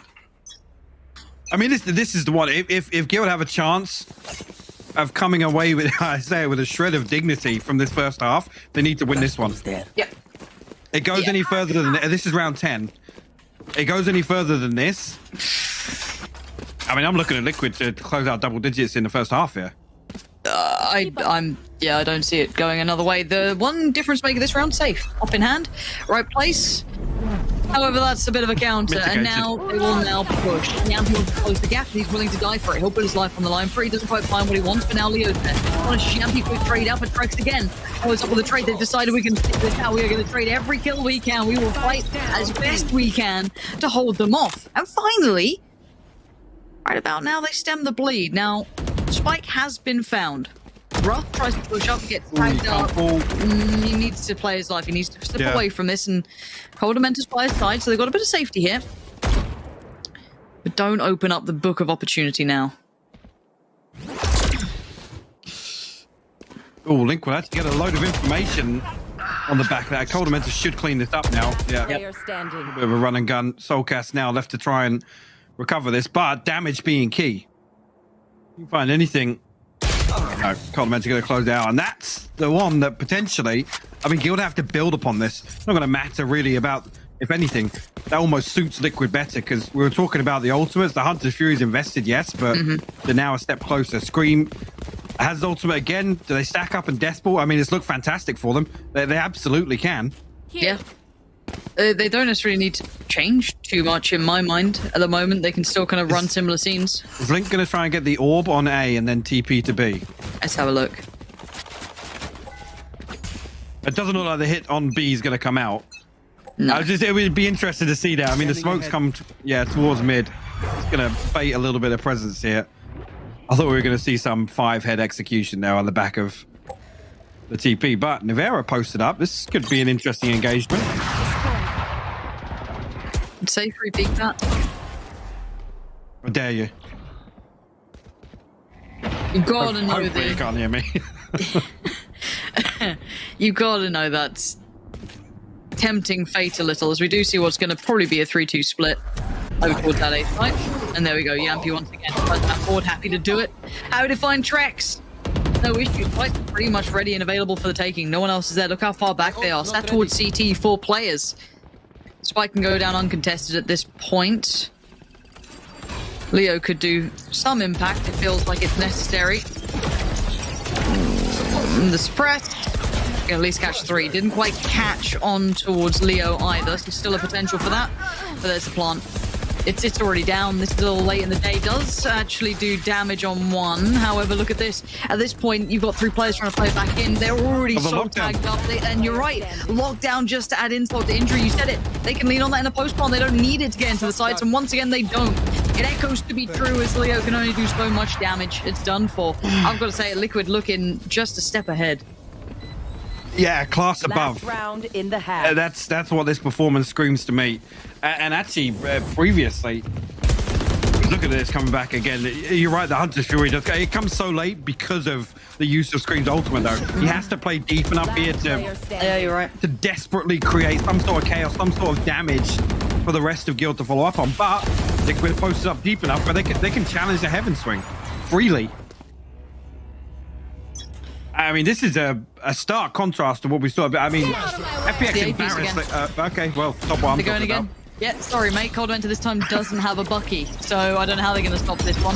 Maybe they got something in mind, but Yampy going to just lead the way, lead the charge, and draw blood. Oh, safe. Just get torn to pieces, left in tatters. Coldamental, Leo, Rust. Man, where you don't have a shot in this one right now. You need to find something. Come on, pace is just phenomenal. Scream again, similar position, similar result. Can't do much from here. Tries to hold towards tree, but it does at least make a 3v3 now. Information found. They know where they're at, but they still need to get back in on this fight. Once in towards main, Rush running Coldcast. It's Nivera who's going to be the one to be a real problem. That's going to be how you get around it. The glide goes in. Link sits towards hell. There's still a chance on this one, but time is ticking. Keep it in mind. This first fight, Leo wins it. Nivera on the trade out. It's away from Leo. Oh, no, Nivera. Leo. You read it well. He took the fight and caught Nivera, utility in hand, and he couldn't do anything anymore. I mean, Nivera plays that right. He assumes that Leo's going to rely on the Cosmic Divide as some sort of safety net, but like he said, catches him with the pants down, and by some divine miracle, it's 8-4. It's reasonable considering. Guild just got put through the ringer though. Like, it's the way those rounds went. I've seen games where it's felt close even at like a 9-3, you know, silly score lines that don't make sense, right? And you're like, how is that? How have we gotten here? This felt almost a stark contrast to that, where Liquid have actually looked very, very dominant, but Guild still finding 4 has given them room to breathe. Not much. Safe's got to put a Yampy. And it's actually really tough to bounce back from being, I'm going to be honest, absolutely battered on the defensive half to now come out swinging in the attack. Safe going to be the only one here towards B. Oh, and yep. That's a good start. They've got to read now. There's nothing behind Safe. Yeah, it's it's hard to watch to an extent because you got to feel for safe. Because you're right, you just had a really hard first half, and you've got to come right back in, shake that mentality. There's the suppress, there's the fight. It's all methodical, it's all mechanical at this point, but it's all going Guild's way. A 2-1 trade out. Scream looking outdone by Trex, who's on the money. Now 2 left alive. We know that Yampi's going to be pretty far off from this one, so that's Spike Plant. Guild making it count when it matters. We've got a drone to work with as well, so enough one going from heaven. Now you see a couple of them reposition maybe to hold towards main. It will confirm the information as well. Ampy now noted dealing with the door. First fight, tags up Trek, wins it. Oh, Coldamenta had his side. Perfect positioning from Coldamenta. Nevera now. Yeah, eats the flash. Nice little underhand. This is good work from Trek. I think Coldamenta doing really well here. And Nevera's options dwindle. Good shot on one, but time. You can do some damage. Try and keep him down. Keep him locked to that site.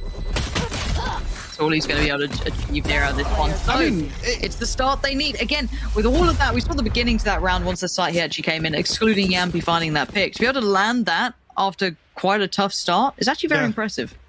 Absolutely, and it's key actually for even though Nevera obviously doesn't find success, it makes sure everybody, because Guild need momentum in terms of the money, so not even being able to play in 2 ghosts in the second round could be key, right? It forces the full Reaper. I mean, there's 400 credits in the bank here behind this. I'm actually going to opt for 2 Bulldogs. See, and what we see from Liquid here, I mean, Sheriff across the board.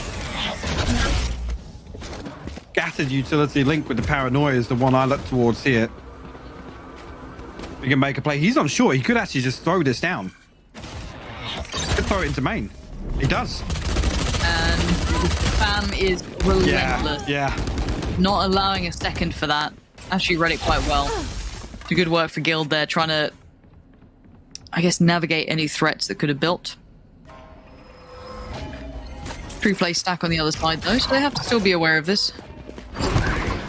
They've been a lead play, has to look around, spots one, finds Yampi, removes Yampi. Good clean work from Guild. No dangers had, and now Soulcast, the only one standing. And 5 potential opportunities, but none seeming very likely. Guild doing their best Liquid cosplay, at least early on here. The Death Ball seems to suit them. Really well handled anti-eco here. Oh, Soulcast has got the moves, but I think he's heard, yep. Leo going to pick it up.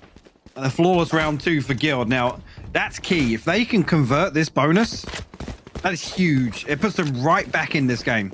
It's game on.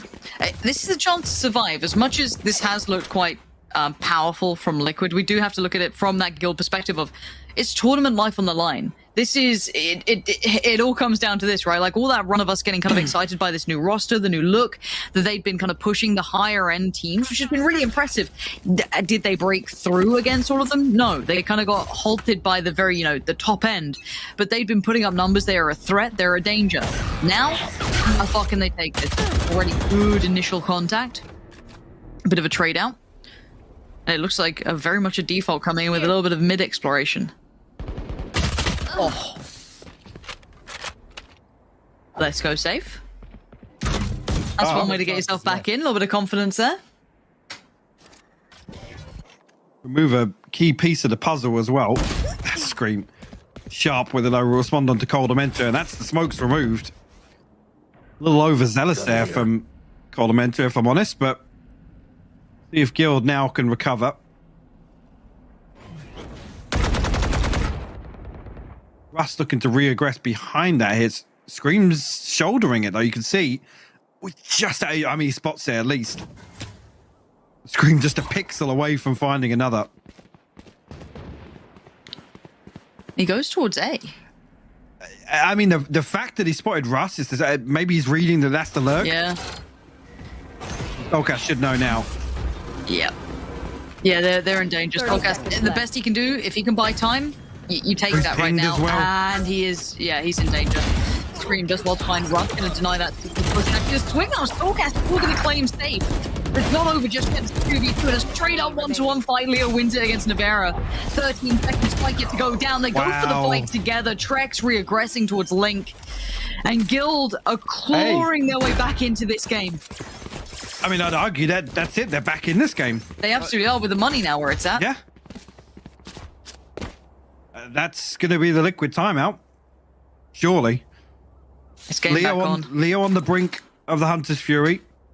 Trex has his ultimate available. This is looking good. If Safe can get, I mean, a couple more rounds under his belt. I mean, numerically, yeah, it's not looking great, but the way that he was handled on Guild's defense, yeah, you can't really blame him. No, it's all about context, right? Context is always key to this, and you could look at that, and again, we've seen some very unique performances in this regard of, you know, how Scream's impact on the KO is very different to what we saw Soulcast is to an extent, which kind of proves a little bit more against that theory. But Safe here, the guy's had a brutal first half. And if he can keep bounding back, keep finding room, keep doing his job, it's all that really matters. And Leo being able to find a little bit of that spark. And once again, like, roll your mind back a little bit further, right? Kind of, you know, roll it back to when Guild weren't getting, I guess, the overall results you'd want if you're a Guild fan. Leo was still one of those players that was always up there. Oh, yeah. Always name in the game, right? Just one of those players that would always do damage. So if he starts finding a little bit of that magic here, what a moment to start shining. Turn out. What damage Liquid can do. I mean, again, with the buffer behind us. I mean, Leo's even riding the Bulldog into this round as well. Yampy, though.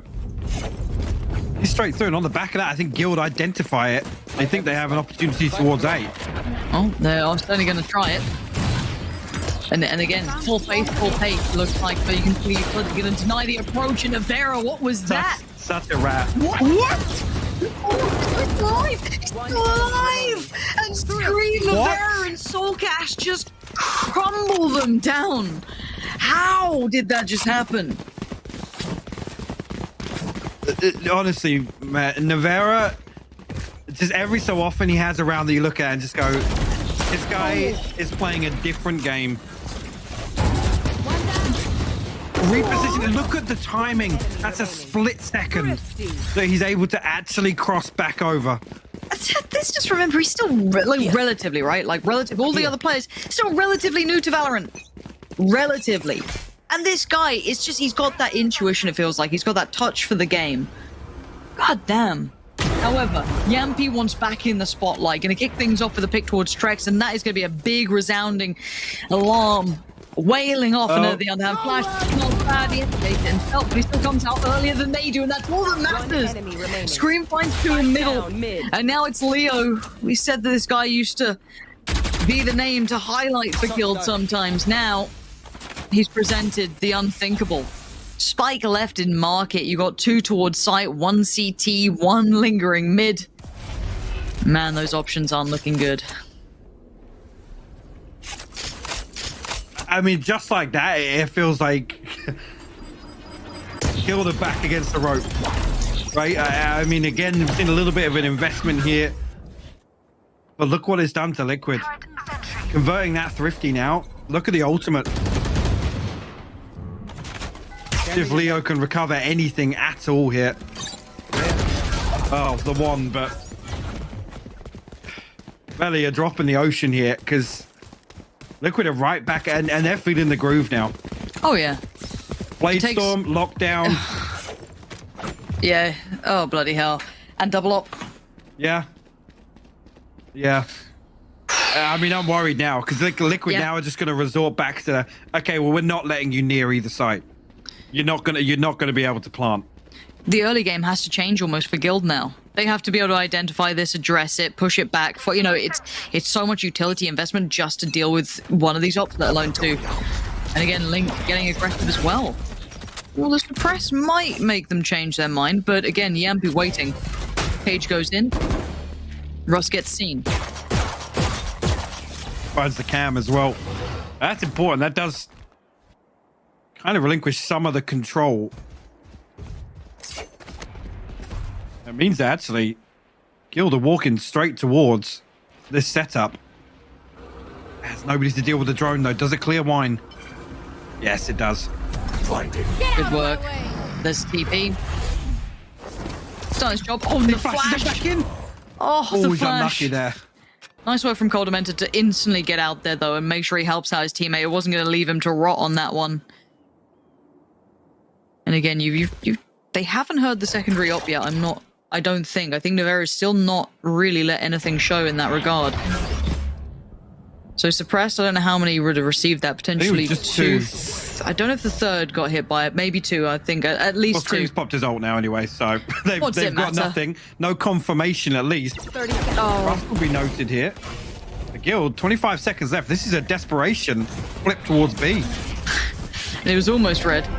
And away we go. Divide goes in. This is what it comes down to. Look at who's waiting on the side, though. It will be Yampy. And he sees so many. He gets one, calls for help, and Soulcast's position. It's going to be hard to handle. 10 seconds. And you're right. It's down to the last couple of seconds. Here's 7 seconds. They clear Soulcast. But Yampy still being a problem. It's found. Spike now down in a 2v3. Hope reignited the Guild as Leo spots out Scream. And this ult, they might want to keep this one as he tries to make a run for it. Nevera might have to dip away as Guild dig in deep. How did they pull this one off? I mean, they throw everything to try and convert this. Again, Trex's ult popped. Well, with 20 seconds left on the clock, so Yampy even finding one. I mean, there's a world where Yampy finds two with a clap, but sure, that's a story for another time. Guild looking as if they're going to be able to ride this out with 3 surviving. And a much-needed win. I mean, this would have been Liquid on 11. Guild back down to scraping together a purchase. But what was the overall investment from Liquid there? Yes, Scream's ultimate thrown in. I mean, look at it.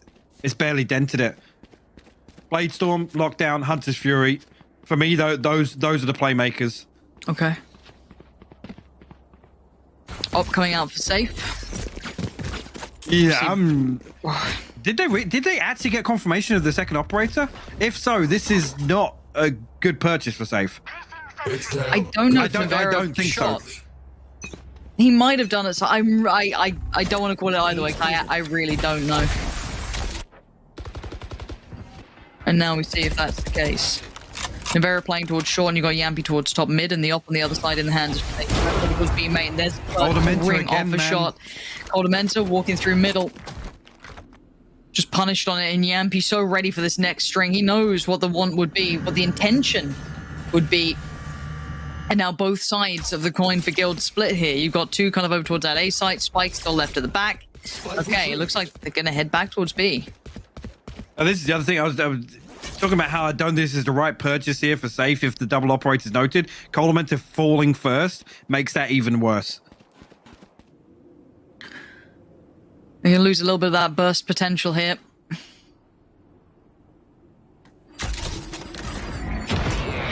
Now they know what they're up against. Safe going to try and get in there first, but again, Forecast calls the fight, eats the flash. Maybe they can close the gap here, maybe not. Yampy finds Trex on the way through. Back of the site, doesn't find what he wants. Soulcast by his side though. Crew still standing, sprays on it. And get that knife down as well. There it is. Safe now. Just the last one alive, and none of the shots are coming in. It's going anywhere but where they wanted, and it's 11-8 now. Guild just left in pieces on the way through. I'll say this is tough now. I don't think you'll have an awful lot to bring into this round. What's in the tank? I mean, in terms of the finances and in terms of the mental, honestly. I'm talking mental at this point, because that was a big buy round coming out, and you got so little for it. You lost that pick in middle straight away. That's probably rough to handle anyway. Coldamenta going down, and then the site hit just didn't have what they wanted. But Liquid aren't presenting them many opportunities. This isn't an easy game for Guild to work out, but the timeout comes in well. This could be pretty much one of the last opportunities to adjust accordingly. Looking at now the knock-on effect of buying the op, right? It's removed another weapon from the equation here. No Bladestorm for safe. And that's the impact. I mean, it's such a weight on the economy. Mm-hmm. To say is what here it's a Sheriff, a Spectre, maybe light armor. Guild even want to force it. Are they forcing? Well, Rust was certainly considering it. I think they might just try and scrape something together. I mean, it's not pretty. Yeah, no matter what they buy, ain't pretty. Damage doesn't really amount to anything for Liquid. They've still got two massive ultimates available. Count to 3. Almost. It's Fury coming in. Soulcast sending. And it's up mid. He only sends 1. Scream gonna find safe, and he's not looking phased just yet either. Trekk's gonna try and shoulder peek, but the charge down by Scream. It's fate. And it's shut down, it's shut out, and it's 12 on the board. And it's, Guild, this is heartbreaking. This is actually heartbreaking to watch because it's so one-sided right now. The way these rounds are shutting down is very one-sided. It's a shame that this is the culmination of the run that Guild have had recently. And look, I think it's no secret that a lot of us in the EMEA like watching Liquid play. We're an exciting team to watch, highly explosive. But man, if you didn't get on board with Guild pulling off the turnaround of their performance, you'd be a liar. But we're back into it, and it's 1 round potentially now. And all it comes down to for Liquid to continue and Guild to be done. That's as simple as it is. The run ends now, and everything else is just left to the history books, right? And it looks like an A piece. But I mean, Liquid have been leaning away from this a little bit. With that lockdown, Paranoia is huge to slow it down.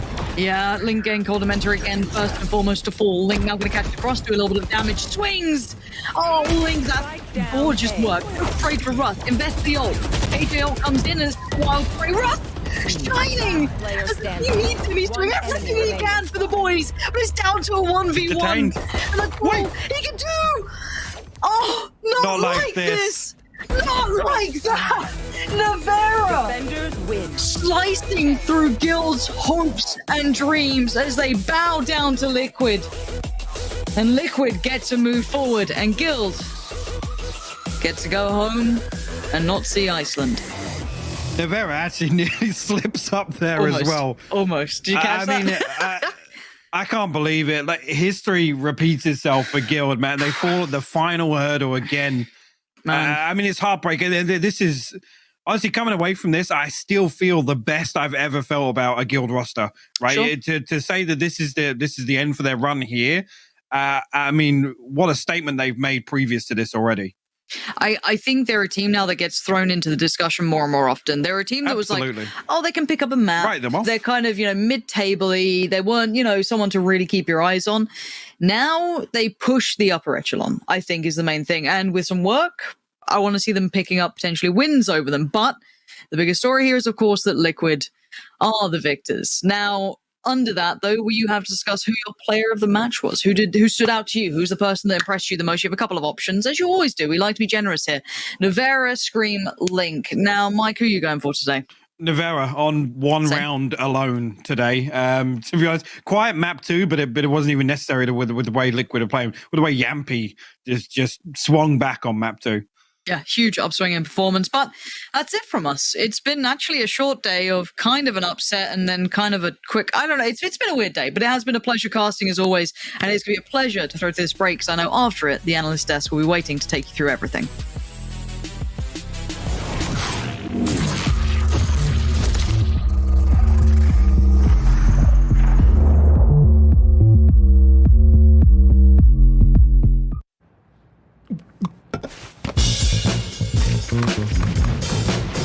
Red Bull gives you wings.